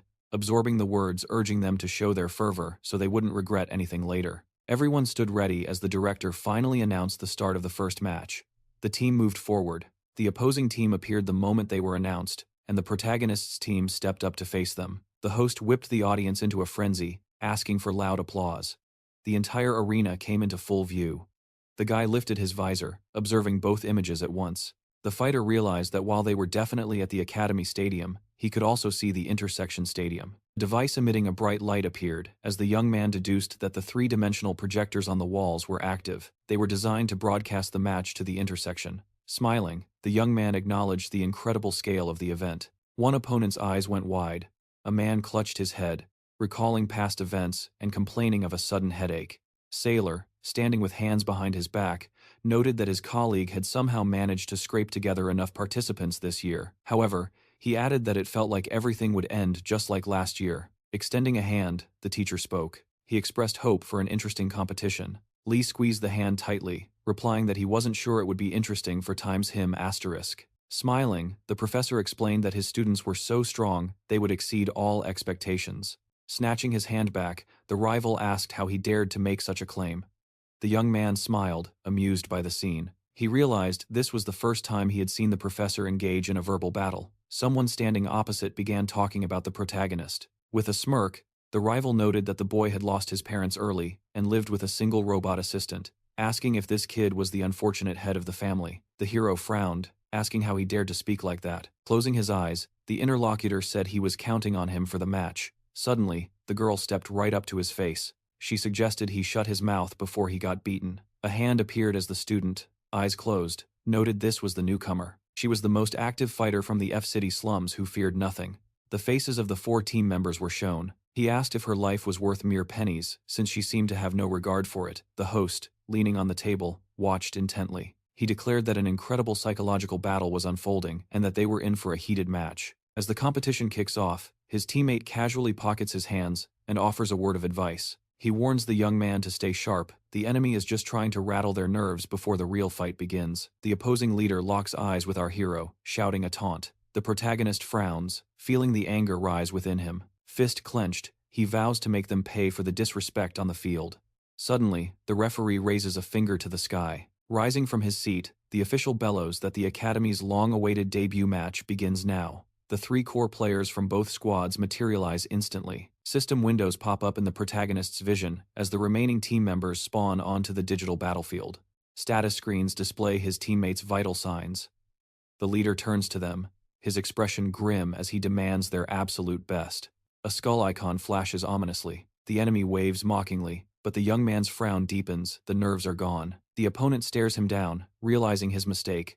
This rookie isn't scared. He has far more grit than meets the eye. Smirking, the fighter decides to test the mettle of the so-called prodigy, who took down an S-ranker. The hero stares ahead, laser-focused. A holographic map flickers to life, revealing every player's position across the arena. The match has officially begun, the caster announces, turning to his broadcast partner. What is your take on this matchup? The analyst nods. It all comes down to the laning phase. The team emblems flare to life on the screen. Class-wise, the protagonist's team has the edge, he notes. But watch the opponent's growth. I want to see how they adapt. If they can farm safely during the laning phase and scale up, they could easily tip the scales in their favor. 2 fighters square off in the lane. The host leans into the mic. Keep your eyes on these key skirmishes, folks. The enemy summons a skeleton hound, analyzing the boy's movement. He realizes something crucial. Asterisk, I've laned against upgraded mages before. Asterisk, the fighter thinks. Asterisk, they were a nightmare. But this kid? Asterisk. Asterisk. He's completely green. Is this really the guy who beat an S rank? Asterisk. He glances aside, dismissing the thought. Asterisk. Doesn't matter. Asterisk. He signals his ally to engage. Suddenly, the player swings a massive hammer, charging straight for the girl. She deflects the blow, spinning around to check on her shield-bearing teammate. I'm fine, keep going. But the attacker made a fatal error. By striking a player, he drew the aggro of the lane minions. A notification blares. Asterisk, allied hero attacked. Asterisk, the units instantly shift focus, swarming the enemy aggressor. A blue glow surrounds the battering ram as the caster shouts. The support is taking heavy minion damage due to that rash attack. He is out of energy and forced to recall. The retreat hands the lane advantage to the protagonist. The young man smiles. Asterisk. We are looking good, asterisk, he thinks. Suddenly, a teammate calls out. Enemy jungler spotted topside. Watch your flank. A professor cuts in to explain the mechanics. The system mimics the fog of war. Distant enemies are invisible until they strike. You must always anticipate where the opposing jungler will emerge from. In lane battles, you must respect the threat zone. Do not cross the safety line that is the golden rule. The young man calculates the risk. Asterisk. If the leader's intel is right. Asterisk. Asterisk. The jungler has to come from the left. If I hold this position, I can keep fighting safely. Asterisk. Suddenly, a chilling laugh echoes. The opponent smirks. Did you really think the attack would come from above? The hero snaps his head to the side too late. Another enemy strikes. His vision goes white. Asterisk. Why is the enemy support here? Asterisk.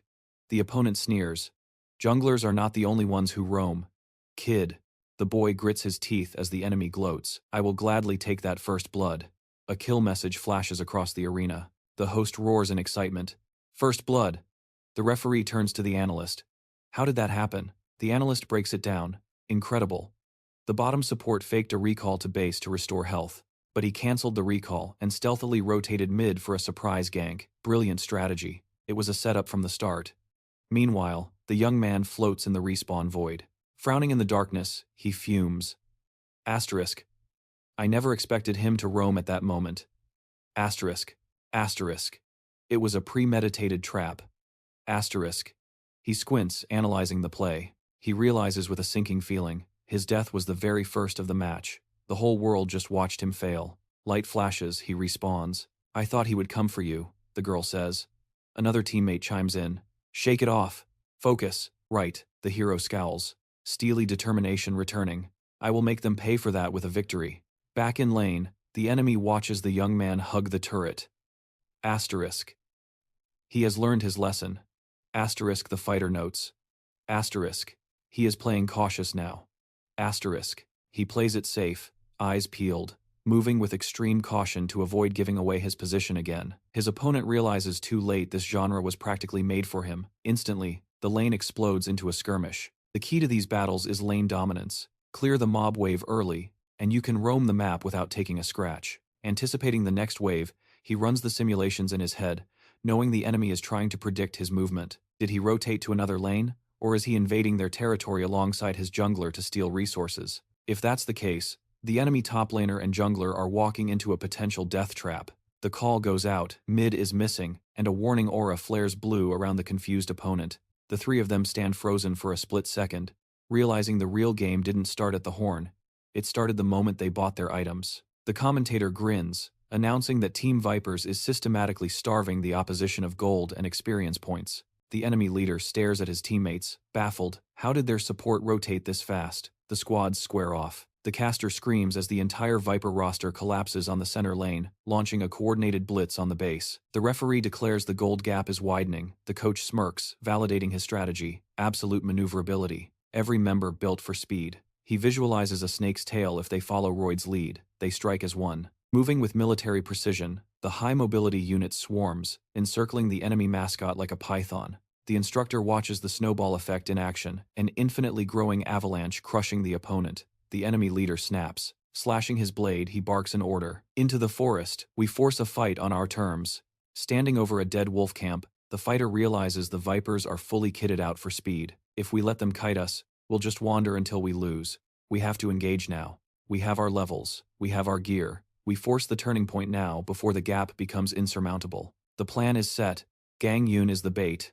He heads into the forest, looking vulnerable to lure them in. Meanwhile, the hero holds his position, ready to spring the trap the moment the enemy commits. The enemy grins, thinking they've read the play, believing the Viper's confidence will be their downfall. Target acquired. His teammate signals. Their hunter has entered the forest. The leader sneers. He knows it's a provocation, and he is ready to crush it. A tactical map flashes in his mind. If the hunter is there, he's likely calling for backup from top or mid. The mage rushes forward, confident that whatever numbers the enemy sends, they will die in that forest. He visualizes the S-rank fighter. He isn't here for the objective, he's here to settle a score. This is personal payback for the exam. His support shouts a warning, but he's already committed. She grits her teeth as two enemies descend on her. The leader smirks, thinking, game over. But the protagonist's eyes snap wide.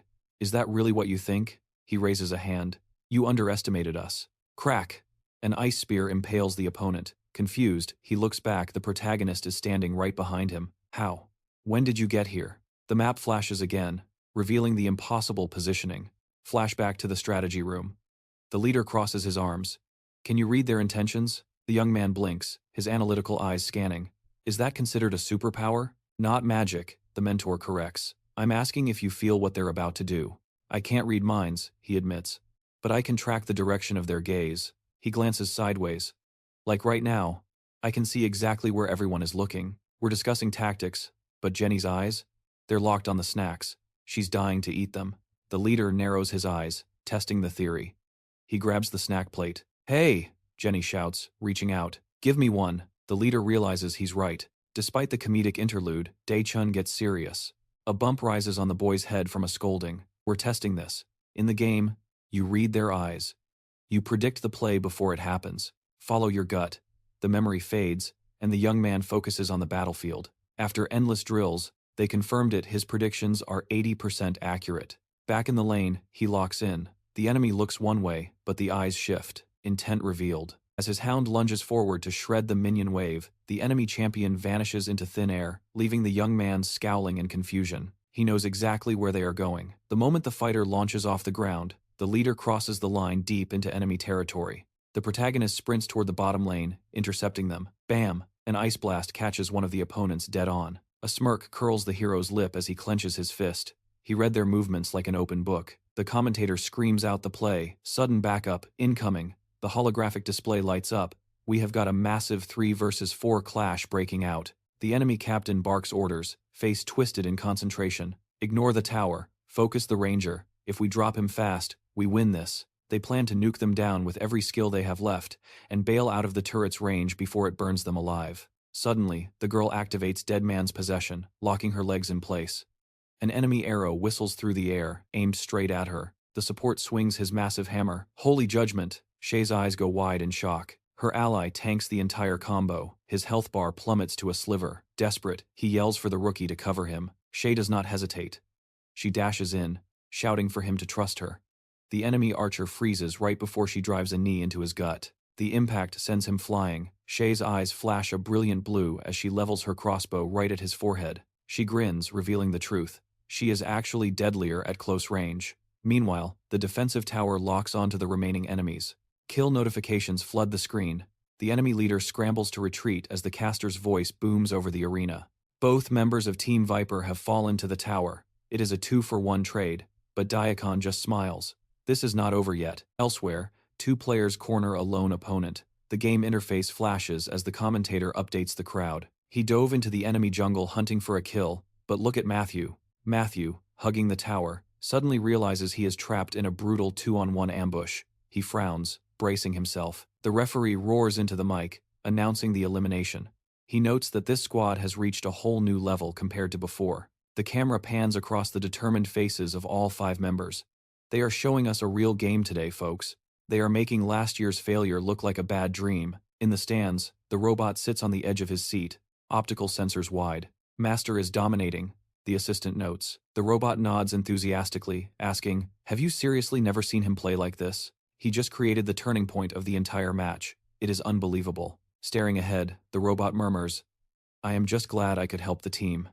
Meanwhile, the professor watches the battle unfold in total silence. Focusing on Gang Hyun, the teacher realizes the strategy. He has been pressuring the lanes and demolishing towers from the very start. If he had died, it would have been game over. Then, the professor's gaze shifts to the female support. She is the anchor, mitigating damage and saving her teammates in every crisis. Finally, he looks at their leader. He realizes this entire scenario was engineered by him. He pictures the man weaving a massive, invisible spiderweb, a plan devised in seconds, yet perfectly adapted to the chaos. He is the puppet master pulling the strings. The professor understands now, this student knows exactly how to win. No matter how many times he watches, the kid's tactical brilliance never ceases to amaze him. A smile touches the professor's lips. These 3 are finally washing away the bitter taste of last year's defeat. Back on the holographic battlefield, the announcement rings out. The team is bulldozing through the enemy lines with 0 resistance. They seized the advantage in the bottom lane, shattered the defensive line, and are now storming the base. Another tower crumbles to dust. The enemy captain looks terrified as the caster shouts, "They are already besieging the central barracks." Daikon glances at the fighter standing next to him.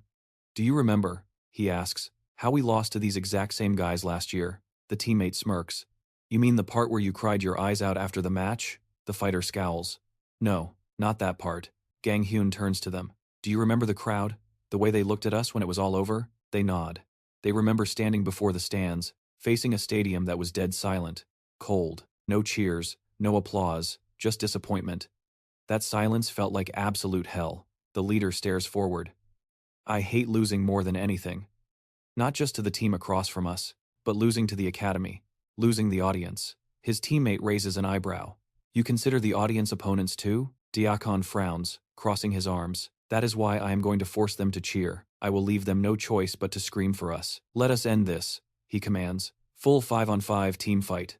Meanwhile, someone asks Dante for his prediction. Dante scoffs. That team finished dead last a year ago. They do not stand a ghost of a chance. Asta tilts his head, voice dripping with confidence. The underdogs never beat the favorites. That is just how the world works. The thug, a runner-up from the last competition, scoffs, declaring that his squad is the overwhelming favorite to crush this match. Looking away, the girl has zero doubts that the protagonist's opponents will triumph, while the hulking rival lowers his head, certain of their victory. The lady stands frozen, predicting the opposition's dominance, while the host grips the mic, screaming that the pressure is relentless and suffocating. Eyes fixed on the screen, the commentator explains the team composition as the fighters rush headlong into the assault. The referee can't comprehend the speed.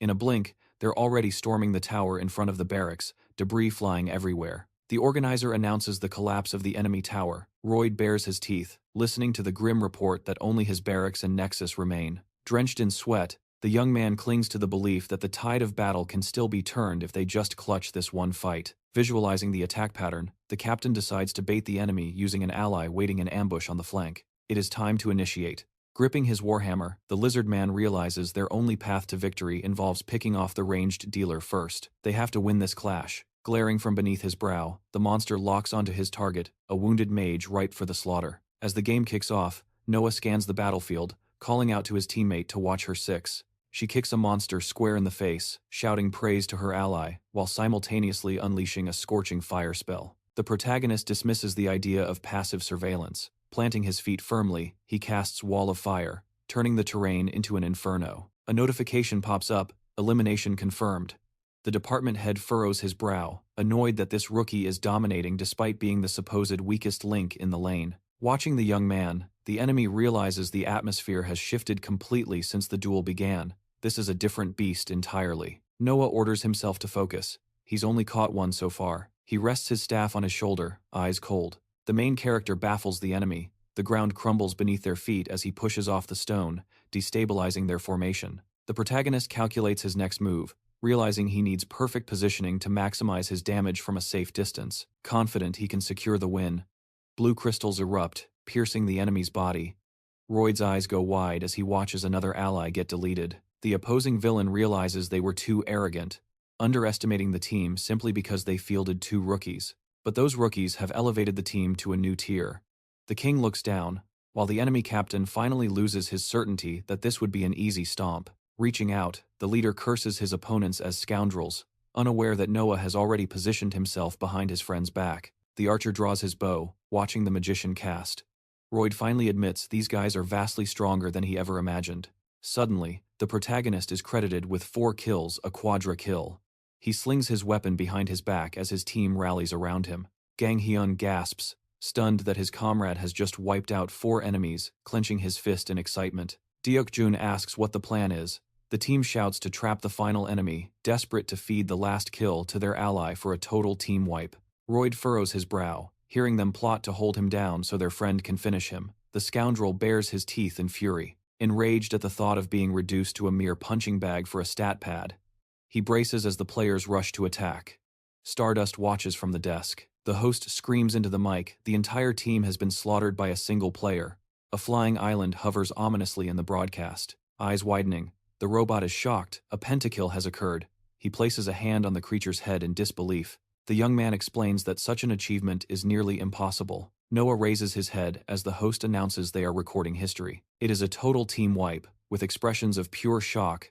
The participants listen to the announcement, echoing through the arena. The guy's team is tearing the enemy barracks apart. King watches with a furrowed brow as the boys demolish the twin towers and march on the nexus. The professor clenches his fist, absorbing the data from the field, his face illuminated by the bright rays of the exploding structure. The judge declares the destruction of the main structure. The main character grabs his helmet, a victorious smile spreading across his face. The protagonist hopes this legendary feat will make everyone forget he died first earlier in the match. His eyes widen as he rises to his feet. He feels the roar of the crowd vibrating through his entire body.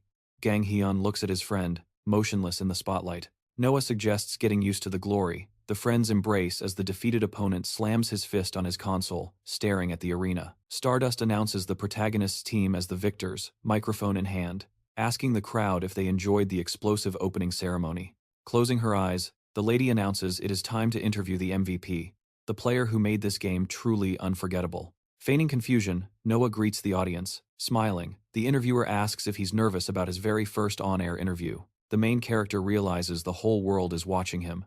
Looking ahead, the lady recounts how, after a rough start, they turned it around. His team won the fight. She asks if he was confident about beating the opponents who took second place last year. He replies that his team did a fantastic job, admitting he believed they would win in the end. The interviewer turns to the camera, noting his unique record. He took the first blood death, but secured the first victory and the first pentakill of the competition. She asks him to share his final thoughts. With a grimace, the young man admits that he actually likes it. The reporter smiles, holding out the microphone, and tells him to relax a little. She asks if he has a message for the rival teams they are about to face, a warning, perhaps? The man looks stunned, his mind racing as he processes the concept of trash talk. He realizes that whatever he says now will likely become his team's new motto. The camera focuses, the player hides his eyes behind his hair. Opening his mouth, the master thinks, "No one in the academy know, the world should underestimate us." But as he speaks, Noah bites his tongue. Hard. All he manages is a single, unintelligible noise. The main character immediately covers his mouth with his hands, mortified. The shadowy creatures behind him seem to grin. Looking back on the memory, the guy explains what happened. His teammates laugh, recounting how he was shaking throughout the entire interview, then bit his tongue and literally ran away. The interviewer chimes in, saying it was his first time on camera, so, naturally, he was nervous. She suggests they shouldn't tease him too much, but looking back at the footage, the timid man wonders. He wonders why these humiliating moments always happen to him. Back in the strategy room, the professor smirks, stating that despite the awkwardness, they all did a good job. It was a great match, a match that announced their presence to the world. With a joyful expression, the girl adds that it was a pure pleasure hearing the spectators chant their team name. The young man clenches his fist, declaring that next time, he will leave the crowd no choice but to scream their name by the end of the game. The man replies that there is still time before the next match, so they need to manage their physical condition. The scene shifts as a white door materializes. Turning around, the man hears a familiar voice. Inside the office, Noah is lying face down on the sofa, looking utterly defeated and uncertain. The main character says he needs a consultation. Looking ahead, the player admits that he needs to improve his performance during the laning phase. Clutching his head, he confesses that he feels like a burden, like he is just causing problems for the rest of the team. The professor observes him silently, thinking that Noah has finally begun to self-evaluate. This is a good sign. The protagonist's signature yellow eye glows. Noah asks if there is a specific method to improve. The professor answers positively, his expression turning serious. He explains that the method involves creating a custom training world. He asks Noah if he has been attending his world design classes. Noah looks up, realizing that those classes are taught by the coach himself. The professor nods. If Noah creates a specialized world for laning practice, he is certain the training will be much more effective. Finally, he asks if Noah is ready to try building his own simulation, a space where he can focus entirely on the laning phase. Showing a confident face, the young man agrees. A strange new world manifests, but the superior's face remains emotionless. A single lane appears. But looking at it, the man shows disappointment. A massive tower looms over a strange landscape, and the player looks completely confused. Looking over the design, the professor asks how this training world was built. He points out that Noah has set up way too many towers. The master explains his logic. He thought passing a harder gauntlet would improve his lane play faster. The teacher sighs, noting that while his zeal is commendable, he has created a terrible space. Looking at the dark orb representing the world, the man states he is genuinely concerned about his students' design grades. He decides to lecture him on the essence of simple worlds. First, they need a clear purpose. Their goal is a parade ground for laning practice. To achieve this, they need to purchase a source of peace from the system's internal store. A map appears, spinning in the orb. The man explains that they must cut away all inconvenient variables within that source. Looking out the system window, the professor states that since the goal is laning, simplicity is key. Even if there is only one level and one tower left, that is enough. He adds that by changing the victory condition to destroy the first tower or first blood, you create the perfect training loop. Inside the simulation sphere, a lion-like figure forms. Throwing a glance forward, Noah asks the crucial question, "What about an opponent?" The interlocutor assures him that there are no problems with that either, pointing a finger upward. The teacher reveals he has a massive collected database of players. He can generate a bot based on any of them, for Noah to train against. Player data scrolls by. Smiling, the man tells him to choose whoever he wants. The student points to a specific file, one where the player has an unknown nickname. Instead of a name, a hero avatar with a single glowing red eye appears. Knitting his eyebrows, the professor explains that the nickname data is missing or corrupted. He adds that he does not recommend using that data because it is old. But the main character insists, asking if he just has to beat one player. Smirking, the protagonist decides he will choose that hero first. He adds arrogantly that he will defeat this guy today, and then move on to the other save data. The professor looks ahead, clutching his head, and simply agrees to let them proceed. A single lane appears in the void. Holding his staff, the young man notes there really is only one path here. He looks ahead, asking if the figure before him is the unnamed bot. In the projection's hand rests a blade.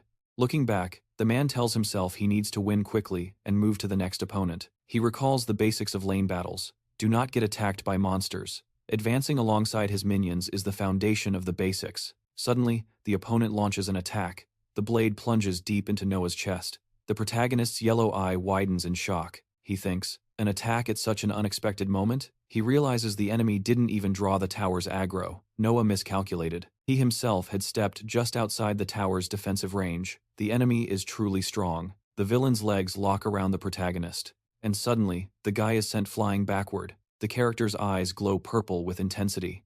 The professor sits back in his chair, admitting he was anticipating this, but it seems the boy still cannot behave like an adult. A memory of the student arises as he watches the brutal lesson unfold. The man realized that overcoming his past wouldn't be simple. As the sunset faded into night, the gaming rig materialized before him. Clutching the VR helmet, the protagonist admitted he had run the simulation 75 times just this morning. Yet, he hadn't landed a single scratch. Head bowed, he questioned the invincible playstyle of his virtual opponent. The guy declared it was unlike anything he'd ever learned, adding that this was the single strongest fighter he had ever faced on the line. Wondering who this unknown master was, his eyes drifted to a data card attached to the door. The young man muttered that he promised the professor he'd finish by daybreak. If Carrie found out he failed, he'd be the laughingstock of the academy. He had to win, if only to prove his grit.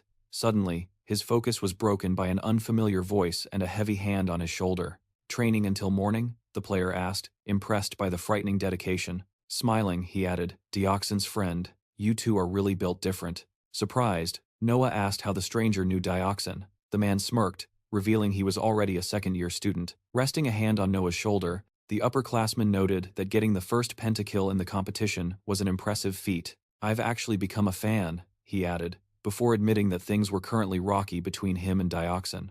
Noah guessed that he must have quarreled with his friends too. The man smiled sadly, confessing he wanted to make peace. "It was just a big misunderstanding," he explained. "But he won't listen to a word I say.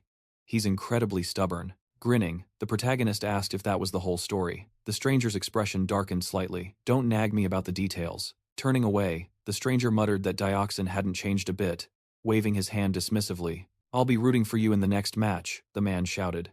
Noah covered his face, thanking him for the unexpected support. It dawned on him he never even got the guy's name. The scene shifted to a building where another player laughed, arms crossed. "What are you smiling at?" the young man asked, warning him to grab his uniform and get out fast. "If you stall again, I'm not waiting." Finally, the stranger apologized for the delay. The young man's expression turned serious. Pulling on his coat, the man said it felt like the first time in ages that he had met someone from his hometown. With a hand over his heart, the young man revealed his identity. He was the captain of the Metal Sharks. Grinning, the player mused, "I bet everyone missed him quite a lot." The scene cut to the stadium. Looking away, a teammate asked if Noah had been overworking himself lately. "Why do you say that?" Noah deflected. Glancing sideways, the young man noted, "You train your physical strength with him every day, don't you? And I know you practice with the professor too." Noah stretched his legs, replying that he loved pushing his limits to improve. His partner warned, "We need to scout the other teams today, so don't burn yourself out before the real fight." The protagonist nodded in understanding. Looking aside, he asked, "What exactly do you need to do to dominate in lane battles?" His teammate paused, pondering what it truly took to hold a lane effectively. "You don't think it just takes willpower, do you?" the young man asked. The man frowned, replying that grit was all he used. The player pointed out the harsh reality. The results of the battles were 179 straight defeats. Noah hid his face in his hands. Noah realized willpower alone wasn't enough. Suddenly, a magnificent floating island appeared, sparking the protagonist's interest. A girl in the crowd touched her cheek, overwhelmed by the electric atmosphere of the stadium. "First time watching live?" the player asked. The protagonist nodded. "Then watch closely," the man advised. "You don't want to miss today's match." The guy turned around, fully endorsing the sentiment. Mic in hand, the host roared a greeting to the gathered spectators, announcing that the final match of Week 1 was about to begin. He reminded the crowd that a 2-week break would follow today's game. Tension filled the stadium as people exchanged glances. Two teams were set to clash. A wolf emblem flashed on the screen, a squad comprised entirely of sophomores. It was the team that took an honorable third place last year, the Unchained Wolves. A bespectacled man stepped into the light. The players remained masked in shadow. Heads turned as the opposing team was announced, the Metal Sharks. The young man smiled, explaining that due to internal conflict, the team had completely overhauled its roster. It was a brand new squad of first-year students, led by a lone second-year captain. The members stepped into the arena. The contrast was stark. This rivalry promised to be an absolute spectacle. Making a strange face, a spectator leaned in. The man asked if the captain was Dioxin's friend. The player's expression twisted into a scowl. "Who said I'm friends with that freak? Don't you dare associate me with that garbage," he snarled. Brows furrowed. The young man realized this was the traitor they had heard about, the one who had betrayed his team and hurriedly recruited a bunch of freshmen just to save his own skin. Thinking this was the big break he had been promised, the player threw his hands up, trying to mask his anxiety with a casual demeanor. Keeping his face hidden in the shadows, the captain's voice cut through, assuring them there was no reason to fear the other squads. Facing a lineup of second- and third-year veterans, the rookie stared ahead shakily, asking if they actually stood a ghost of a chance. The captain wasn't having it. He called out their cowardice, gripping the man's shoulder and telling him to simply execute exactly what they did in training. "Stick to the plan and we're fine," he insisted, warning them not to choke out of panic.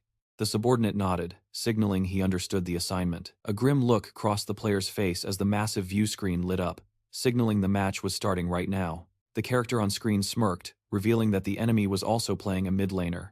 Then, the player's profile popped up. Recognizing the face immediately, the man asked if he knew him. Noah confirmed it with a scowl, mentioning they went to school together and calling him a total piece of trash. The girl asked if the guy had bullied him, offering to give the villain a piece of her mind, but her companion shook his head, clarifying that wasn't quite it. He insisted the opponent was nothing, someone he could crush even without the professor's training. But looking at the matchup, he admitted the rookie was seriously out of luck. His lane opponent was none other than the so-called third generation of best mid-laners. The player stared at the screen, his eyes burning with fury. A character from the Freed Wolves team stepped forward, pointing his blade right at the camera and scoffing that he had zero expectations for this fight. Considering they ranked 9th last year, he couldn't believe a first-year student dared to challenge him. The young man furrowed his brows in concentration. He knew he was facing an elite academy talent. The suffocating pressure in the arena was miles apart from what he felt during practice sessions. His avatar materialized. He told himself that if he just followed the captain's strategy, they would survive. With that resolve, he launched his attack. The knight noted his opponent was too stiff. Seeing an opening, the enemy pressed the offensive, clearly intending to secure a solo kill right then and there. Leveling his sword, the hero announced he was taking first blood. The freshman's expression darkened at the disrespect. Surrounded by wolves, the captain spun around, declaring he would prove to Deacon exactly how wrong their assumptions were. Two faces flashed on screen, debating if they should intervene. Suddenly, the student's face filled the frame, a blade stopped millimeters from his eye. The sword sliced empty air. The guy dodged and instantly launched a counterattack, absorbing a blow to dish one out. The knight realized his opponent's movement patterns had completely shifted. An armored foot stomped down, slashing with the sword, questioning his sudden synchronization spike. A horizontal slash rang out like a bell. The hero kept hammering away as a strange white essence began to leak from his opponent's eyes. Shock painted the guy's face. He couldn't understand how a player supposedly failing physical training was moving like this. Noah watched in disbelief, thinking this had to be a hallucination, unable to accept that his bully had leveled up this drastically in such a short time. Cold steel pressed against a neck. The enemy materialized behind him, a flash of yellow, and it was over before anyone processed the speed. A single first-year student had just solo-killed the veteran.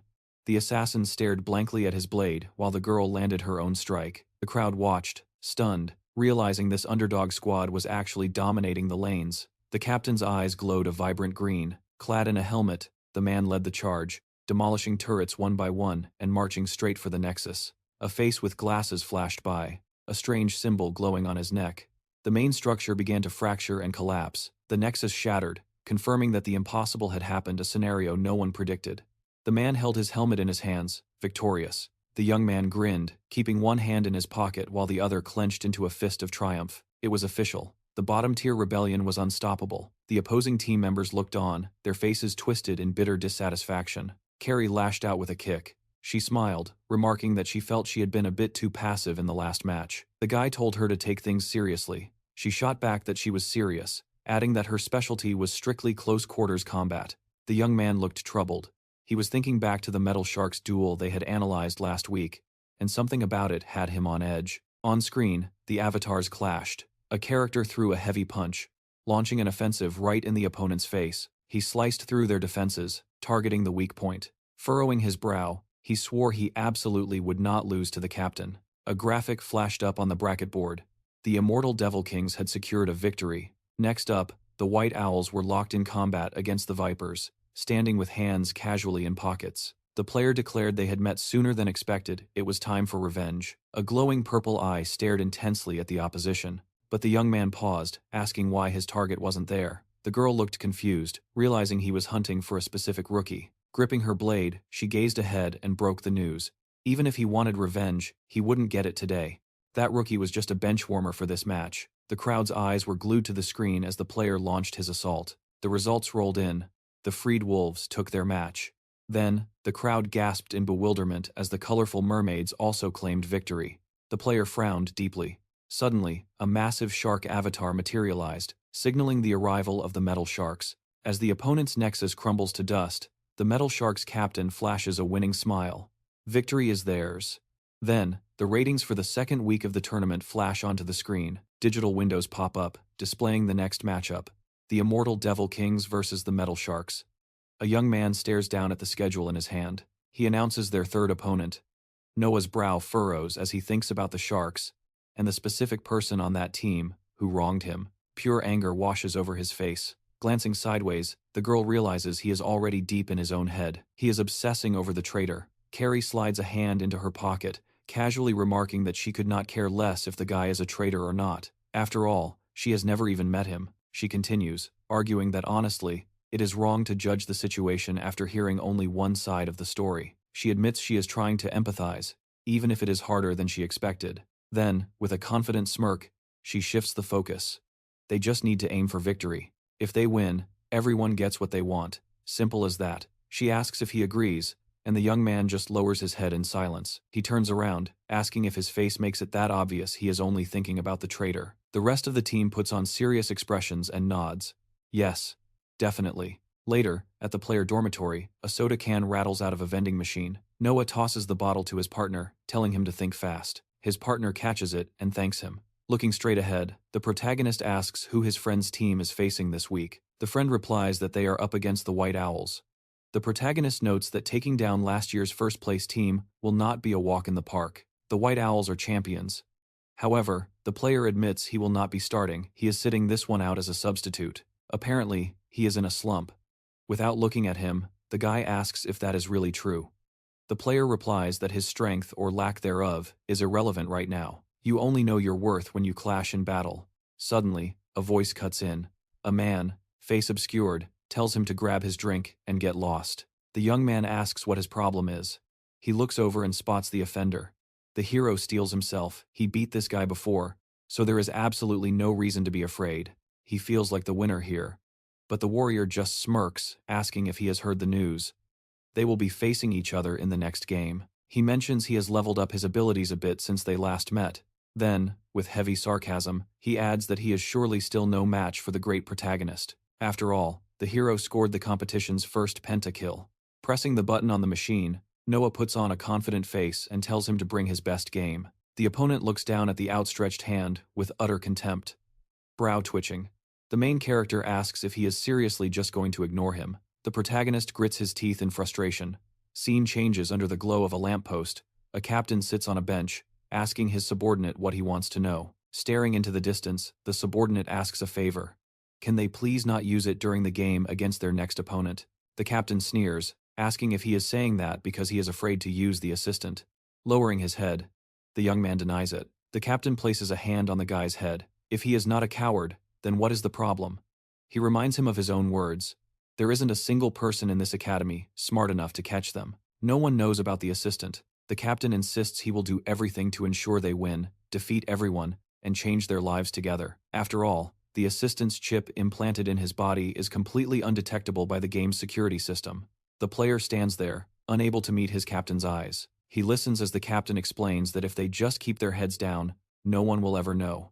Grinning, the leader tells him to stop complicating things. Guilt washes over the team member's face. He furrows his brows, admitting there is one specific guy he wants to defeat, honestly. Surprise flashes in the captain's eyes. Then, hiding his gaze, the leader muses that human psychology is such a simple, predictable thing. Once a person gets what they want, they change. Clutching the can in his hand, the subordinate is asked a hard question. Does he really think he can defeat his rivals on his own? Does he think he can win without the assistant?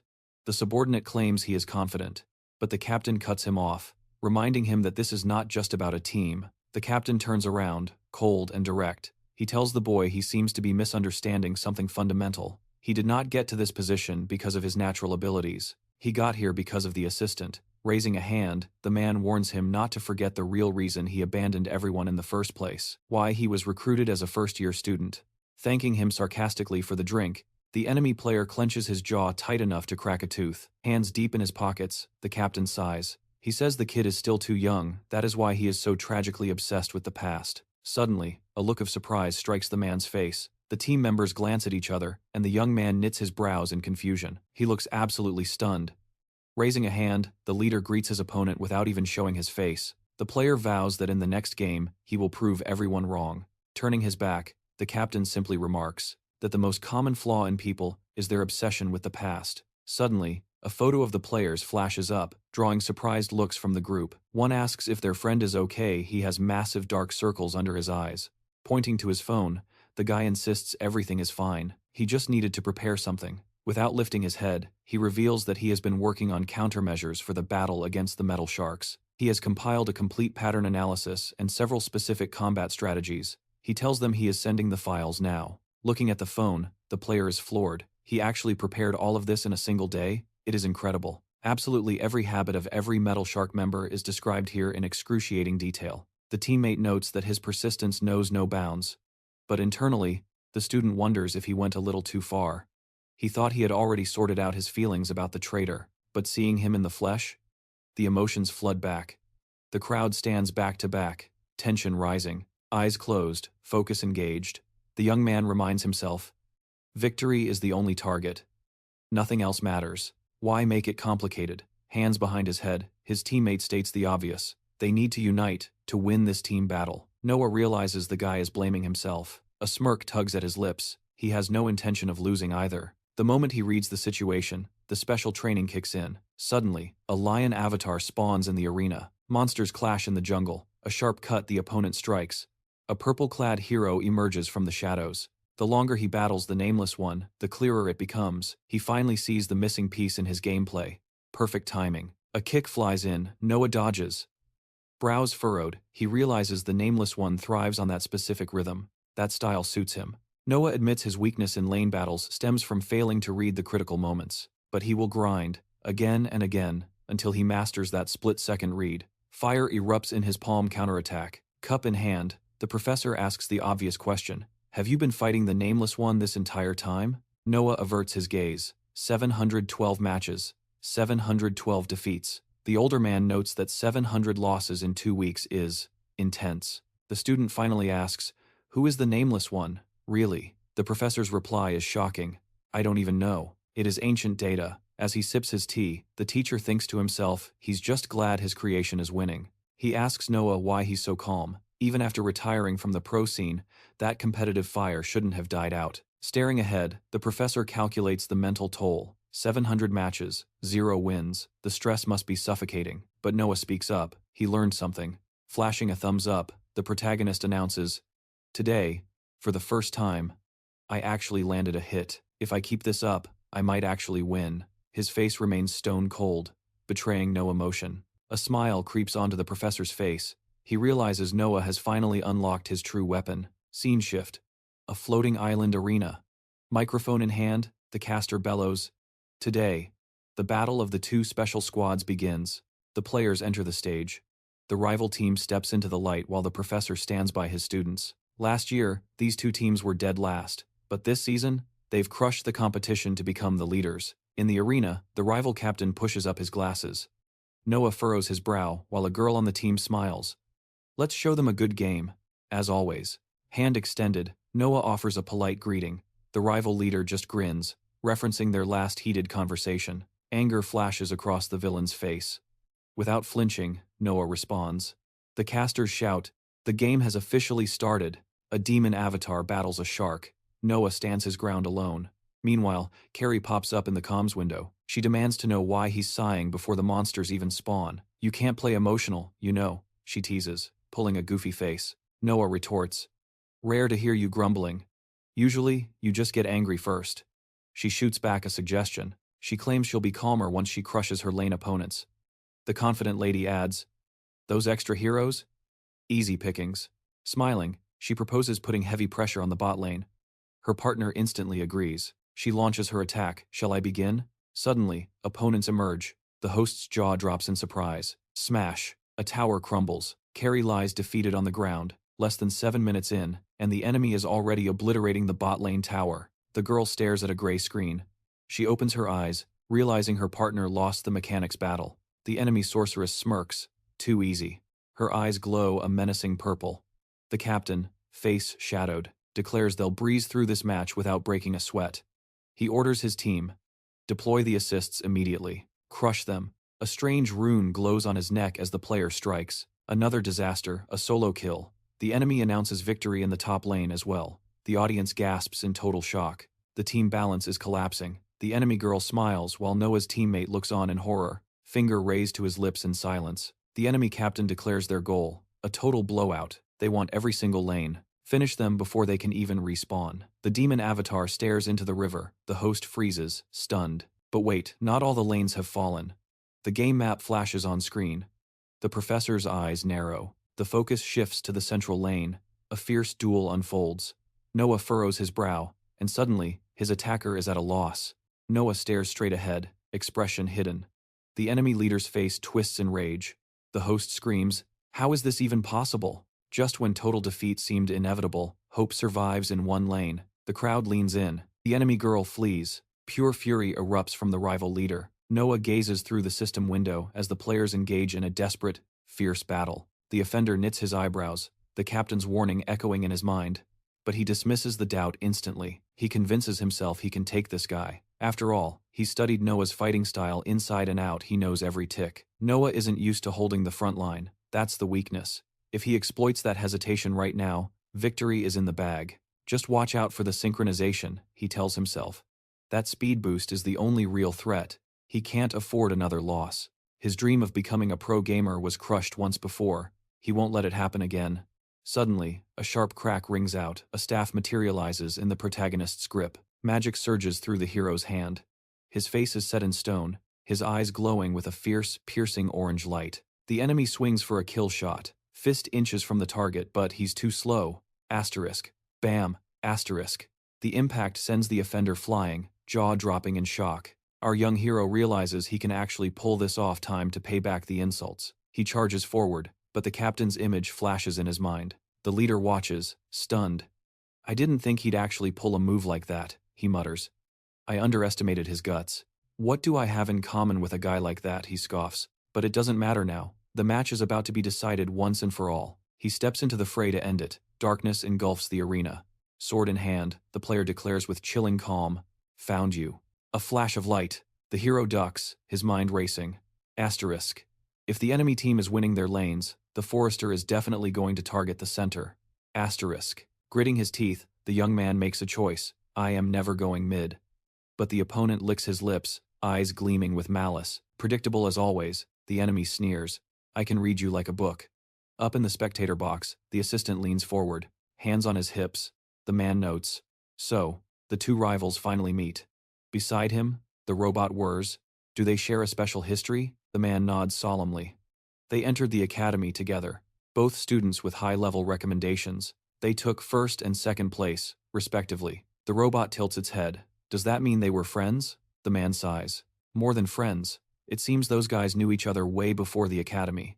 Back in the old days, they were handpicked by the professor himself. But, in the end, one of them switched teams. Betrayal runs deep. On screen, the battle intensifies. The robot looks confused. Wait, which one of them was ranked first? A flurry of blows rings out. Times, clang, clash, asterisk. Must be the auction effect, the assistant muses. Suddenly, the hero strikes, knocking the blade right out of his opponent's grip. The sword spins through the air, the dagger embedding itself in the floor. The villain grins, completely unfazed. You think disarming me matters? I've been losing since I was a kid. I'm used to the bottom. I'm not inferior to anyone when it comes to survival. The young man scoffs. I don't care. Keep your memories to yourself. But the enemy raises a hand, glowing with an ominous purple energy. Oh, but I'm feeling sentimental. It's a little upsetting, you know. Wondering what you're feeling right now. He smirks. Let's play a little game. Suddenly, the blade on the floor glows purple. The player spins around the sword, flies backward, magnetically drawn to its master. Asterisk homecoming instinct. Asterisk. The blade slashes the hero's cheek. Blood draws. The enemy launches his assault, screaming, "This is a taboo for eternity." The captain's smile fades into nostalgia. I remember that city, he says, where the garbage piles were higher than mountains. We found treasure in that hell, a broken game console. We fixed it, played it until our fingers bled. We dreamed of being pro gamers. Flashback to two kids sitting on a dirty floor. The hero glares. That was the only good memory from that hellhole. A pro player flickers on the TV screen in his memory. The young man's expression darkens. And you ruined it. You left the team without a word. Blocking a barrage of attacks, the leader retorts. You were always too self-righteous. If I told you I was leaving, you would have stopped me. Asterisk thud. Asterisk. The hero catches the rival's wrist, driving a blade into his shoulder. Standing over the loser, he demands, You opposed me? Is that your excuse? You still should have told me. Fury burns in his eyes. Why betray the professor who found our talents? Why throw it all away? We could have won everything in that team. The captain looks up, defiant. I am strong. And I didn't kill you just now because I wanted to talk. A health window pops up critical condition. Shifting his blade to the other hand, the enemy shakes his head. Don't be naive. Everyone has personal circumstances. I told you, I had a reason for leaving. His blue eyes flash cold. I was seizing a chance. Asterisk. Swish. Asterisk. A sudden blinding cut. The hero gasps. His right arm is gone. Severed cleanly. The system alert chimes. Asterisk. 10 seconds to regeneration. Asterisk. The hero screams his opponent's name in pure rage. Desperate, he launches a kick. But suddenly, a chip glows around the enemy's neck. The leader blocks the attack effortlessly with one hand. The hero freezes, stunned. Asterisk. That stance. Is that karate? Asterisk. A spectral martial artist overlaps with the villain. A knife materializes. And the counterattack begins. Taking hit after hit, the player realizes the truth. Asterisk. He didn't just play the game. He leveled up in real life. He learned martial arts. Asterisk. The opponent steps forward, looming large. His face is cold, determined. This game is just a tool, he declares. A stepping stone. To realize my dream, I'll throw everything else away. He extends a bloodied hand toward his former friend. Do you want to change the world with us? A vision of a smiling girl flashes in his mind, the reason for it all. The assassin drives his blade deep into his friend's chest. Nearby, the children sit glued to the TV screen, eyes locked on the carnage. The opponent reflects on how it all came to this, realizing that the golden days of innocent, happy team play are gone forever. Smirking, the guy wonders if anyone will spot the tiny microchip. Staring ahead, the girl assures him it's undetectable. The device is calibrated to intercept and sync with the player's brainwaves milliseconds before they even reach the game's interface program. While displaying shadowy silhouettes on the monitor, the lady adds that this chip houses combat data from thousands of top-ranked players. It also stores movement patterns from elite athletes and martial arts masters, allowing the system to execute the perfect counter instantly. Raising his hand, the young man interrupts. He complains that the program's name is too much of a mouthful. The lady nods, agreeing to rebrand it simply as Helper. Back in the arena, a fighter's digital avatar begins to disintegrate. The commentator goes wild, screaming about a player single-handedly wiping out a member of the protagonist's team, turning his head sharply. The warrior asks if he needs to clean up his junior comrade's mess. Flashback to 2 minutes prior, the battlefield was chaotic. A man steps forward into the fray. Glaring from under his brow, the assassin scoffs. He never expected his opponent to make such a rookie blunder, stepping into the lane and wandering right into his area of effect. Finding himself in the opponent's blind spot, the villain grins. It is the perfect moment to strike. Noah glances around. In a heartbeat, he leaps away. Frowning, the enemy realizes too late it was a decoy. A small knight plunges a blade into the player's back. A projectile slams into the villain's face, and it clicks. His opponent took the initial attack on purpose. He used the momentum to counterattack. Staring at the fighter sprawled in the dirt, the main character reveals the hard truth. You walked right into my trap. Baring his teeth in a snarl, the assassin listens, refusing to accept the situation. He stretches a desperate hand forward. The protagonist taunts, "Now, who's the real loser here?" Engulfed in a purple aura, the guy realizes something. After 700 matches against the Nameless One, he has developed a habit. He constantly simulates what that times person would do in his place. Looking down, the young man knows the minions are spawning now. Dodging a barrage of blows, he reflects, if my opponent were the Nameless One, I would be dead already. It is impossible to play this sloppy against a true pro. From the sidelines, the professor observes the clash. Staring ahead, he notes that his student's lane control has improved drastically over these past 2 weeks. Noah swings his staff. Noah can't quite process it. He is used to fighting monsters way scarier than this. A smile creeps onto his face. He is handling this enemy with terrifying ease. Veins bulge on the murderer's forehead. Mouth agape, he screams in panic. Don't you dare get comfortable. Strapped into the gaming rig, the student recalls the grind, analyzing his replays every single day, after every crushing loss, all to become stronger. His hand trembles as the dark thought crosses his mind. He refuses to accept that he lacks talent. Gripping the dagger tight, the player resolves to win this battle on his own merit. He has to prove them wrong. Hand to his chest, the protagonist declares, with your health bar that low, finishing you off will be child's play. He begins chanting a fire spell. A heartbeat, later a massive explosion rocks the arena. The young man's health bar plummets. The assassin's vitality hits critical levels. Drenched in cold sweat, the scoundrel rages he is losing again. Reaching out, the student recalls his friend's forbidden advice. Use the helper if you want to win. Staring at the championship trophy, the fighter knows. He wants victory at any cost. The enemy team stands there, holding the award. The player hallucinates, imagining his own teammates replaced by the winners. Eyes wide with shock, he can't understand why his mind is conjuring such a betrayal. He furrows his brows. He doesn't even recognize himself anymore. Staring at his rival's back, the killer refuses to admit the truth, that this loser is stronger than him. Charging up a massive fireball, Noah is certain with that sliver of health remaining, his tormentor will die in a single hit. It is time to unleash the ultimate skill. Looking ahead, the assassin realizes he has no choice, keeping his head straight, paralyzed by the fear of another defeat. Suddenly, a strange symbol glows. A stream of fire roars toward him, and the main character watches, as the assassin slides across the ground effortlessly. He admits it, his friend was right. He dodges the attack with inhuman precision.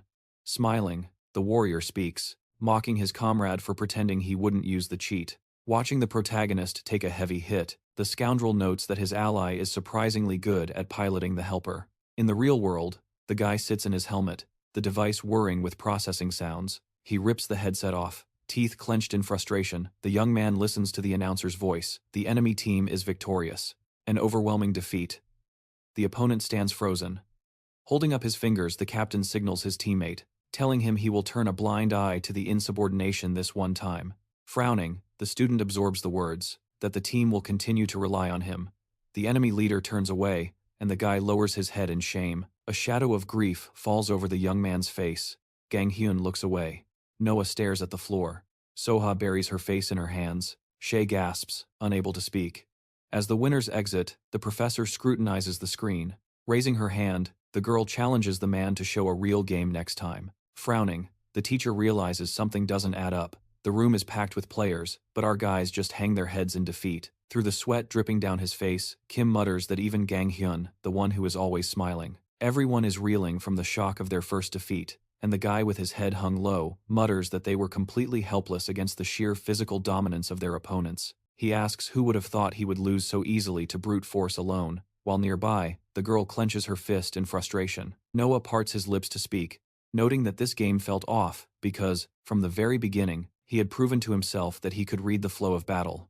But remembering the overwhelming aura surrounding him, he realizes that at some point, that idiot just became too powerful to handle. The professor gazes ahead, advising them not to wallow in despair, believing they did everything they could in this match. With hands in his pockets, the teacher recalls that, in the past, his team's coach often said that a jack of all trades usually finds a way to succeed. The young man listens with a serious expression, as the assistant suggests, using this defeat as a foundation to level up even further, reminding them that the road is still paved with many competitions, so they need to stay sharp. The mentor turns his head, deciding it is time to check on the metal sharks and Lily. A view of the open daytime sky appears. Sprinting hard, the protagonist realizes that even a day later, exhaustion weighs him down, and he lets out a heavy sigh. The guy admits the auction took a massive toll on him, and since they lost to Loki's team, this defeat is an even more crushing blow to their pride. Frowning deeply, the young man vows he never wants to lose again. With his lips pouting, Hyun Jun calls the main character a total loser, but Noah shoots back that it was technically a draw, and if they meet in the playoffs, he guarantees a win. As he keeps moving his legs, Noah reflects that in the past, he was beaten far too easily. Sweat dripping down his face, the protagonist wonders if his struggles stem from a lack of synchronization, and when he will be able to tap into that power again. A towering structure looms ahead. Standing at the door, the guy exclaims that the workout has finally cleared his mind, but suddenly, he spots Han lounging on the bed. The student strums the guitar, fingers dancing along the strings. Smiling, Noah notices that he is actually talented, adding that it seems he can handle a guitar as well. Seeing drool escaping the teenager's mouth, the main character thinks it is incredible that he can sleep through anything. Han looks at the protagonist, mentioning he has returned, and mutters that this guy really is number one when it comes to napping. Standing by the bed, the young man asks if he knows how to play the guitar, to which Han replies that Professor Wizen advised him to find a hobby to boost his synchronization levels, explaining that his synchronization is linked to his sense of hearing. Later, as the players walk down the street, the student reveals that he is actually performing with a band at the school festival. The guy asks for clarification about the festival, and it is explained that at the end of the 5th week of SKT, a grand festival will be held, during which the entire academy will transform into a hologram, marking the day of unification between the academy's reality and its mirror world. Smiling slightly, Noah remarks that Han is incredible because, by participating in the competition, he is simultaneously preparing for the festival. Then, the student drops the news that the teenager responsible for vocals can no longer participate, so they are desperate to find a new singer. Parting his lips, Khan mentions he had a conversation with someone. The student asks if Noah knows a lot about girls, causing the main character to turn around in bewilderment. After listing the girls he knows, the student notes there are 2 on their team, and the protagonist confirms this is true. His interlocutor then asks if he talks to the girls often, receiving a positive answer. The player clarifies he needs to know how to befriend a girl, after which the guy abruptly tosses his things aside in frustration. The user watches calmly, asking if Han has a crush on someone. Khan quickly denies it, saying he does not like him in that way, clarifying it was a person with a good voice, which makes Noah blush. Flashback to when the student was lying on a bench. He reports that he was worried the performance would be cancelled, so he entered the mirror world version of the academy to sleep it off. The protagonist asks how he could sleep if he was so worried. With the student's mouth hanging open, the silhouette of a girl appears in his memory, and the player says he was woken up by a woman singing with a mysterious, captivating timbre. Touching a tree, the user recalls following the sound immediately, and when he reached a secluded place far from any other souls, the teenager spotted a lady ahead. The lady's eyes were closed in song. Smiling slightly, Han admits he was stunned. It was a flowing voice full of pure beauty, and in that moment, he knew such a person would be perfect for the role of vocalist. Blushing, the protagonist mutters that it sounds like love at first sight. The girl had turned around in surprise, and the student explains that, In order to hire her, he decided to speak first. Standing beside the lady, the disciple blurted out, "I want you."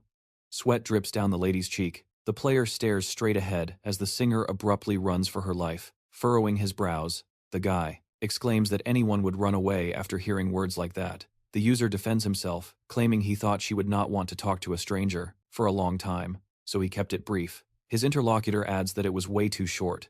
The teenager looks confused, realizing that the inexperience in communication the professor warned him about might actually be a serious problem in this situation. Khan pleaded with him, asking if he could help secure her for the performance unless, of course, he was against it. Noah pointed a finger, questioning the plan again. Suddenly, they were in motion, the protagonist's legs pumping as he locked his gaze forward. He clarified if Khan wanted him to do the talking. Receiving a frantic nod, Noah quipped that his friend was perfectly capable of speaking for himself. The student noticed his friend trembling like a frightened small animal.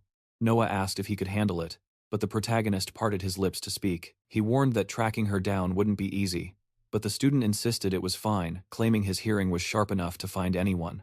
A magical detection field expanded. Noah picked up the sound of a hamster cracking a nut and a pair of lovers whispering by a tree.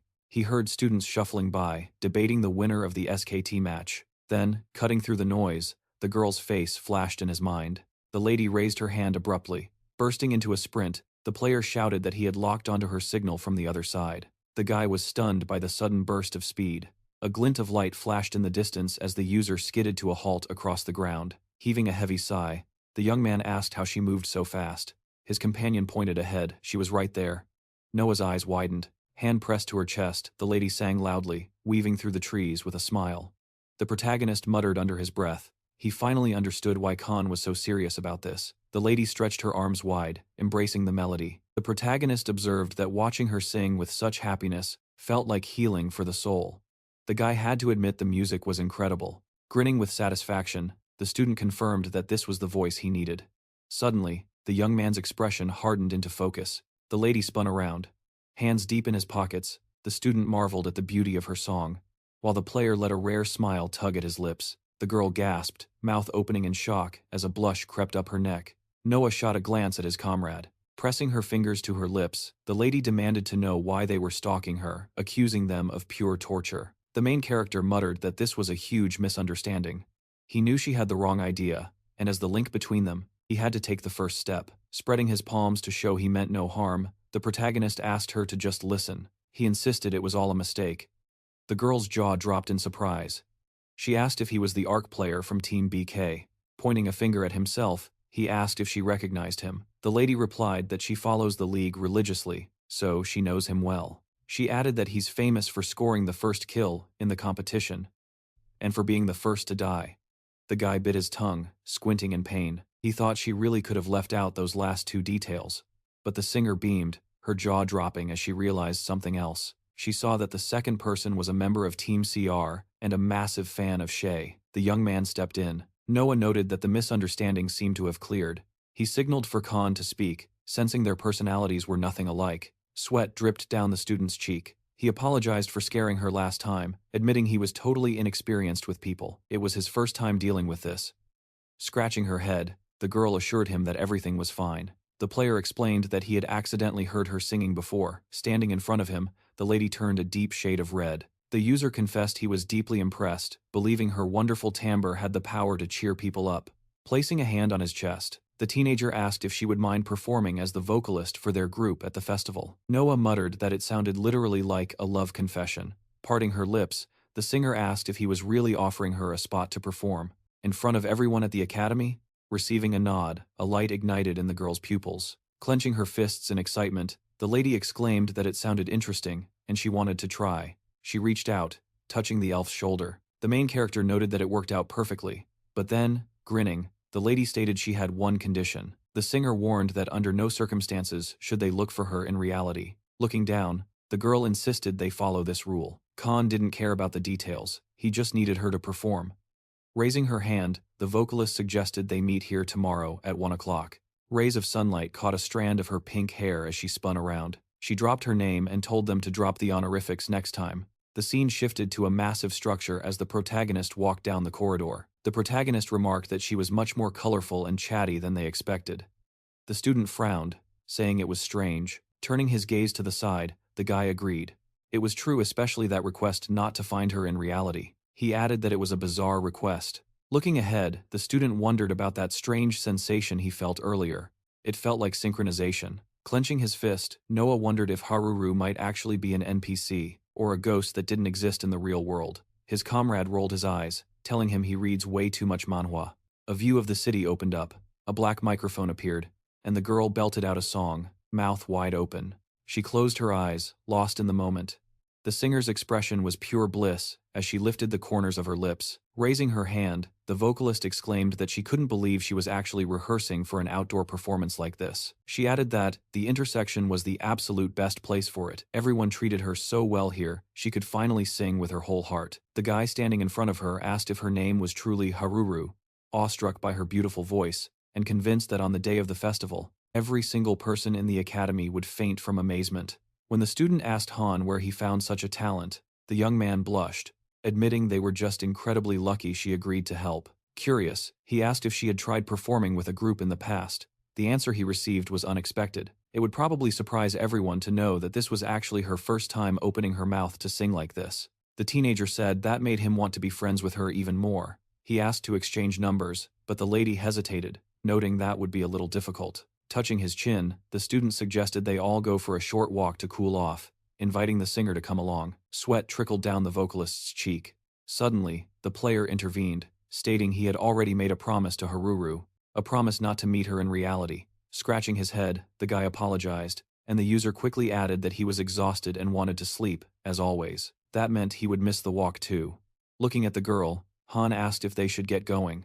The elf turned her head sharply, surprised by how he addressed her. Now standing behind the student, the lady asked if he would walk with her instead. It seemed the other guys were already moving out. Smiling happily, the singer mentioned they had rehearsed their number very diligently. The student nodded, agreeing that it was true. But it was definitely time for bed. The vocalist thanked him for suggesting a place where she could simply enjoy singing, her gaze drifting ahead. Haruru suddenly grew serious. She wanted to ask something. She wondered if what he had said yesterday was truly sincere. The player's expression hardened. The girl noted that her singing lifted her spirits, and the user replied that it was exactly the same for him. His honesty made the lady blush.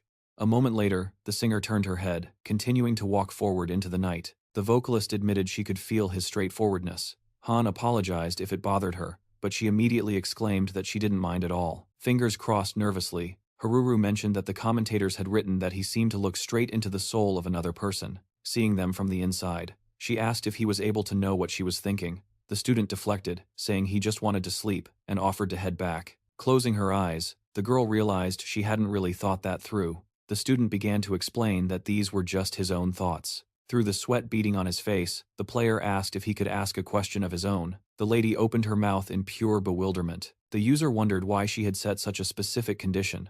Under the glow of a nearby lamppost, it was evident he didn't intend to track her down against her will, but his curiosity was eating him alive. Suddenly, the singer tilted her head down. Smiling sadly, the vocalist dropped the bombshell.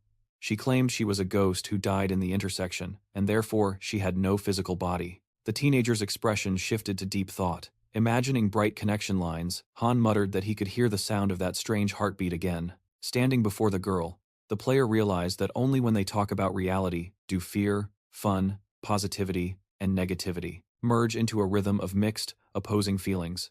Gazing ahead, the lady asked him to listen to her.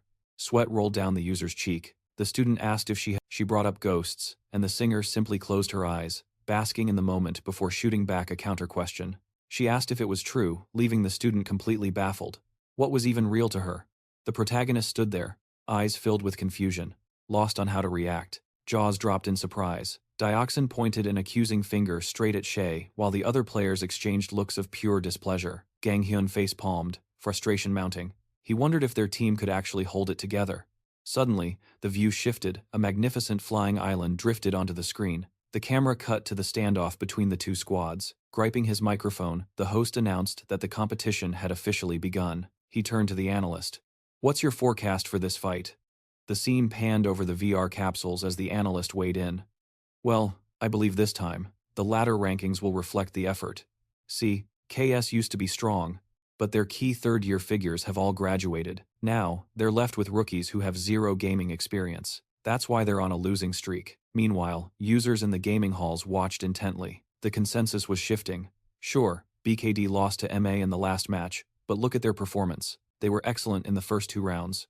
Unless there are major changes, BKD has this victory in the bag. Stardust watched with his mouth hanging wide open. Wait, is it true? Blue team is BKD and red team is KS? He got a nod of confirmation. A blue screen flashed up, and the host leaned in.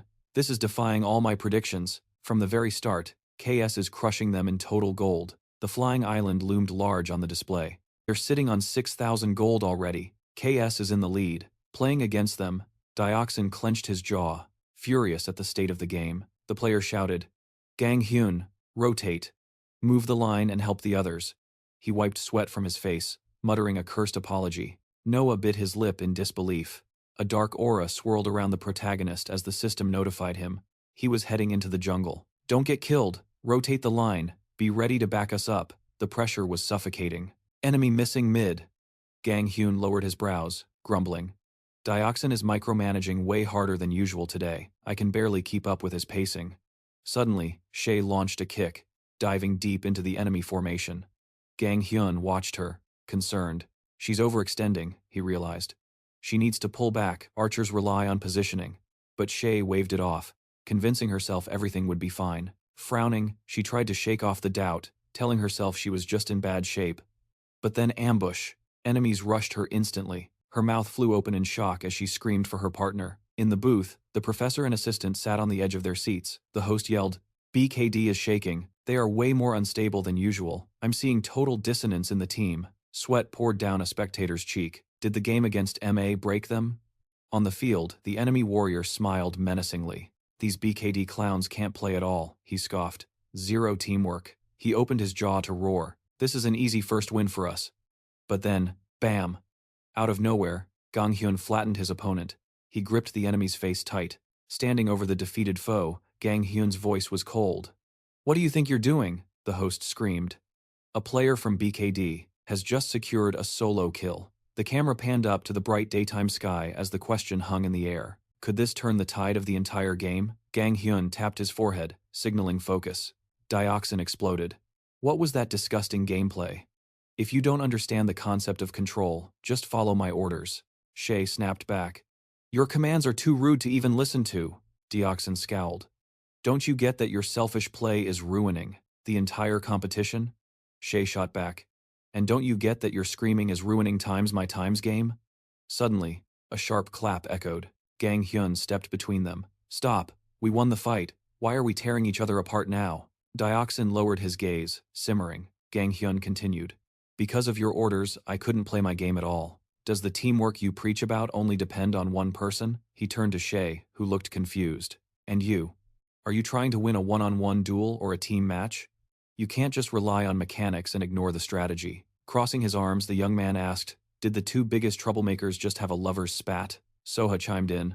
"Look at him, commanding like a captain." Noah laughed. "Turns out he can talk like a leader too." The team lowered their heads in shame. Gang Hyun sighed. "Like the professor said, we need to evaluate our performance objectively." The scene shifted to a tall building. Gang Hyun lay on his bed, sweat still dripping down his cheek. "If we keep going like this, will our team even survive?" Hearing laughter, he looked up. Han and Noah exchanged sharp, knowing glances. The room was filled with gaming chairs and silence. Gang Hyun thought to himself, "I assumed that, since our win rate is high, the atmosphere would naturally be good. But there's a massive split between us. It's affecting every aspect of our play." He stared at the ceiling. "Sure, we won this game, but we barely scraped by." Gang Hyun squinted sadly. "Even if we win, the trust between teammates is completely broken." There was nothing he could do, and the hopelessness was palpable, until his teammate raised a hand and asked if he really thought they were doomed. The teenager pointed out that there were 5 of them on the team, suggesting they visualized the group like the fingers of a hand. Han explained the metaphor, stating that to grasp victory, all 5 fingers must curl together in perfect synchronization to form a fist. It was obvious, he argued, that if even one finger moves on its own, the grip fails and everything falls apart, though the other guy found the analogy strange. The player crossed his arms, insisting that the team wasn't broken beyond repair and that, given enough time, the coordination would return. They could be controlled just like before, leaving the young man looking confused, while the user wondered if he should really be giving advice to a rival. Specifically, he was counseling a player from the enemy team, to which Noah yawned wide and reminded him that he was, in fact, the opposition sitting right there on the bed. The protagonist brushed it off, declaring they would be fully recovered before the next match, and the teenager vowed that when they met again, he would be ready. He swore that the next battle would be his revenge. But then, the protagonist noticed a heavy sigh and asked what was weighing on his mind. He asked if something had happened to Haruru, and seeing the student look down evasively, he realized his intuition was spot on. The student pictured the girl holding a microphone and lied, claiming she was communicating well, and that the group rehearsals were going perfectly. Han raised an eyebrow, sensing the deception. He felt like he was the obstacle, reminding himself of the promise he made never to seek out Haruru. In a flashback, the mysterious singer had smiled sadly, wishing they would simply respect her request for privacy. She had pressed a hand to her chest, begging him not to look for her in the real world. But the player admitted that as time passed, his curiosity only grew. The more she hid, the more obsessed he became with discovering her true identity, causing the young man to furrow his brows while Noah watched thoughtfully. Noah smirked, wondering aloud if the guy was actually falling in love with her. While elsewhere, sunlight filtered through the trees onto blue slugs with wide, terrified eyes. The monsters squeaked in panic as Shay swung her legs, kicking the unusual beasts away with brutal efficiency while frowning in deep concentration. Armed players arrived on the scene, listening as the student lamented that when she joined the academy, she thought her physical strength was unrivaled. Yet, she had handed victory over to some random background characters. A fact she couldn't comprehend, as the remains of her enemies dissolved into the ground. She clenched her jaw in frustration, shouting into the void, asking why she should even bother staying in BKD if she was going to lose in a simple physical brawl. Hands shoved deep in her pockets, sweat dripping down her face, she admitted she had completely blown the fight at the auction house. Suddenly, a stranger noticed a plastic card on the ground. The player picked up the ID and called out for the student to stop, explaining she had dropped it. The teenager's jaw dropped in surprise as Shay looked at the stranger in total bewilderment, wondering if she was even going to say thank you. Instead of speaking, the young lady held up her phone to the player's face, the screen displaying a typed question.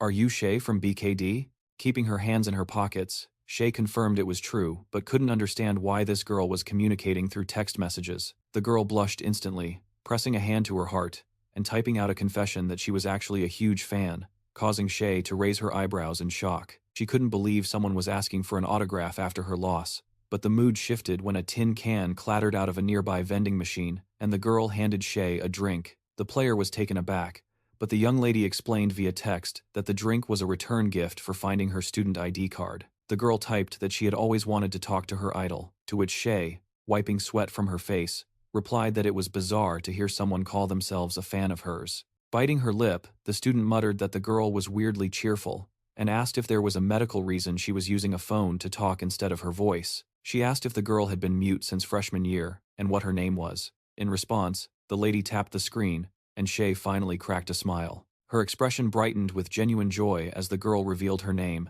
and the player leaned in to read the nickname displayed. After checking the screen, the user turned his head while Shay crossed her arms, the atmosphere between them softening. Shay asked if she had watched the recent match, to which Ruru nodded yes, adding that while the loss was a pity, it wasn't the end of the world. She assured Shay there would be plenty more games in the future, but Shay looked away, eyes full of confusion, wondering if she didn't look absolutely pathetic. Clenching her fingers, she confessed she was terrible, explaining that for a marksman class, her long-range accuracy was humiliatingly low. She relied solely on brute strength, rushing into the fray, only to die and drag the team down with her, admitting through gritted teeth that she was a liability.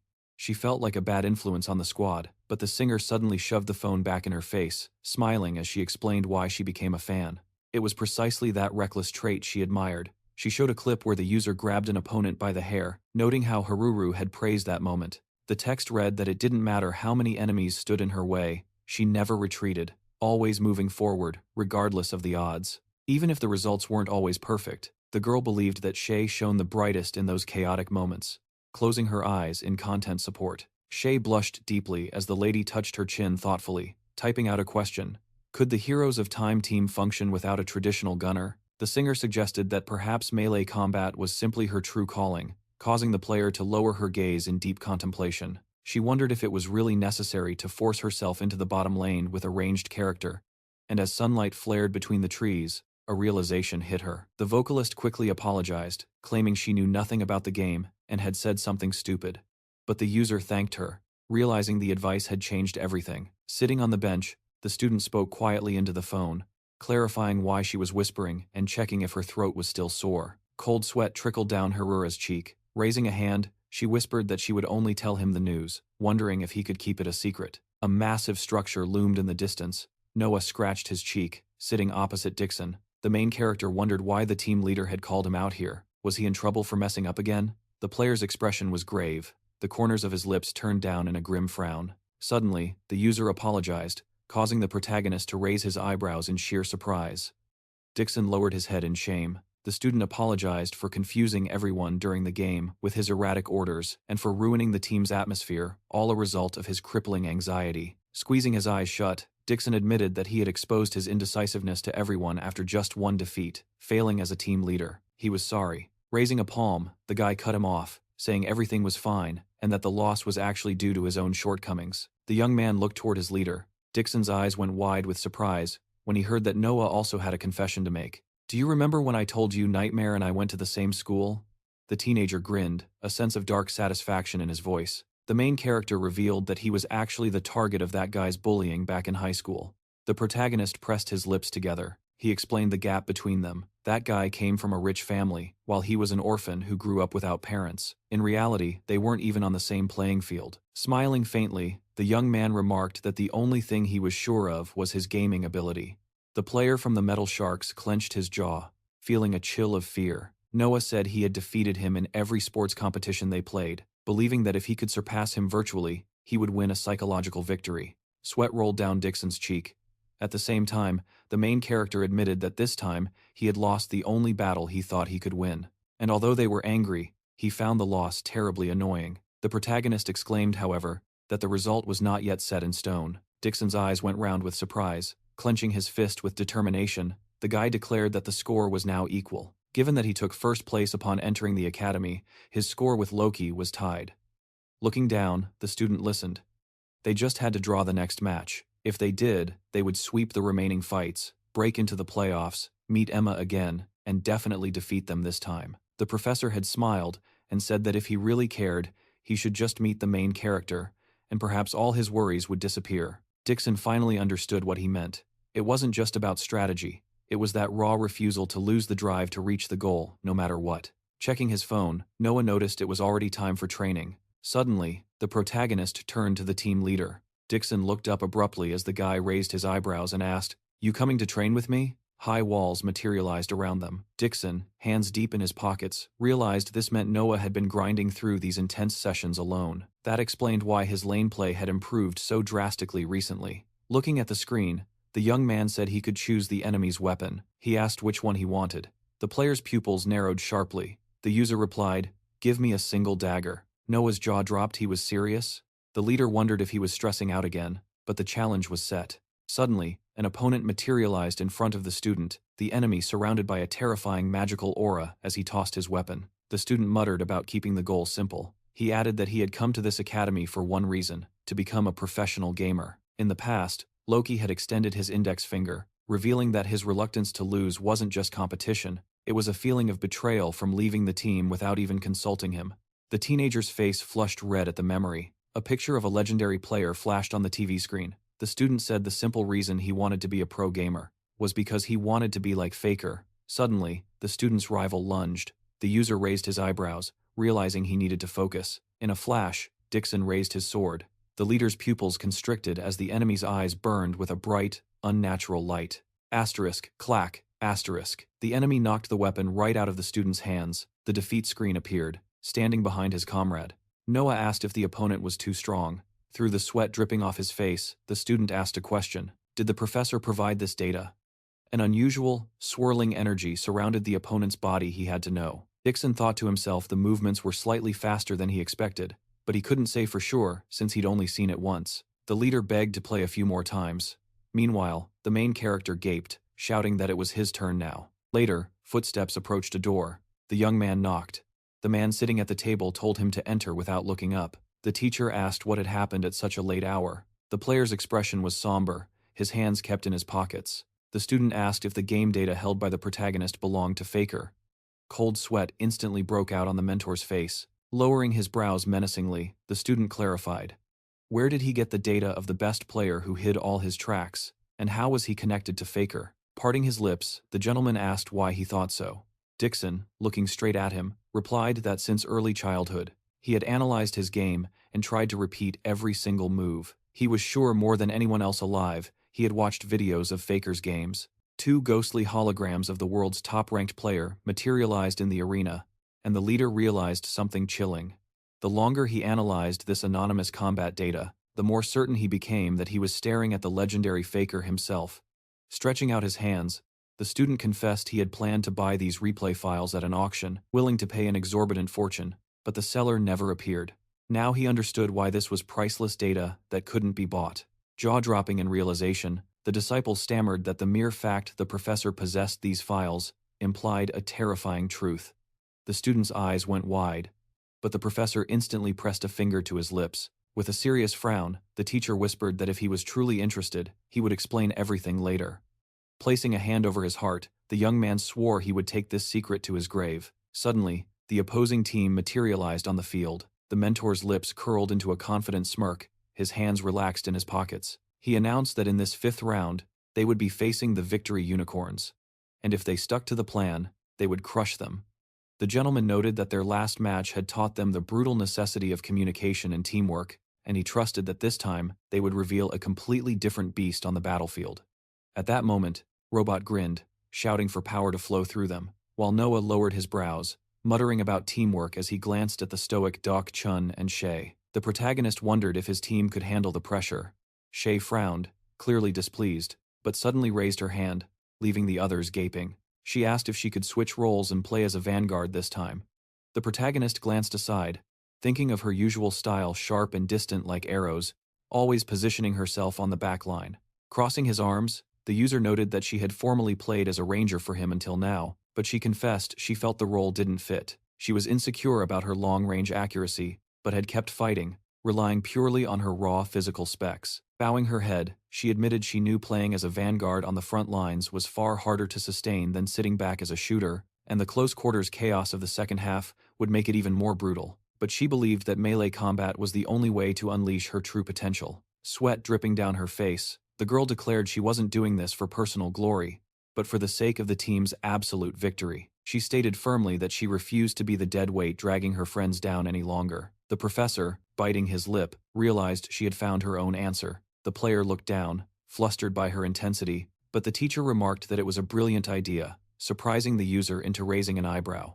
Patting the student on the head, the mentor decided they would test her new tactics in this very competition, adding that a monster with her physical strength was born for the front lines. The girl thanked the professor profusely. Noah, wiping sweat from his face, wondered in shock if the proud, stubborn Shay had actually just bowed her head. Glancing at the serious Deok Chun, the protagonist couldn't understand why he remained silent instead of objecting to this risky change. Shay beamed with happiness, while the leader blushed deeply. The guys, furrowing their brows in total bewilderment, thought the whole situation was bizarre.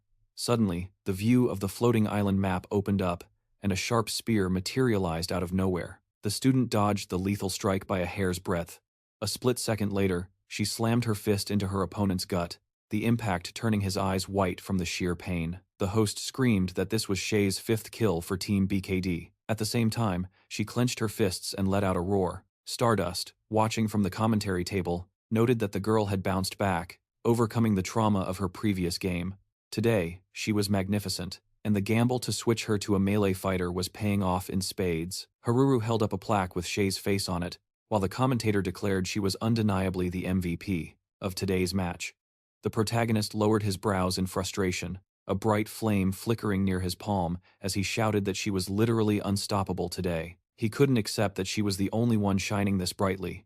In front of him, the short warriors clashed, and the archer drew his bowstring. The young man wondered where the enemy from the center lane had vanished to. Jaw hanging wide, Noah screamed that his opponent was missing, frantically asking which way he went. The protagonist thought with dread that he was going to get an earful from Deok Chun again. Sweat rolled down the protagonist's cheek. He had to stay calm. The leader, currently engaging an enemy, reported that he had just located the missing target. The player snapped his gaze to the side. The user shouted to leave it to him, ordering the guy to push the center lane and seize their victory, a command that made him tear up with joy. The student planted his foot on his opponent's back, and Noah muttered in awe that he was seriously cool. The apprentice stood with daggers in hand. Spinning around, Deok-chun asked if he had seen that move, adding that he still couldn't tell if this performance was a dream or reality. The professor and his assistants watched from the sidelines. The leader blushed, but suddenly the teacher narrowed his eyes, lost in thought. Through the sweat on his face, the assistant wondered why the auction house seemed to be watching them, and he was still reeling from the revelation that the professor was actually Faker. A barrage of projectiles flew toward the tower as the presenter announced that BKD was suffocating the opposition, proving they hadn't been shaken after the fight with Ma. They were broadcasting the revival of their legendary performance to the world. The view of the night sky appeared. Noah closed his eyes. Hands deep in his pockets, the main character muttered that Shay had definitely secured the MVP title for this game, and while he was glad he and Deok-chun were finally on the same page, the fact remained that his own gameplay hadn't improved at all. Frowning seriously, the protagonist declared that he still yearned to be the main character of this story. He added that if he didn't have to worry about others' reactions or possess the physical specs to dominate the game, clenching his jaw, the guy whispered that if only he could trigger that synchronization level one more time. Suddenly, Bison, sitting on the bench, noticed the weight behind those words. With his jaw dropping, the young man demanded to know who he was. The stranger smirked, claiming it was impossible he didn't recognize him, before asking a pointed question. Was he close friends with their very own Han? You mean, Coach Han? Noah stammered. The man grabbed his chin, nodding with a grin. That left only one burning question. What on earth was he doing here? The professor stepped in, smiling. He had come specifically to meet him. When the protagonist asked why, the man's expression shifted, his eyes narrowing into a sharp glare. Grabbing the boy abruptly, the gentleman confessed he simply couldn't endure it any longer, closing his eyes in satisfied relief. Bison explained that the professor had held him back previously. He had waited as long as he could, but his patience had finally snapped. He admitted he had been itching to do this for a while. Cold sweat trickled down the young man's cheek the moment he heard those dreaded words. Synchronization level. Resting his palms on the player's shoulders, the coach posed a tempting question. Did he want to learn how to use it safely? The head of synchronization research offered a knowing smile. He invited Noah to join his experiments. The protagonist's eyes widened in alarm. They were offering to help him wield that power again. Leaves drifted from the trees under the dark night sky. The user's voice trembled as he asked the crucial question. Were they really saying he could utilize it once more? The professor remained silent, lips pursed tight. The man asked if his colleague had finally met Noah, to which Bizan simply stretched out his palm. He exclaimed that it had been long enough, 6 months wasting away on the couch. The coach of the colorful mermaids was indignant, asking if he had really been told to wait for the protagonist to stabilize. The reply was a definitive yes. Light glared off the lenses of his glasses. The teacher mused inwardly. He had wanted to observe just a little longer. He wanted to see how he would grow in battle, without relying on the synchronization level. The mentor admitted the kid hadn't been half bad lately, then demanded to know exactly why he was so desperate to use synchronization. Hands clenching his legs, he shouted, "Because!" But he stopped. His interlocutor already knew the answer. It was obvious what excuse he would make. The standard desire to become the ace and help the team. The player furrowed his brows in anger, leaning his torso forward with intensity. But then, the truth. The protagonist declared he wanted to become better than Shay. He still resented that she had stolen his role as the main character. Staring straight ahead, the professor asked if that was his sole motivation. Holding the young man's head, Bizan exclaimed that achieving such a feat was almost impossible for him. Smiling, the coach of the colorful mermaids promised to do his absolute best to assist. He looked Noah in the eye and asked, "Do you trust me?" His colleague replied that since the boy wanted it himself, his hands were tied. The academy teacher carefully observed the exchange between them. He declared that he trusted him as a user and was counting on him. Noah smiled broadly, the realization hitting him. He was finally going to use the synchronization level again. But the mentor set one condition. Until they finished, he was forbidden from using it in official competitions. Agreed, the main character climbed into the virtual game capsule. Suddenly, he transformed, taking on the appearance of his in-game character. Yet, he was standing in the middle of the laboratory. The guy looked around, utterly confused. Turning his head, the head of synchronization research explained that this was a virtual world he had personally created. It was built specifically to study the synchronization level. He added that he had programmed numerous attributes essential for their research. Pointing a finger at the massive system screen, the mentor noted they could also review footage from his entrance exam. The player groaned, wondering why they only had his most uncool moments on file. Suddenly, A synchronization level scale materialized next to the man. He decided to cut to the chase. He explained the reason for Noah's instability. Compared to the synchronization patterns of ordinary users, whose levels shift gradually, Noah's changes are far too abrupt. The protagonist clenched his jaw in bewilderment as the interlocutor pressed on with a clarification. He asked what exactly triggers a shift in his synchronization level. In his opinion, what was the specific condition required for it to increase? A memory surfaced. He stood behind the top fighter, challenging him to a duel. He reflected on that moment, analyzing how he felt when they fought. There was a specific spark that triggered the level up. In the memory, the disciple smiled, asking if the rumors were true. Was a lowly D rank really a recommended student? Despite his rank, he had been recommended? Then, the top student struck a heavy blow to the chest, forcing Noah to throw up his shield. The young man realized his stance had been shattered. In the past, Noah stumbled back, falling after the attack, while a satisfied grin spread across his opponent's face. In a split second, the top player grabbed the main character by the neck, slamming him hard against the wall. The examinee sneered, asking if he had really wasted his breath on such a pathetic weakling. Running fingers through his hair, the arrogant student admitted he needed to be more careful in the future. He shouldn't waste time assessing someone so far beneath him. The disciple in the white shirt furrowed his brows in anger. Noah looked down abruptly, clenching his hand into a tight fist at the memory. The protagonist spoke up. He believed the spike happened because he recalled the face of a guy he absolutely despised. Bizon suggested that the level fluctuates depending on the opponent. He instructed Noah to try disabling the safety limiters, unlocking the synchronization level past 100%. The guy's eyes rounded in alarm when they proposed an experiment using a simulation of Han. The silhouette was suddenly enveloped in a brilliant blue glow. Stroking his chin, the professor noted the readout. Synchronization level at 207%. He added a thought. It seemed synchronization wouldn't increase further against him. Next, a simulation of the top student in a brown cape appeared. The coach of the colorful mermaids observed something strange. There was barely any change. The level hovered at 240%. But then, an image of Shay appeared looking straight ahead. Suddenly, the protagonist saw the value skyrocket to 340%. He didn't understand why it was rising so drastically. His teacher noted that something was different when it came to her. The coach slowly lowered his muscular arms. Stunned, the professor studies the data, noting thoughtfully that with him, the value plummets to 204%. Royd's expression darkens. Then, the synchronization levels stabilize. The user nicknamed Genius stares down with dead white eyes, causing Beeson to cry out in shock. Noah's jaw clenches in pure rage. Looming in the shadows is a masked player, heavy protective gear hanging from his shoulders. The synchronization rate spikes to 450%.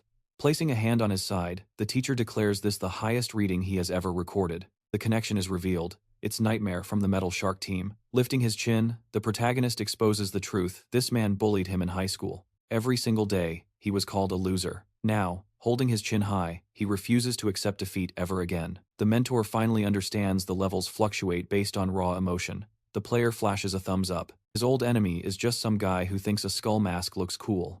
But the lead researcher fails to grasp the intensity. He can't comprehend the specific hatred felt toward a teammate who is also an opponent. The protagonist furrows his brow furiously as Beeson analyzes the data. If emotions drive the synchronization, then the ultimate catalyst is the hyper-awareness of a rival, a thirst for victory, a burning fighting spirit.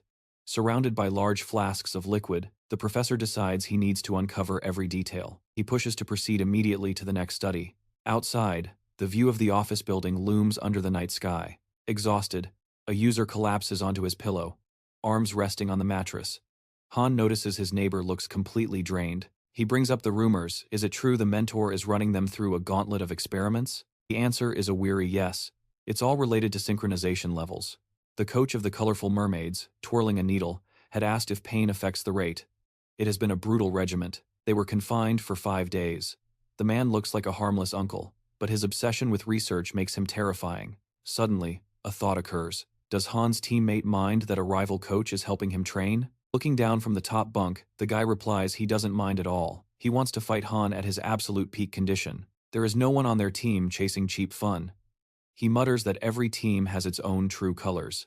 Popping his head out, Noah asks if the concert preparations are on track. His neighbor confirms they are getting along famously. He feels there is no need to rehearse anymore. Noah asks about Haruru. Han jumps to the floor and simply says, "She sings well." Noah sighs, that is not what he meant. He tilts his head back, frustrated. He asks if Han has found a reason to meet her in real life yet. The guy turns away. He has absolutely no clue. Noah's eyebrows lower in alarm. He screams internally. The guy likes Haruru but is painfully insensitive. The young man traces a finger along the floor. The protagonist worries that once the performance ends, that will be it. They might never meet again. If he just wastes time, nothing will happen. The tension is too suffocating to watch. The characters stand back to back in silhouette. Noah wonders if he needs to play matchmaker. Suddenly, the scene shifts to a dark void. Footsteps echo. Figures in black suits stride forward with confidence. Smirks cut across the faces of a man and a woman. Spreading her arms, the lady notes it has been a long time, asking if her associate has been well. The mysterious mastermind holds a chess piece, greeting his subordinates. He asks if the agenda is progressing. Lily tilts her head slightly. She confirms the assistant's assurance is complete. Not a single soul on the Academy's security team suspects their existence. Touching his neck, Loki reports he has secured the involvement of the entire Metal Sharks team. Recruitment is finished. Sitting in his chair, the mysterious man acknowledges the preparations are complete. But before the real game begins, he summoned them to relay critical information. His eyes fix on a night piece on the board. They haven't uncovered the reason, but intelligence confirms that Faker is hiding his identity right here at the Academy. With a sly grin, the young man asks if they are talking about his idol, but his pupils shrink in instant fear. The chief warns him to be careful. Lowering his voice, he declares that this player could be the one variable that ruins their grand plan. Pocketing the order, the girl accepts the mission. The boss reminds them to never forget the threat he poses. The mysterious man wraps his fingers around the chess piece. He announces the main move will be made in 3 days. The target, the Academy Festival. He shoves the black figure off the board with a satisfied smirk. The piece clatters onto the table. On that day, they will destroy the Fantastic Academy. Cut to a broad smile, Noah happily exclaims that it is finally the Academy Festival. The game world opens up. Giant statues tower over the streets. The child's eyes go wide with absolute delight. Noah stood frozen, eyes wide. Seeing actual people from the real world here hit him like a truck suddenly. The concept of reality merging made terrifying sense. It was the true intersection they had warned him about. Jaw slack with shock, he turned to the guy beside him. Wait, doesn't Khan have a performance to run today? Relax, the student replied, checking an imaginary watch. Training camp isn't for a while. We've got time. Then he shot a look back at Noah. What's the deal with your friend? Anyway, suddenly, a finger pointed straight at Noah's face. A palm smacked a forehead in theatrical disbelief. It was Gang Hyun, arms spread wide in a grand, mocking greeting. What are you doing here? Noah demanded, confused. Gang Hyun shrugged, grinning. My buddy had some business to handle, so I'm on the clock for a bit. So, I'm the designated stand-in. Noah raised a skeptical eyebrow. You sure he didn't just dump the work on you and run for the hills? A wide, knowing grin spread across Gang Hyun's face. It's only been, 3 hours. Noah internally sighed. Asterisk. Yep, that is definitely a bail and run. Asterisk. Gang Hyun dipped his chin, eyes locking on Noah with a mischievous glint. You ever handle a battle ball? He held up the item. It's a classic Academy Festival toy. Forces a one-on-one game. Before Noah could react, a shimmering magic sphere erupted, encasing both students. Gang Hyun continued. Here's the deal. If you throw this, and tag your target, a barrier locks you both in. It was instant. Like a blade piercing a contract, the challenge was sealed the moment the magic took hold. After that, the fighter smirked. We pick our poison. How we compete is up to us. He paused, adding a little spice. And if you're feeling lucky, we can bet items on the outcome. Noah glanced away, unimpressed. Gang Hyun laughed. Think of it as the Academy's version of La Tomatina. Messy, but fun. Noah looked around as the barrier expanded, swallowing nearby stalls. Does it really need to take up this much space? It feels excessive. He frowned at the displacement. Blocking off the middle of the street for a game? Seems a little rude to everyone else trying to enjoy the festival. Suddenly, a vendor shouted over. Hey, watch the merchandise. Noah sweated, realizing they were causing a scene. Yeah, not the best look for us. Did you drag me here just for this? Noah asked. Han's fingers curled tight around the orb, his expression sharpening. I've been dying to summon you, he declared. Whoosh. The magical sphere solidified completely. The energy wall pressed right up against Gang Hyun's cheek. Noah shook his head. Again. Really rude place to do this. Hands shoved in his pockets, the player's casual vibe dropped. I still haven't gotten over that loss, Noah. I want a rematch. Right here, right now. Noah stared him down, ignoring the crowded street buzzing around their barrier. Fine, he sighed.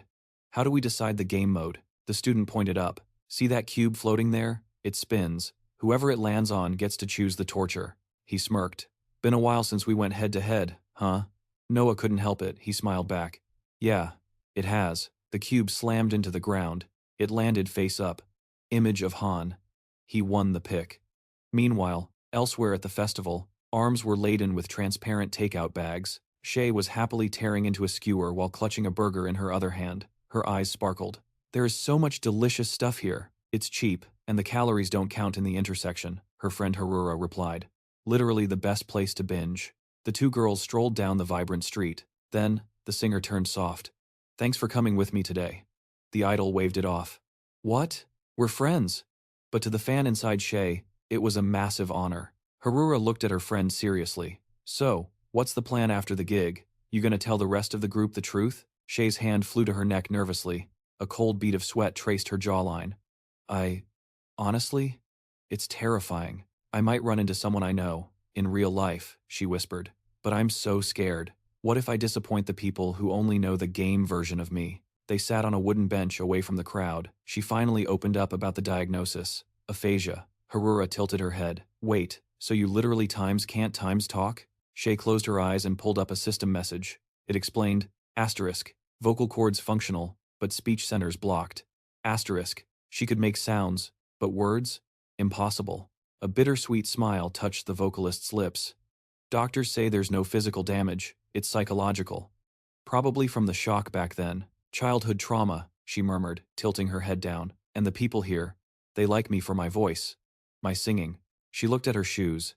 If they saw the real me, the broken one who can't speak, wouldn't they be disappointed? Maybe it's better to just stay friends here, she sighed, holding out a skewer as a distraction. Keep reality out of it. Harura frowned, indignant. That is absolute nonsense. Clutching her shopping bags, she leaned in. I've met you in both worlds, haven't I? And I don't see a difference. She placed a dish firmly in front of the singer. Real life, intersection, you're still you. Harura cracked her knuckles. And if anyone says they're disappointed, you tell me. I'll make them regret they were ever born. They won't be spouting that trash again when I'm done with them. A star seemed to sparkle in Shay's eye. She closed them, feeling a wave of relief. So, Shay whispered, should I meet them after the show? Harura nudged her playfully with an elbow. Why are you even asking? Just set a condition. No real-world meetups if you're uncomfortable. Shay blushed. I'm just shy. Suddenly, the singer gasped. Oh my god. Egg tarts. Harura's jaw dropped. Hey, do not blame me if you're late for your own concert because you were stuffing your face with pastries. Back on the main street, the protective barrier shimmered. The magic sphere abruptly dissolved. Noah was on his hands and knees, pressing against the floor. He ground his teeth, frustration boiling over. Damn it, Noah cried out. Standing behind Han, a spectator shouted, that was unbelievable. He actually cleared the rhythm game on the hardest difficulty, and got a triple S+ rank? Noah glared up, breathless. Picking my worst genre? That's low. Hyun just grinned, offering a hand. Run it back? Suddenly, his opponent thrusts a palm forward, declaring the match a draw since they each hold 1 win and 1 loss. He brings his fingers inches from the student's face and growls, we settle the real winner at the next SKT. The hero accepts the handshake, vowing he will never experience defeat again. While his rival smirks and remarks, he feels exactly. Hyun muttered under his breath about how cute it was, waving goodbye with a grin. But Han cut the moment short. It was getting late, and he needed to move. Hands on his hips, his friend threw down a challenge. He would be in the audience watching, so Han better put on a show worth seeing. Noah watched him, realizing that while the guy didn't look the type, he was desperate to win at any cost. The man in the sharp black suit took a confident stride forward. Suddenly, terror seized the protagonist. His eyes went wide. Standing right there was a ghost from his past, the tormentor who had made his high school years a living hell. They passed like ships in the night. The living nightmare glanced back just as the protagonist muttered a silent vow. He wouldn't lose next time. Facing the bullies retreating back, the student declared he would absolutely claim victory. The young man's expression soured instantly, his lips curling downward. A skeleton mask concealed one of his eyes as he mocked the words back, his voice cold. Next time, he scoffed. There won't be a next time. With that chilling dismissal, he vanished. Elsewhere, amidst the chaos of the Academy Festival, a man sprinted down the road while she navigated the crushing tide of people. Haru was completely swept up in the festivities. So many distractions, so much fun she had completely lost track of the clock, despite knowing she should have left ages ago. Realizing her mistake, the girl ducked between towering buildings. Panic set in.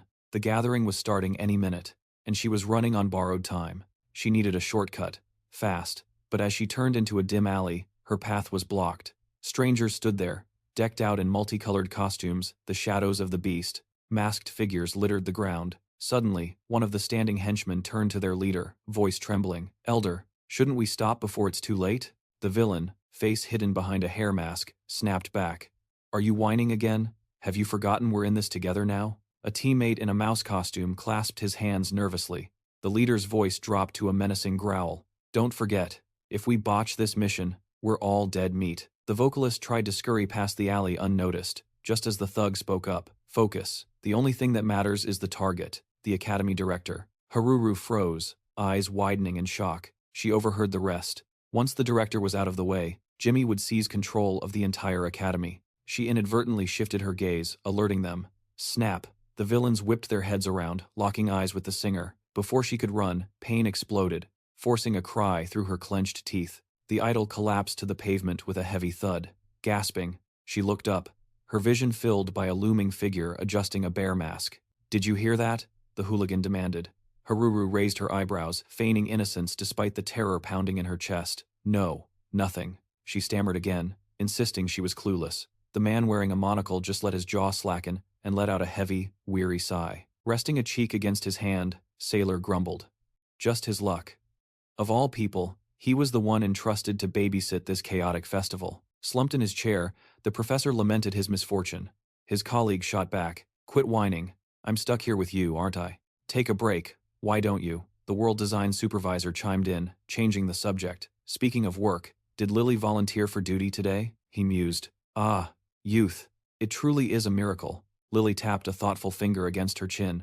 "True," she teased. "My partner is quite young himself." The mentor glanced away, his mind wandering. Could this situation be considered a date? Or at least something close to one? Suddenly, the system blared an alert. "Illegal magic detected. Area A7. The observers snapped to attention. A fight? In that sector? The teacher pulled up the feed for Area A7.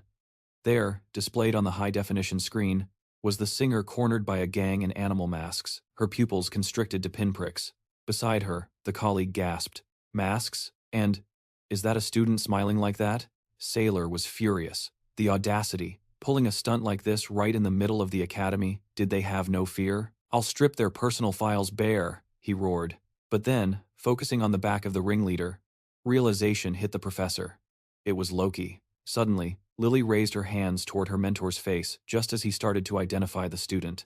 The ring on her finger pulsed, emitting tendrils of dark, ominous magic. In a blur of motion, the villainess twisted. A sickening crack echoed, and the world design supervisor collapsed to the floor, dead weight. Overwhelmed by the forced admin command, he was instantly plunged into a magical coma, lying motionless before the flickering surveillance screens. The traitor licked her lips, savoring the moment. Loki was so careless. Honestly, she mused. Where would that boy be without her cleaning up his messes? "We're starting a little ahead of schedule," Lilia whispered to the empty room. "Now, shall we begin the real main event of this festival?" Back at the stage, Gang Hyun spread his arms wide. In the equipment box, dormant black battle orbs suddenly awakened, flooding with a crimson glow. The band members stood frozen by their instruments. "Any luck reaching Haruru?" one asked desperately. The other just dropped his jaw in disbelief. "No," he replied, panic rising. "And we're out of rehearsal time. This isn't like her. She's never been late. Never." Han checked his system interface. The signal was live, pulsing from within the intersection world. She was here, but she wasn't responding. A memory flashed in his mind, her dress fluttering in the wind, and a cold knot formed in his stomach. Something was wrong. Did she get cold feet? No. Impossible. The young man bolted from his seat. "I'm going to find her," he announced. He ground his teeth in frustration, unable to comprehend why this was happening now. Noah watched him go, mouth shut tight in sheer bewilderment. Strolling down the festive streets, our protagonist realizes that flying solo at the festival is far more tedious than he anticipated. He considers buzzing T1 to join him, but remembers his friend despises logging into intersection. Just then, something in the crowd catches his attention. Screams erupt from behind him. Noah pauses, unsure if this is part of a festival event or something far more sinister. On the ground, A girl clutches a trembling man, weeping and screaming desperately for help. She sobs that they were just playing a quick minigame with a battle ball. But the moment it ended, her friend went into violent convulsions. Nearby, a player in a helmet turns to ask if Intersection has glitches like this. A bystander replies instantly, "That's impossible. This game doesn't have bugs." They figure it must be some kind of immersive street theater. But when our hero pulls up his system interface, he realizes the log out button is grayed out. Noah grits his teeth, panic setting in. Murmurs ripple through the crowd as others realize they are trapped too. Nobody can disconnect. Just as someone suggests filing a ticket with the academy administrator, a figure wearing a grotesque rooster mask materializes behind the protagonist. "What's all the commotion?" the villain asks, gripping a modified battle ball. Without warning, he thrusts the weapon forward. The orb rockets toward the player's throat. Meanwhile, high above the clouds, a massive turtle soars through the sky, carrying a majestic castle on its shell. The academy director sits on his throne, eyes narrowing. He senses the disturbance as tendrils of dark magic curl around the back of his seat. Just as I predicted, a female voice taunts from behind him. The academy is falling into chaos. The old man scoffs, realizing this isn't a prank. He admits he never imagined she had the capacity to orchestrate something on this scale. He calls out her name, Lilia. She smooths her hair back with her palm. "Honestly, I didn't think checkmating you would be this easy either." Hand on her hip, she mocks him. The academy's security? Disappointingly fragile. The headmaster retorts that in this era, nobody is insane enough to attempt such madness. "Have you actually managed to seize the admin rights to rule this world?" he demands. The villainess simply closes her eyes. She explains she has disabled the logout function and made a few entombing adjustments. A black sphere rests ominously on the floor. "Take the battle balls, for instance," she purrs. "I've switched every single one to combat mode." The old man's pupils shrink in horror. She continues, "You might think that's pointless. But what happens if I tweak the pain receptors? What happens if sensation inside this world is cranked up to 100%? She tilts her head back, enjoying the fear. "Do you realize what you've done?" the director bellows. "Oh, I've read the theories," she replies. "There is a popular article about intersection, stating that at 100% sensitivity, if you die here, the brain can't tell the difference. You die in reality." Lilia spreads her arms wide. "I just wanted to see the chaos." Her fingers dig into the armrest of his throne. She reveals that her comrades are currently unleashing the battle balls on the festival guests. Below, a man in a mouse mask clenches his fist in anticipation. She laughs, telling him it's useless to hope her minions will fail. Down on the ground, a thug in a bear mask stalks two terrified players. Loki tosses an orb into the air while his partner confirms they have already marked their target. Back in the castle, Lilia drags the heavy throne toward the precipice. "Think of the headlines," she muses. "A mass sacrifice like this? The whole world will be talking about it. The impenetrable academy security hacked wide open." Imagine the shock. Her mouth twists into a maniacal grin. "What do you gain from this?" the director demands. Kicking the balcony railing, the villainess sneers. "Oh, the panic is just the appetizer. The main course is different." She shoves the old man over the edge of the abyss. The main course is the death of Game Master Jimmy. Jimmy's crown tumbles into the void. "Killing you," she whispers, "is just our first step." Suddenly, the director closes his eyes, not in fear, but in focus. Lilia flinches. "So," he says calmly, "you're implying there are other rats in the walls besides you?" The ring on Jimmy's finger flares with magical light. "Did you really think taking my life would be that simple?" A blinding flash engulfs the balcony. Lilia screams, shielding her eyes as she backs up against the massive wooden doors. Instantly, the headmaster teleports behind her, looking pristine in his business suit. He adjusts his glasses. "Typical," he notes. "Weaklings always overestimate themselves. Did you honestly believe I managed this entire world without entrusting some power to the professors? I always have insurance." He points his fingers, casting a binding spell. The villainess teeters on the cliff's edge. "Now," he says coldly, "you're going to tell me exactly who else is involved." Slowly, Lilia presses her lips together in panic. Then, her panic dissolves into a sly grin. Boom! She unleashes a point-blank barrage of red magic. Jimmy's jaw drops. Dark energy swirls around her palm. Suddenly, a system notification blares. "Administrator command initiated. Conflict detected. All previous commands nullified until stabilization." The director's eyes bulge in shock. "How?" he gasps. "Simple," she replies, her voice dripping with malice. "Since we currently hold equal administrator status, our orders cancel each other out." She steps forward, triumphantly. I spent 3 years duplicating your admin access key for this exact moment. With both hands gripping his jacket, Lilia shoved the battle ball right into the old man's face, her voice dripping with malice as she asked if he still enjoyed playing games. The director stared her down as she taunted him, revealing that although she had rewritten the rules, he wouldn't be excluded in fact. As she ripped off the blindfold, she made it clear. She understood the digital definition of pain all too well, and with a wicked grin, the girl proposed a death match where their actual lives would be the wager. But the gray-haired man wasn't just any victim. Holographic boards flickered before his eyes, for he was the legendary god of strategy, a title earned long before virtual reality existed. He had never tasted defeat in chess, Go, or Zhanggi, earning the title of Grandmaster, and as the light glinted off his glasses, his tactical mind began to whir. This was the director of the Great Sci-Fi Academy, a man who could assess a fatal situation in a heartbeat. Analyzing Lilia's posture, the director realized her arrogance wasn't a bluff. The probability that she had rigged the game with a secret cheat code was dangerously high. Since a battle ball made it impossible to predict the game type, and with her modifications unknown, his statistical chance of victory was practically zero. Pressing his fingertips together, the manager calculated the odds. Realizing he had walked into a trap where checkmate was almost inevitable, he made a split-second decision, acknowledging that he couldn't handle this monster alone, and calmly stroked his beard to mask his move. The girl noticed his gaze shifting and wondered what scheme he was concocting as she pressed the sphere harder against his chest. "The game starts now," the villainess hissed, and as a protective barrier expanded around them, the old man abruptly dropped his hand to his side. A ring on his finger flared with power. His true move was a signal to the outside world, and a magical moth burst from the jewelry, fluttering away to deliver the warning. Meanwhile, in the shadows, glowing eyes fixed on their target, Noah stood unaware, while a vengeful player lurked behind him, plotting his approach. Noah believed he was just enjoying the festival, but the stalker gripped his battle ball tight, consumed by the memory of his past defeat. His original plans were ruined, but he refused to wait for a sanctioned match. With this artifact, he would force a duel right here and now. He was determined to wash away his shame in blood, stalking the user who stood oblivious amidst the bustling crowd. A cold light reflected in the young man's pupils as he spotted the protagonist. The so-called best student had finally been found. A figure wearing a rooster mask crept up behind Noah, deciding that this was the moment to teach him that everything he owned was forfeit. The bully raised his hand, and in a flash, slammed the battle ball against Noah's back, instantly locking the academy student into a forced confrontation.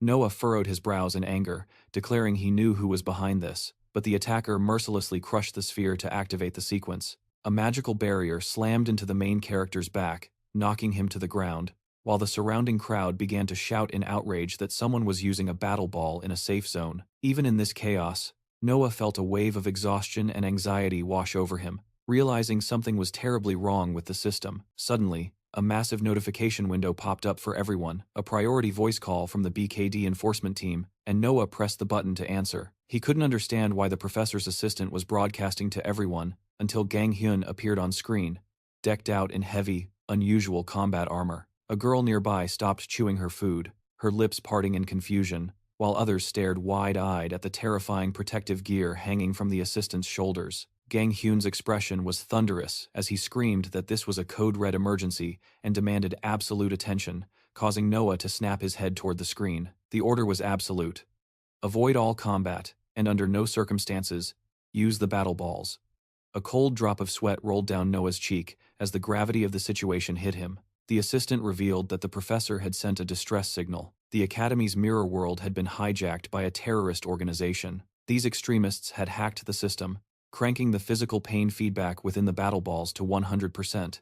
Terrifying red holograms began to fill the sky. Students panicked, asking if this was a sick joke or if they could log out, terror rising as the reality of the terrorist threat sank in. Noah's expression darkened when the assistant confirmed the nightmare. The terrorist leader was none other than Professor Lilia. She was leading the Metal Sharks, and intelligence suggested her accomplices were already in the crowd, ready to force players into lethal games using the rigged battle balls. A flashback triggered in Noah's mind, Loki suspiciously hiding his hand in his pocket, and he wondered with growing horror if his friend was part of this betrayal. "Where is the director?" a student screamed, and the feed cut to a man in a white coat standing before the great tree, having gone alone to stop the catastrophe. The teacher looked up, realizing the gates were sealed shut.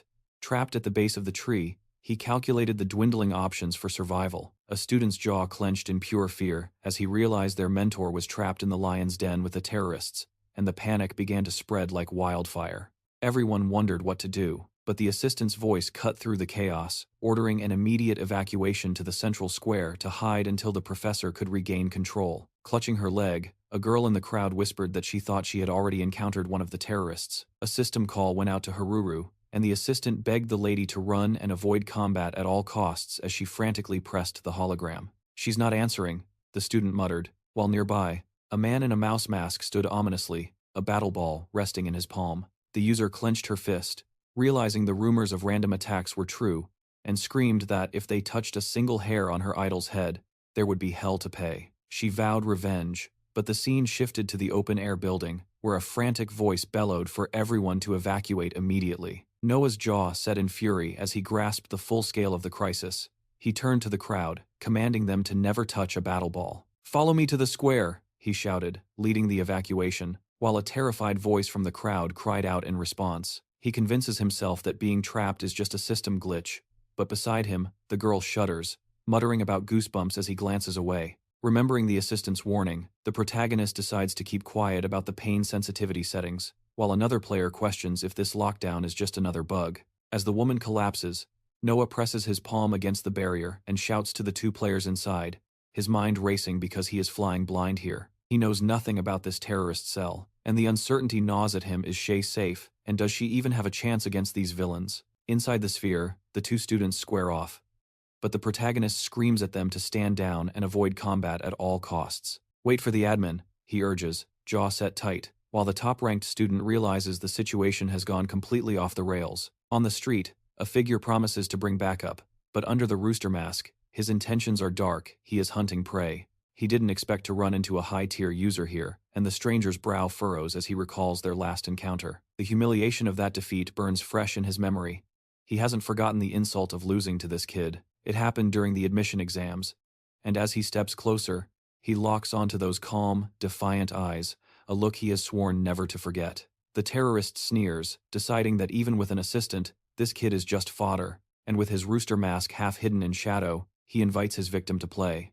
"Scared over a little nonsense?" the masked man taunts, but the top student doesn't take the bait, his mouth setting into a grim line. Told that fighting is impossible, the student tilts his head in exhaustion, standing alone in the middle of the street. Hand on his chin, he analyzes the situation, realizing the ambient noise has been deafening, drowning out the subtle sounds he needs to track. Fragments of conversation drift into his sharp elf ears, and while the full picture is blurry, one thing snaps into focus. This is dangerous. His jaw tightens as panic sets in. Is his girlfriend caught in the crossfire? Gripping the handles of his virtual pod, the player pushes his senses to the limit, hunting for a specific sound buried deep in the noise. A trickle of blood escapes his nose from the mental strain as he sees a vision of a girl's scraped face, and suddenly, Han snaps his head around. He stares down a narrow alley where he detects erratic breathing and a fading heartbeat. Someone has passed out. He slams his palm to the ground, praying it isn't her, but his pupils contract in sheer terror as the signal clarifies.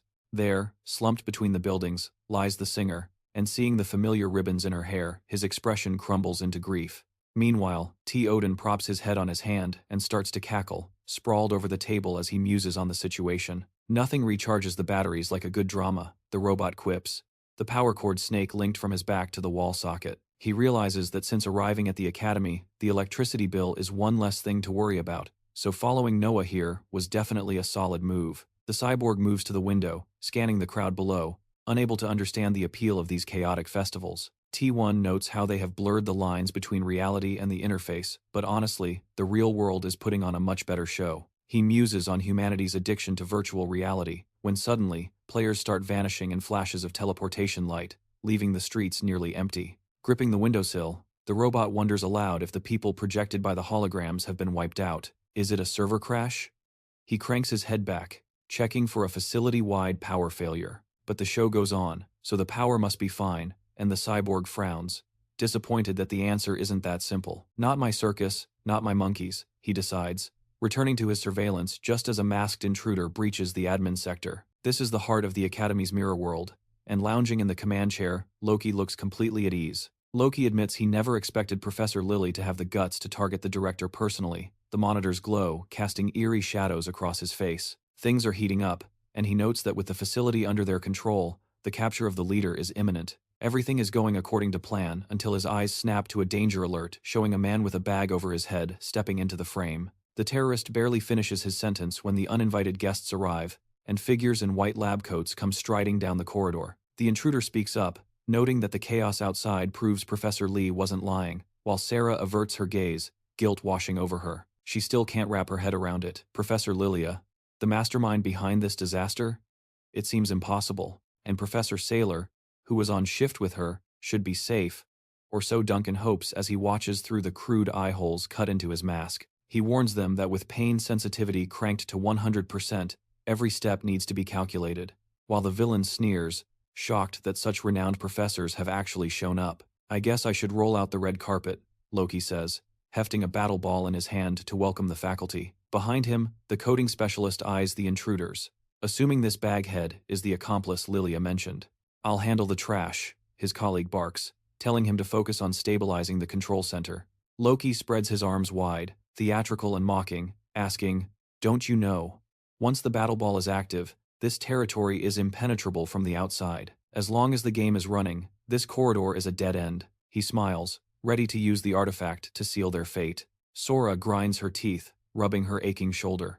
The Academy graduate declares with absolute conviction that she isn't losing this fight. The thug in the mask extends a hand, demanding a status update.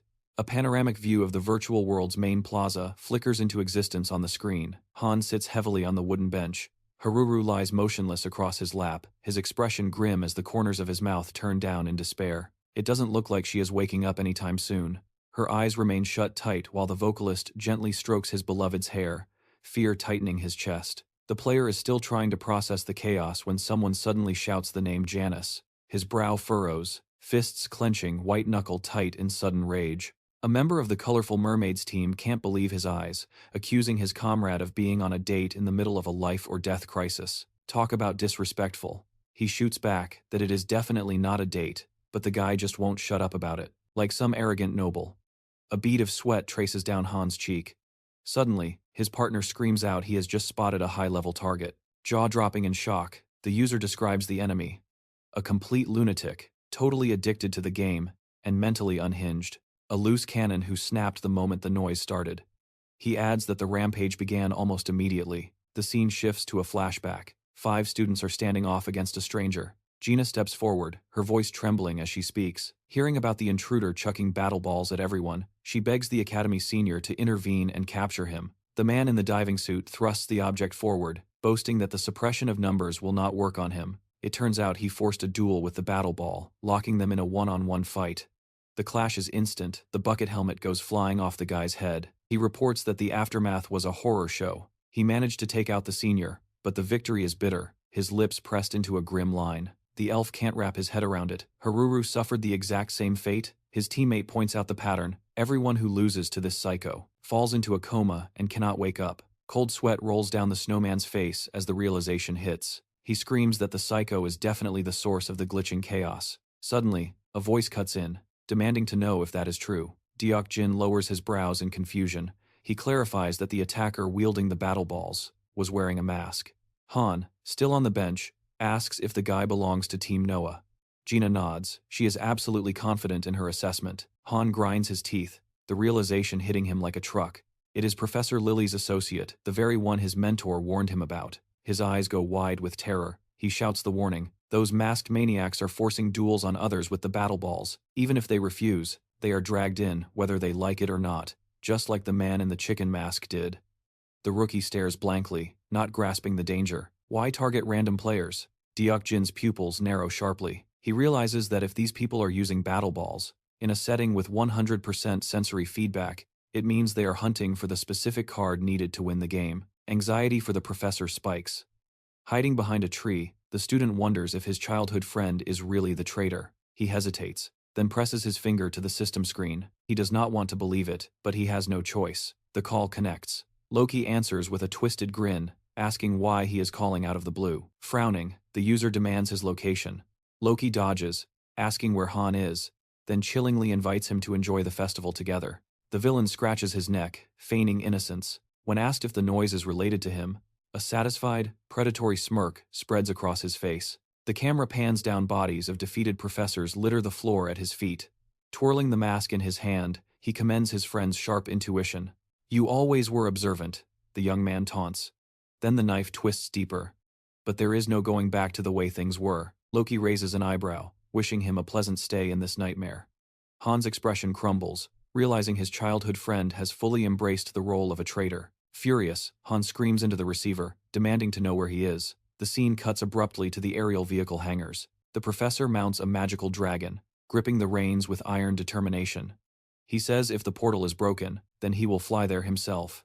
The beast launches high into the sky. Below, the turtle creature activates a shimmering protective barrier. The teacher spots the target. The sky castle is in lockdown, sealed off to prevent any approach. Just as he suspected, he thrusts a hand forward. "I have other powers," he yells. Shards of a magic sphere rain down like meteors. The dragon dives, wings fully extended. Eyes locked on the balcony, the professor leaps, landing hard on the platform beneath the dome. He finds Jimmy on his knees, defeated before the villain. Lily stares, jaw slack with shock, her hand clutching the director's shirt. "How did you get here?" she gasps. The mentor ignores her, calling out to the ringleader with a low growl. The terrorist shifts her gaze, calculating. The old man's hand hangs uselessly in the air. Then she sees it. His ring is missing. That means in his final moment, he pulled a fast one. He transferred all command authority to the manager before he fell. She shoves the master of the game to the floor in disgust. She cannot believe it. The director's final gambit to save anything is relying on Professor Lee. Han grits his teeth in annoyance. "That is a lot of faith to put in one man," the professor says. Lily sneers. "It changes nothing. You cannot stop me either." Her eyes widen in sudden panic when asked the fatal question. "Are you still using that assistant?" The villain asks if he knew the truth, but the professor's glare darkens, clarifying that this goes far beyond simple knowledge. The terrorist looks confused, unable to grasp the depth of it, until the teacher drops the name of their organization. Prism. It is a terrorist group steadily expanding its shadow. Energy manifests near the man's palm as he is asked again if he really knew everything. He ignores the question, his body instantly transforming into a battlesuit, revealing he began suspecting them not long ago. The tutor explains his suspicion started the moment they used dirty tricks to steal victory from his students. Frowning menacingly, the professor vows that he still has a debt to settle for what they took from Lily. A leg shifts, tense in the armchair. The opponent asks why he came at all. The player steps forward, eyes locked ahead, demanding to know why he is here. It is easily said where he stands. The enemy replies that it is time to say goodbye, looking him in the eye with a dark suggestion. He asks if the professor would like to join them and try to change this world. Knitting his brows, the guy asks what nonsense he is spouting. Smirking, the opponent claims he has truly felt the city's rot, how this world overflows with illogicality and a nauseating environment. He speaks of children left starving while officials stand by as mere observers, no matter what crimes plague the city. Compared to his hometown, this place is hell, he continues, declaring they will destroy the system and completely reboot the world. The first step is the total collapse of the academy. An image of children by a fence flashes by as the man covers his nose in disgust. With a serious expression, the guy accuses him of merely trying to justify his betrayal of the team. The opponent counters, asking if he is still unable to change that rigid straightforwardness. The player sits poised in his chair. Gritting his teeth, the man begs him to come to his senses. The hero launches an attack, but the villain's face remains void of emotion. The young man twists the attacker's arm, declaring that the world is changing and shifting beneath them. He reveals he saw the new technique used at the last competition, claiming victory was only possible thanks to the game assistant. The player asks how low he wants to fall. Without showing his face, the opponent states he can never win while relying on that assistant. He asks what he expected, revealing that the pain levels inside the world have been altered. Continuing to fight means agony. He warns that only torment awaits. Looking down, the guy says if he accepts the offer, he stays alive. The opponent asks why he is so obsessed with him. Turning around, the young man asks if he still considers him a friend. The opponent looks stunned. Suddenly, a red sphere manifests, and he waves his hand to activate it. The villain asks if he knows what happens next. The guy replies, they must fight a mortal battle that ends only when one loses. Making a pained expression, the young man says he can no longer watch him commit evil. The mirror world of the academy materializes. The man hits the ground, grimacing in anger. He cannot believe he feels actual physical pain inside the game. The player asks if he fell from a single blow to the stomach, explaining that with the sensation score at 100%, reactions change. The young man questions the 100% setting. Without showing his face, the man asks if he is afraid of pain. He adds that he won't end this easily because this is the game of 2 touches, where you must strike the opponent twice in the same spot. The man lies on the floor as a chip appears, clarifying that a mark manifests on the area that receives a wound. If that area is attacked again, an electronic current surges, granting victory due to the double impact. However, if the sign moves to another location, the chain breaks. One must attack the exact same place twice in a row. An illustration depicts 2 guys staring ahead. The opponent declares that the decision to finish the game lies with the stronger player. That power is in his hands. The man's face shows surprise upon hearing the villain has no fear of pain. Making an angry face, the guy spits that he hates his arrogant assumption that he is the stronger one. The enemy declares, "These are just facts." Looking down, the young man anticipates a kick, but the trajectory of the blow shifts. The strike connects with his head. A clean, perfect Brazilian kick slamming into his face. A mark appears instantly. Multiple blows ring out as the person defends against the opponent's pressure. Suddenly, the guy's red eye flares up. He wonders why he is being beaten by a rodent like him. A hamster appears in his mind as the man asks what they are saying. It recalls when his son could not recognize faces. Looking ahead, the young man had said he simply did not need to know them. He added that he only needed to know those inferior to him. Smiling, the young man stated he senses the atmosphere, viewing them as animals. The chairman wondered if his outstanding reaction ability caused him to lose interest in others. Closing his eyes, the man said it was not a problem. He asked if he thought this trait would help him gain the mindset of the strongest, ensuring he never loses to anyone. The father replied that it was a pity to hide such talent in only one world, stretching out his hand. The man offered to watch, adding that until he lost he would not interfere. Making a terrifying face, the man warns of what happens if he is defeated. He would reboot him. A complete system reset. He had to study everything from scratch, finally accepting the hard truth that the world is massive. He needed to show respect for the unknown, to be genuinely curious about it. The young man turned, the memory of his father's faint smile surfacing. Could a self-proclaimed genius really humble himself like that? It seemed like an impossible mental rewire. Bam! The player took a heavy blow to the torso. It drove the lesson home. When he entered the Fantastic Academy, he tasted true defeat for the first time. Pure horror washed over the young man's face. The realization hit harder than the fist. His confidence had been a sham. It crumbled to dust, leaving him deeply distrustful of his own abilities. Doubt cracked his composure like glass. Then, the main character appeared. From that moment on, the dynamic was set in stone. All he could see was the protagonist's face. Despair consumed him. That guy was the winner, and he was just the loser. Just as his father predicted, experiencing that gap shattered his ego. Noah sat on the throne, the ultimate symbol of the power he wanted to crush. But if he rebooted, if he started over, a strange aura flared to life. He took hit after hit, his mind racing.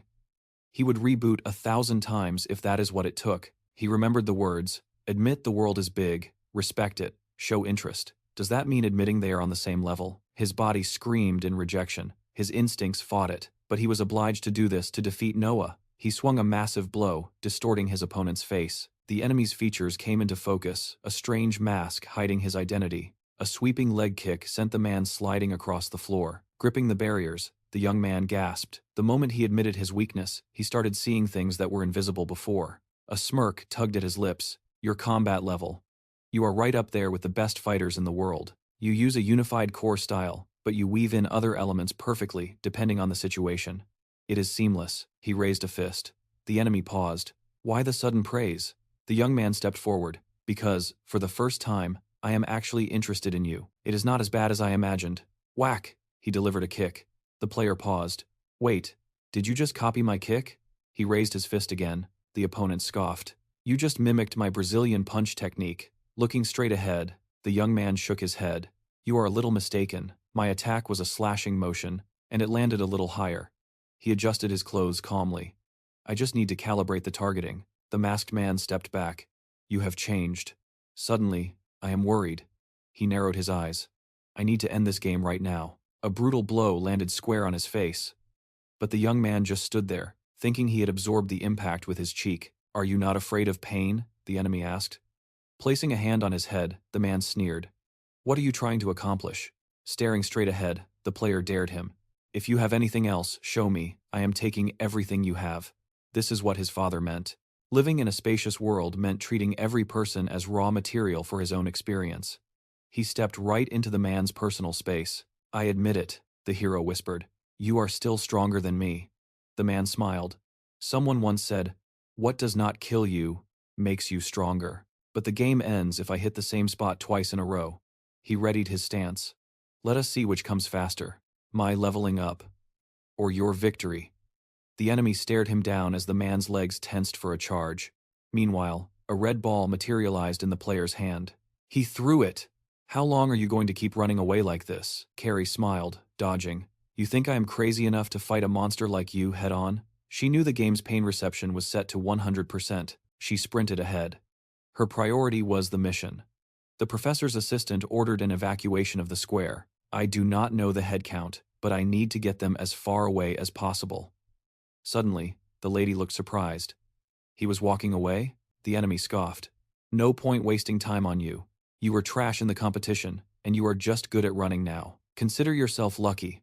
Thwack! An object slammed into the back of the villain's head. Without seeing her eyes, the miss called out, Hey, where are you going? I suggest we play a little longer. The opponent's head shook with rage. He turned and sprinted after the girl. I will definitely kill you. They scrambled to the top of the iron structure. The opponent glared at her. Stopped running? Good. Saves me the trouble of using the ball. He balanced on the metal beam. Carrie sighed. You know, we were originally supposed to enjoy my friend's concert today. If only you had not made all this fuss. The enemy ripped off the mask. Who cares about your friend? You better worry about your future. Shock painted the girl's face. The villainess grinned. Remember me?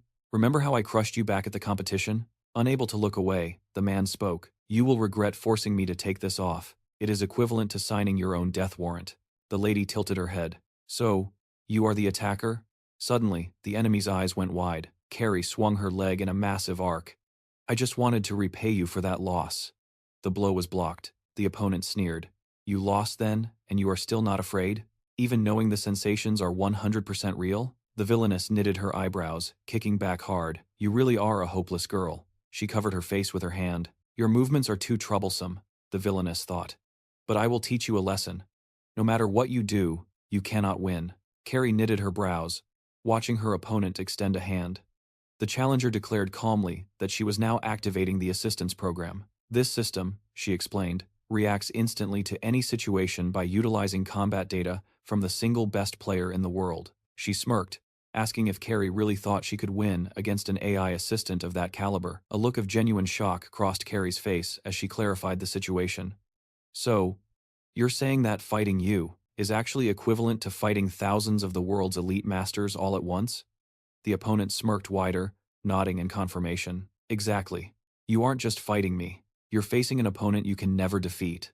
But instead of fear, a bright, happy expression overtook Carrie's face. She grabbed her own bicep, squeezing the muscle tight. The best players in the world, huh? She mused. Let me tell you something. When it comes to raw physical strength in this academy, I don't lose to anyone. The offender paused, confused by the reaction. Carrie wasn't just unafraid, she had become terrifyingly calm. With a confident grin, Carrie continued. You've actually cheered me up a bit with that interesting trivia. So, in return, I'll tell you a story. Staring dead ahead, she began. I was born in the absolute worst city imaginable. There were no adults to protect the children. In that place, everyone only looked out for their own survival. To stay alive, she continued, her voice dropping, we had to fight full-grown men for scraps. A flashback showed a man clutching money, looming over a child. Carrie bit her lip, eyes flashing. In that hell, I acquired only two things, anger and strength. The miss launched her attack instantly. Her opponent's face twisted in uncertainty. The villainess muttered that without a talent for learning, Carrie was destined to die. She calculated where to strike, claiming it didn't matter what Carrie did. The assistant will counter any move, she cried out, but Carrie's eyes glowed crimson. She rushed forward, slamming into her opponent's face, leaving the girl completely stunned. Carrie gritted her teeth as players were sent flying through the air. Suddenly, a man with a sickly green complexion emerged from the chaos, pointing a trembling finger. A nearby player whispered in horror. That guy. He's gone crazy. He's sick in the head. A total game addict. It was the same lunatic who had attacked people earlier. Now, he stood in the middle of the crowd, clutching a menacing red ball in his hand. Looks like I found a hunting ground teeming with monsters. The opponent cackled. The villain loomed over a tall student, looking down with disdain. A third-year student stepped up, challenging him. Are you really attacking everyone? I won't forgive you if you keep wreaking havoc here. The young man smirked internally, thinking that if he defeated this psycho now, it would be massive news. It was his chance to become the superstar of the academy. In an instant, the villain raised the object in his hand, ordering the student not to inconvenience him and to disappear. Wiping his suit, the young man sneered. It would be better for you stupid monsters to get out of here, he suggested, implying they finally understood the gravity of the situation. Realizing they were outmatched, the players looked at the victim and began to flee. The villain took off his mask as panic spread. The guy basked in the moment, thinking, if not now, when will I ever feel this kind of superiority? He was convinced the assistant made him a god. Suddenly, a voice cut through the noise without showing the speaker's face. Find something interesting here? The hero stepped forward, pointing his hand and asking a question. Did that girl lose consciousness because of you? The villain shoved his hands in his pockets, announcing casually that, yeah, he had seen her recently. So what if I did? He challenged. The hero showed zero emotion. Looking straight ahead, the opponent mocked him, asking what he could possibly do about it. Instantly, a massive blue barrier expanded around them. A cube materialized and rolled across the floor, projecting images of people. The enemy sneered from the shadows. The right to choose has passed to the garbage. But it doesn't matter. Regardless of the game, my assistant has data on every top player in the world. Unfazed, the hero selected game number 485, rhythmic pandemic *. The offender gestured wildly. Do you really think that just because it's a rhythm game, it ignores sensitivity levels? The electric waves from a loss will fry your brain, he warned. The young man ignored him. I choose the music, he stated calmly. The man scowled, thinking this guy was trying to confuse him. But then, a look of absolute shock washed over the opponent's face. He heard the name of the track. Rhapsody of Sunset and Ashes *. It was a song that no one had ever cleared before. Regaining his composure, the man announced confidently, I'll pass it easily. He poised his hand over the buttons. The player announced, Game start. Hands flew into motion. Multicolored squares flooded the screen, the figures multiplying rapidly. The villain watched the keys being pressed in disbelief. His face went pale with shock. The notes. They're pouring out at a tremendous speed, he thought. These sequences are chaotic. They're making my fingers curl up, he panicked, wondering if the best player data could physically withstand this intensity. Just last a little longer, he told himself. The enemy watched the hero's hands. A digital eye flashed on the screen as the player pressed the keys. He was hitting them perfectly. Over 1,000 combo streak. The guy's eyes were hidden by his hair, but suddenly, a blue eye glowed from beneath his bangs. The hero stared ahead, his mind drifting to regret. If I had just expressed my thoughts a little better, if I understood my own feelings, if I could have just asked her to walk at the festival together, maybe this situation would be different. The image of the girl lying in the blackout filled his mind. Back in reality, the man sat in the training machine, blood staining the chair from the sheer physical toll. He touched the player's body. He vowed internally to make sure this villain wouldn't dare regret anything. The man began to weep, his face hidden in shame. The team captain rushed over, screaming, What are you doing? You used the red ball? Do you want to die? But there was no emotion on the boy's face. The captain realized the truth. The fact that he reacted so sharply every time people talked about that traitor meant he probably still considered him a friend. Shock plasters the villain's face. Hands casual in his pockets, the young man asks the hard question.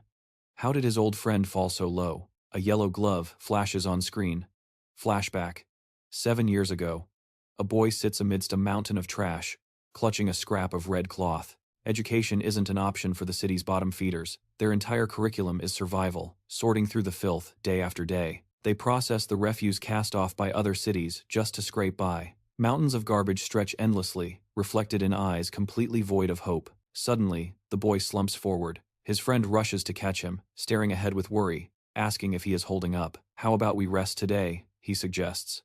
But the other boy, hands on his belt, challenges their reality. If we play sick, we don't get paid.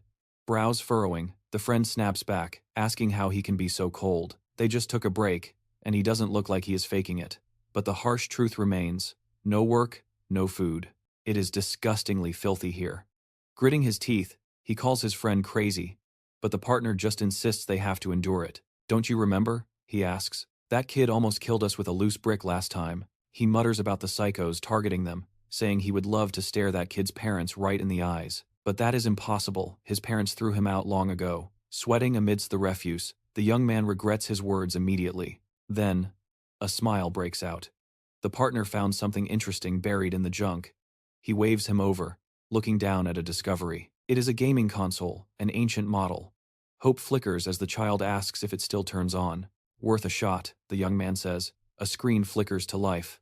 A moment later, face twisting in frustration, the player announces his defeat. How are you so good at this? He asks. The boy blushes, dismissing it. Games won't put food in our stomachs. He thinks it is pointless. But his friend shakes his head. Maybe not now, he says, but when we grow up, everything will change. The guy looks surprised. Smiling, the partner asks, do you know Faker? The child nods instantly. He is not just a famous gamer. The friend explains that Faker is a legend so famous that even people who hate games know his name. Through skill alone, he makes a fortune and influences the world. An image of a bright, smiling character flashes in their minds. Someone like that could escape this city, the guy says. Looking toward the future, the boy makes an offer. Want to learn programming with me? I'll help you become the second Faker. Pure hope lights up the guy's face at those words. The second Faker. Shadowed in darkness, the player recounts how that dream pushed him. He met a professor, worked his way up, and finally entered the academy. So why? He demands. Why betray the team? The villain's green eye glows menacingly, hand remaining coolly in his pocket. The villain replies flatly, I learned the truth. This academy isn't built on dreams. You know where the funding comes from, he sneers. The family's here. They are the elite. The institution only exists because of their donations, and their first rule was crystal clear. Trash from the slums ruins the prestige. Faceless silhouettes of the rich appear, passing judgment. The enemy continues. They demanded the expulsion of anyone who tarnished the academy's image. Brows knitting together, the opponent spits out the truth. Our dreams were dead on arrival. The game was rigged. That is why I took the organization's hand. To burn down this rotten system and reshape the world. The young man looks stunned. Hand over his heart, he whispers, I think. I understand. The opponent claims he is building the world they always wanted. The young man wonders why it has to be this emotional, this painful. They still care about each other. It is a tragedy, but the hero realizes he must use that bond to stop his friend's madness. Hands in pockets, the man commands the system, roll the cube. Anger flashes across the villain's face. Spreading his arms, the opponent asks, Are you serious? One of us could die. The hero stays calm. Don't worry. This isn't the game you think it is. A cube materializes, bearing a player's avatar. The young man selects the challenge, game number 32, Pac-Man. The rules are simple. Evade the monster, stalking the labyrinth, and collect the most jewels to win. The enemy looks up, confidence returning. The young man announces the stakes. From this moment, we play for our lives. Statistics show that the shock of losing destroys the mind. 8 out of 10 losers never wake up. They stand side by side as a monstrous maw materializes. The survival rate is a grim 20%. Spinning around, the man declares, I bet my life on victory. The monster looms in the shadows. The young man clarifies the odds. Victory means forcing the opponent into that 80% probability of a coma. While standing near the creature's gaping jaws, the player makes a vow. When I win, I'll apologize to everyone and take my punishment.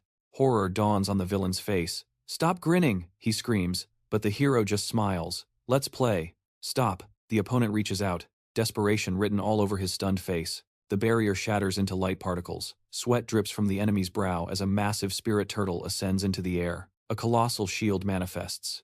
The girl gasps for breath, her chest heaving, while the man locks eyes with his opponent. Confused, she demands, What is going on? She was certain her assistant system had engaged. She tightens her grip on the blade. The professor corrects her. That wasn't you. That was the system reacting using a database of top-ranked combatants. Meaning, the solution is simple. To beat the program, you just have to become stronger than the number 1 players in history. A grin spreads across her face.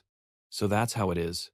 Professor, you're an absolute monster. Resting the greatsword on her shoulder, she realizes why he warned her. It wasn't that she couldn't fight with the helper. It was that she needed to change the game completely. Wiping sweat from her cheek, she steadies the blade. Noah arrives on the scene. Scanning the empty plaza, he realizes something is wrong. Suddenly, a presence catches his attention. The man frowns, pointing a thumb at his own chest. You didn't even see me standing here? His expression darkens into a scowl. I came to slaughter everyone with this red sphere, but your partner took me down solo before collapsing. He glances at the ally unconscious on the bench. Hands buried in his pockets, the villain sneers. So, what happened here? You think you can finish what he started? The young hero remains silent, face shadowed. The warrior grinds his teeth, looking at his fallen comrade on the ground. The hero frowns. The enemy freezes, realizing he never expected to run into a monster like this guy here. He assumes this kid took down his partner, but the math doesn't add up. How could a student pull that off? Are you really attacking civilians with battle spheres? The protagonist asks coldly. The villain smirks. Catch. The hero lowers his head, eyes shadowing. Looks like we need to settle this. The opponent stands arrogant, hand still in his pocket. Scratching his head, the soldier sighs. You brats never know your place until you're dead. Fine, I'll kill you too. A sphere manifests in his palm. Instantly, a shimmering blue barrier expands, sealing the area. It's just the two of them now. A holographic cube materializes above them. System, dice roll protocol initiated. The hero frowns. I've heard that speech. I've seen that costume. The enemy stands his ground as the cube hits the floor. You're Hyun Jun, aren't you? At the sound of his name, the fighter's eyes snap wide open. Welcome to the arena of the Heroes of Time. The opponent spreads his arms wide. Is that answer enough for you? The world around them warps into a digital coliseum. System voice. Downloading avatar data for game world. Choose weapon, choose class. The hero asks, how did you end up like this? The opponent shrugs. That's none of your business. The young man raises his weapon. Actually, it makes sense. You were always twisted from the start. In a blink, the enemy is right in his face. The hero doesn't flinch, his expression stone cold. He opens his mouth, he exhales sharp and fast. The opponent's eyes go wide as his strike stops dead. The protagonist blocked it effortlessly. This time, I'm fighting with everything I have. The enemy stares, stunned, as the scene shifts to a memory of the professor. Professor, how does this relate to synchronization control? Aren't you afraid of burnout? The player asks. If the sync level spikes too high, it destroys the mind. You need a specific trigger to force it back down. Addressing the research team, the scientist concludes. The catalyst for the spike was the player himself. Hyun Jun causes the rise.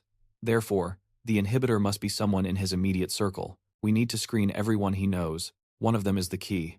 Lab machinery hums in the background. We continued experiments with the bison subject. The scientist smiles. And we found it. We finally found the inhibitor. Back in the fight, sweat pours down the hero's face. The memory flashes to the scientist, confronting the girl. Your sync rate jumped recently. Fascinating. She glares at him, furious. I never guessed your angry face would be the reverse trigger. It's not a perfect solution, but it works as a temporary fix. The hero realizes the truth. Recalling her anger is what keeps him sane. Sparks fly in the arena. The opponent grinds his teeth in frustration, while the young man dodges every strike with lightning speed. A kick snaps toward his face miss. A barrage of attacks follows miss. The hero dances through the danger. His face is serious. System alert. Synchronization rate, 600%. He looks up. He's overheating. Desperately, he visualizes Shay's furious face. System alert. Rate dropping to 320%. The enemy dodges a counter, horror dawning on him. He's reacting with the raw calculation speed of the assistant system. It's just like their first duel. The fighter realizes this reaction speed isn't just fast, it goes beyond the limits of human control, a terrifyingly familiar sensation. Gritting his teeth, Hyun Jun focuses on the helper. He stepped into the prism willing to bet his life on this, and his determination is absolute. He can't afford any leniency against this interference. Suddenly, the boy's blade is already at his throat, his eyes locking onto the cold steel. The professor strikes at the enemy with a katana. Her eyes go wide. The observer notes that he can see flaws and mistakes everywhere. Apparently, the helper they created wasn't finished yet. She smiles, remarking that he is incredible to have spotted the imperfections. No one else had noticed such a thing except him. Immediately, the fighter draws his blade, raising the sword high above himself. Lee declares that this situation will only resolve when her game ends. The girl on the ground explains they are missing the most critical piece. They lack the data of the world's best player, but that is about to change. A drop of sweat rolls down his temple. She reveals that the combat data she harvested during this fight is exactly what she needed to update the program's server. The man asks if she really fought him just for that. She smiles broadly, replying that everything will be completed soon. A bright blue mark flares in her eye as she declares the helper invincible. In response, Hyun Jun's eye lights up with intense energy. The blade slices toward his neck. He staggers back, barely dodging a fatal blow. The young man's eyes fly open in shock. He somehow manages to minimize the damage, but the enemy immediately lands a brutal kick, sending the hero flying to the edge of the arena. On the opponent's command, the weapon in his hand begins to morph. Raising his hand, the enemy confirms that his data has been updated. The protagonist stares, eyes widening as he analyzes the opponent's stance. The guy recognizes that unusual pose immediately. He visualizes the image of the top player and realizes this is the signature stance of the Nameless. A scene flashes of a girl's body. The player's ears appear, hanging over the stage with eyes wide open. She reveals that she had survived after all. A blue barrier shimmers into view. The shield begins to fade, revealing one of the people lying on the ground. A smile plays on King's face. A man with turquoise hair lies on a bench, while the girl also collapses on one of them. Loki holds the body of his former comrade, gaze cast down in sorrow. The auctioneer's eyes are closed while the professor stands before his defeated opponent. Raising his hand, the man declares he has reclaimed administrator rights. Instantly, a system window pops up before him. He states he needs to lift the exit restrictions and adjust the pain levels immediately. But another red window flashes a warning. It states that the pain level will be maintained at 100%. His eyes widen as he reads that the game is continuing inside the world. The settings are locked, impossible to change until the simulation is complete. Inside, the hero is still fighting for his life. Realizing someone is still battling, the man watches. The young man blocks another attack, gritting his teeth against the pressure. The soldier realizes the searing burn in his wound is the result of 100% sensitivity. He is feeling every bit of the pain. The enemy raises a sword behind his head, daggers ready in front. The guy anticipates an attack from above, but the enemy slashes downward with lightning speed, executing an ascension attack. Immediately, the man strikes at the hero. The guy's eyes roll back white as he realizes the direction of the blow changed in midair. A tear escapes him. He realizes this was designed so he couldn't possibly win on reaction speed alone. He stares at his opponent. The fighter realizes the enemy is evolving, becoming stronger mid-fight. It feels like a battle against the Nameless himself. His dagger snaps in two under the weapon destruction skill. His eyes widen as he realizes death is waiting for him right here. The opponent's katana begins to glow with the corpse-piercing skill. The young man watches the attack approach. He knows his brain will die first, followed by his body. Outside, a flying dragon appears. The professor jumps to the ground, approaching the barrier. He identifies this as the location where the battle balloon signal was last caught. Two system windows appear with player information. Lee's eyes go wide as he realizes the young man is fighting a helper. Inside, a hand reaches upward. The hero counters with a desperate hand strike. Lee watches in shock as the blow lands directly on the chin. The young man starts to fall backward, but suddenly reaches forward, grabbing the enemy's head in a vice grip. He slams the opponent into the ground. His eyes glow a brilliant blue. His synchronization level has nearly hit 1000%. A bright explosion lights up the arena. The man frowns, realizing the student has pushed his synchronization to the absolute maximum. Although it was the best choice for survival, it could cause serious problems later. The protagonist continues to pummel his enemy. Suddenly, a blade manifests in front of him, forcing him to fly back. The enemy's mask is covered in cracks. A voice complains of intense pain. The guy's eyes still glow blue, as the enemy asks if he has some kind of 8th grade syndrome. Rubbing his head, the opponent vows to kill him for sure this time. The hero's eyes are wide, thoughts racing back to his entry into the academy. Since arriving, he has felt nothing but a sense of defeat. Remembering the people here, he knows there are monsters far stronger than him. He realized his power was nothing but a sham, no better than the trash back in D-City. Yet he kept attacking in a blind rage. Hyun Jun refused to give up, forcing his exhausted limbs to keep swinging, desperate to land a hit. The hero dodged the barrage effortlessly until bam, a knee strike connected right as a system notification flashed. Reaction failed. Frantically, his system scanned for a counter-strategy, his eyes glowing with an intense electric blue light. The enemy recalled his old academy partner's sneer, the voice telling him he was worthless and could never handle things on his own. Suddenly, a fist smashed into his face. Red error boxes flooded his vision, followed by a final, damning system message. Unable to analyze combat pattern. The glowing mark on his neck flared brightly one last time. Then, the mark vanished. The fighter gritted his teeth in horror. His helper system had shut down completely. He stared blankly ahead, unable to comprehend that he was about to lose to this nobody. The protagonist's eyes glowed, then clamped shut as he braced himself, thinking, "This is it." Professor Wesen's warning echoed in his mind. Break the synchronization limit, and the backlash will shock your nervous system. The burnout could ruin him forever, but a crippled life was still better than death he had to survive to become a pro player. A blurry face materialized in the distance. Rushing closer, it was Shay, her eyes wide with panic as she screamed his name. "Wake up!" Her voice pierced the haze, his eyes snapped open, and he pushed himself up from the arena floor. He felt the synchronization levels stabilize. His opponent grinned, thinking the hero was finished and leaving himself wide open. That was his mistake. The protagonist looked down, realizing his sync rate had capped. It wasn't rising anymore. It was just standard burnout. Sweat dripped down his face as the enemy lunged forward with a flurry of rapid punches. The attacker's eyes rolled back white, and the hero watched, his own eyes widening as he analyzed the opponent's body. The enemy's movements suddenly grew sluggish. The artificial barrier was collapsing. Lee watched from the sidelines with a knowing smile, remembering the day this rookie first arrived at their organization. This kid never relied on raw talent or shortcuts.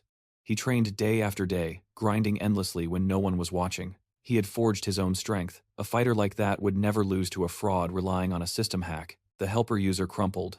The young hero spun around, startled. "When did you get here?" Lee just closed his eyes calmly. "Did you see that?" the hero stammered. "I had to use the sync. But it wasn't that bad, right? Please, just forgive me this once," he babbled, running up to his mentor. Morning light began to filter through the curtains. The boy yawned, rubbing his face. He looked up. The top bunk was empty, nothing left but his friend's headphones. The academy campus appeared on the newsfeed. 3 days had passed since the terrorist attack that halted the tournament. The administration had locked everything down, no entry, no exit. Then, the faces of the perpetrators flashed on the screen. The entire Metal Sharks team had been arrested, except for Loki, who was found comatose. The scandal was massive. The team had used the illegal helper cheat program, and the mastermind was an academy professor. The hero stood in the hospital hallway. The attack had left 30 people in a vegetative state, overwhelming the city's medical centers. He walked into a room where a figure lay in bed. Hospitals in City A had been packed for days. The patient turned his head slowly. It was his comrade. His eyes fluttered open as the hero called out to him. Han sat up, greeting him weakly. The protagonist held out a guitar and a headset. "Here's the gear you asked for," he said, "though I don't know why you need this junk while you're recovering." Han hugged the guitar like a lifeline. "I'm basically ready to leave," he lied. The hero knew the truth. The diagnosis was severe mental fatigue. He was stuck here for a while. The hero smiled sadly. He knew exactly how synchronization overdose felt. He thought of the other victims. Another bed in the ward remained occupied. A folder on the table bore a girl's name.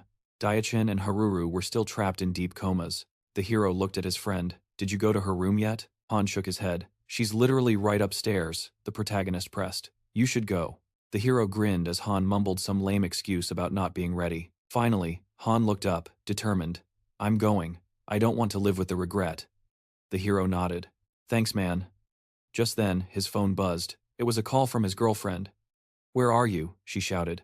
"I'm at the hospital," he replied. "What happened?" Her next words made his eyes go wide with shock. He knew he had to get back fast. Their comrade had finally woken up. The crowd's gaze locked onto a single point as a sharp voice rang out. The doors crashed open. The hero stood there, calling out to his leader. The commander's face flushed with emotion.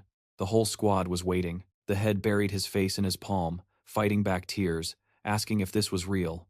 The two comrades beside him were already sobbing. Ok-chun stammered that they looked like they'd seen a ghost. Then the door slammed shut, and the corridor echoed with screams of disbelief. They had mourned him as dead, but now they engulfed him in a desperate embrace. Scene shift the quiet hallway outside a girl's hospital room. The door was shut tight. Khan approached, hesitation heavy in his steps. He stood frozen, a single bead of sweat tracing a line down his cheek. He pushed the door open, muttering an apology, but his words died in his throat. His eyes went wide, and he immediately averted his gaze. The girl was sitting up in bed, watching her guest. A faint, genuine smile touched the man's lips as he stood there in the ward. He realized this was the first time they were meeting in the real world. Cut to an interrogation room, a finger tapped rhythmically on a cold steel table. The investigator pressed hard. Was the leader of the Lily backed by terrorists? Were they called Prism? The suspect didn't hesitate, yes. The detective followed up, demanding their current location. The prisoner leaned back, raising his hands in a gesture of surrender. He claimed ignorance, explaining he had only ever met them at the crossing, never their base. The interrogator narrowed his eyes, asking why he'd joined such a wretched group. The player's eyes widened as he gave his answer. He was seduced by their pitch to dismantle the elite society, but sitting in that chair, he admitted their true endgame was something else entirely. Their ideals had aligned for a moment, but in the end, it was just mutual exploitation. They had abandoned him, and the teacher. He was ready to spill everything. The investigator rubbed his neck, skeptical. Why was the man who had been stone silent suddenly so eager to talk? A smile crept onto the prisoner's face. He was simply keeping a promise he'd made to his only friend. OK Chun's cheerful face flashed on screen, while the professor sat with eyes wide, hand covering his shock. Lee explained his presence. The ward had mentioned urgent business. The student shot back that this was urgent. Gripping his weapon, the fighter declared it was time to prove he could surpass the simulation. The data materialized the image of the nameless player. The young man froze, recognizing the stance instantly. It was the exact pose from the battle with Hyun Jun. The teacher's voice cut in, asking if he remembered the school event was imminent. The boy turned, grinning with confidence. He'd finished this before the ceremony started. His synchronization was perfect. He was a different fighter now. The opponent lunged. The fighter braced himself, certain that this time, victory was within his grasp. Smash cut to the man sprawled on the floor, arms spread in defeat. He scrambled up, screaming why at the empty air. Noah demanded answers. He had beaten the nameless data before. Why was it impossible to take him down now? The professor smiled, revealing the program's fatal trick. He'd felt it during his own battle. If the data didn't win immediately, it swapped tactics instantly. Noah flashed back to the attack, realizing the trap. The moment the student adapted to one style, the simulation shifted to a completely different dataset. The teacher noted he was still miles away from victory. But time was up. They were late for the event and had to move. Now, a main character couldn't be late to his own show. The young man looked back one last time. Scene change, a massive, packed hall. The presenter's voice boomed, announcing that these academy students were the ones who had exposed the terrorist cell. For preventing a catastrophe, they were being honored. The squad stood tall as the gratitude of the crowd washed over them. Faces of the rescued civilians flashed by. The protagonist's eyes widened. This was the first time in his life he'd been truly rewarded. His robot companion watched from the side. It had scolded him for his recklessness, but seeing its master honored brought a sense of pride. The students began to leave the stage when the speakers crackled again. The academy had one final, crucial announcement. A man at the podium explained that the director, preparing for the unknown, had left a video order. He stepped aside, asking everyone to watch. The giant screen flickered to life, revealing the image of the old man. The professors leaned in. The director's voice filled the hall. If you are seeing this, I am no longer here. Raising a finger to emphasize his point, he stated that the academy needed a leader in his absence. Therefore, right here, right now, he would name the new deputy director. The head squinted, bracing for the name. Shock waves rippled through the students as the director read out the ID of the top player. The teacher's eyes nearly popped out of his head. The head clarified. The new leader was Professor Lee. He was to guard the academy with his life. Lee buried his face in his hands. Whispers exploded among the disciples. One girl frowned, trying to process the logic behind the choice. The other two comrades stared at him in disbelief. Deoksim smirked, while the hero just stood there, eyes wide with shock. Suddenly, a transmission broke through. The professor's face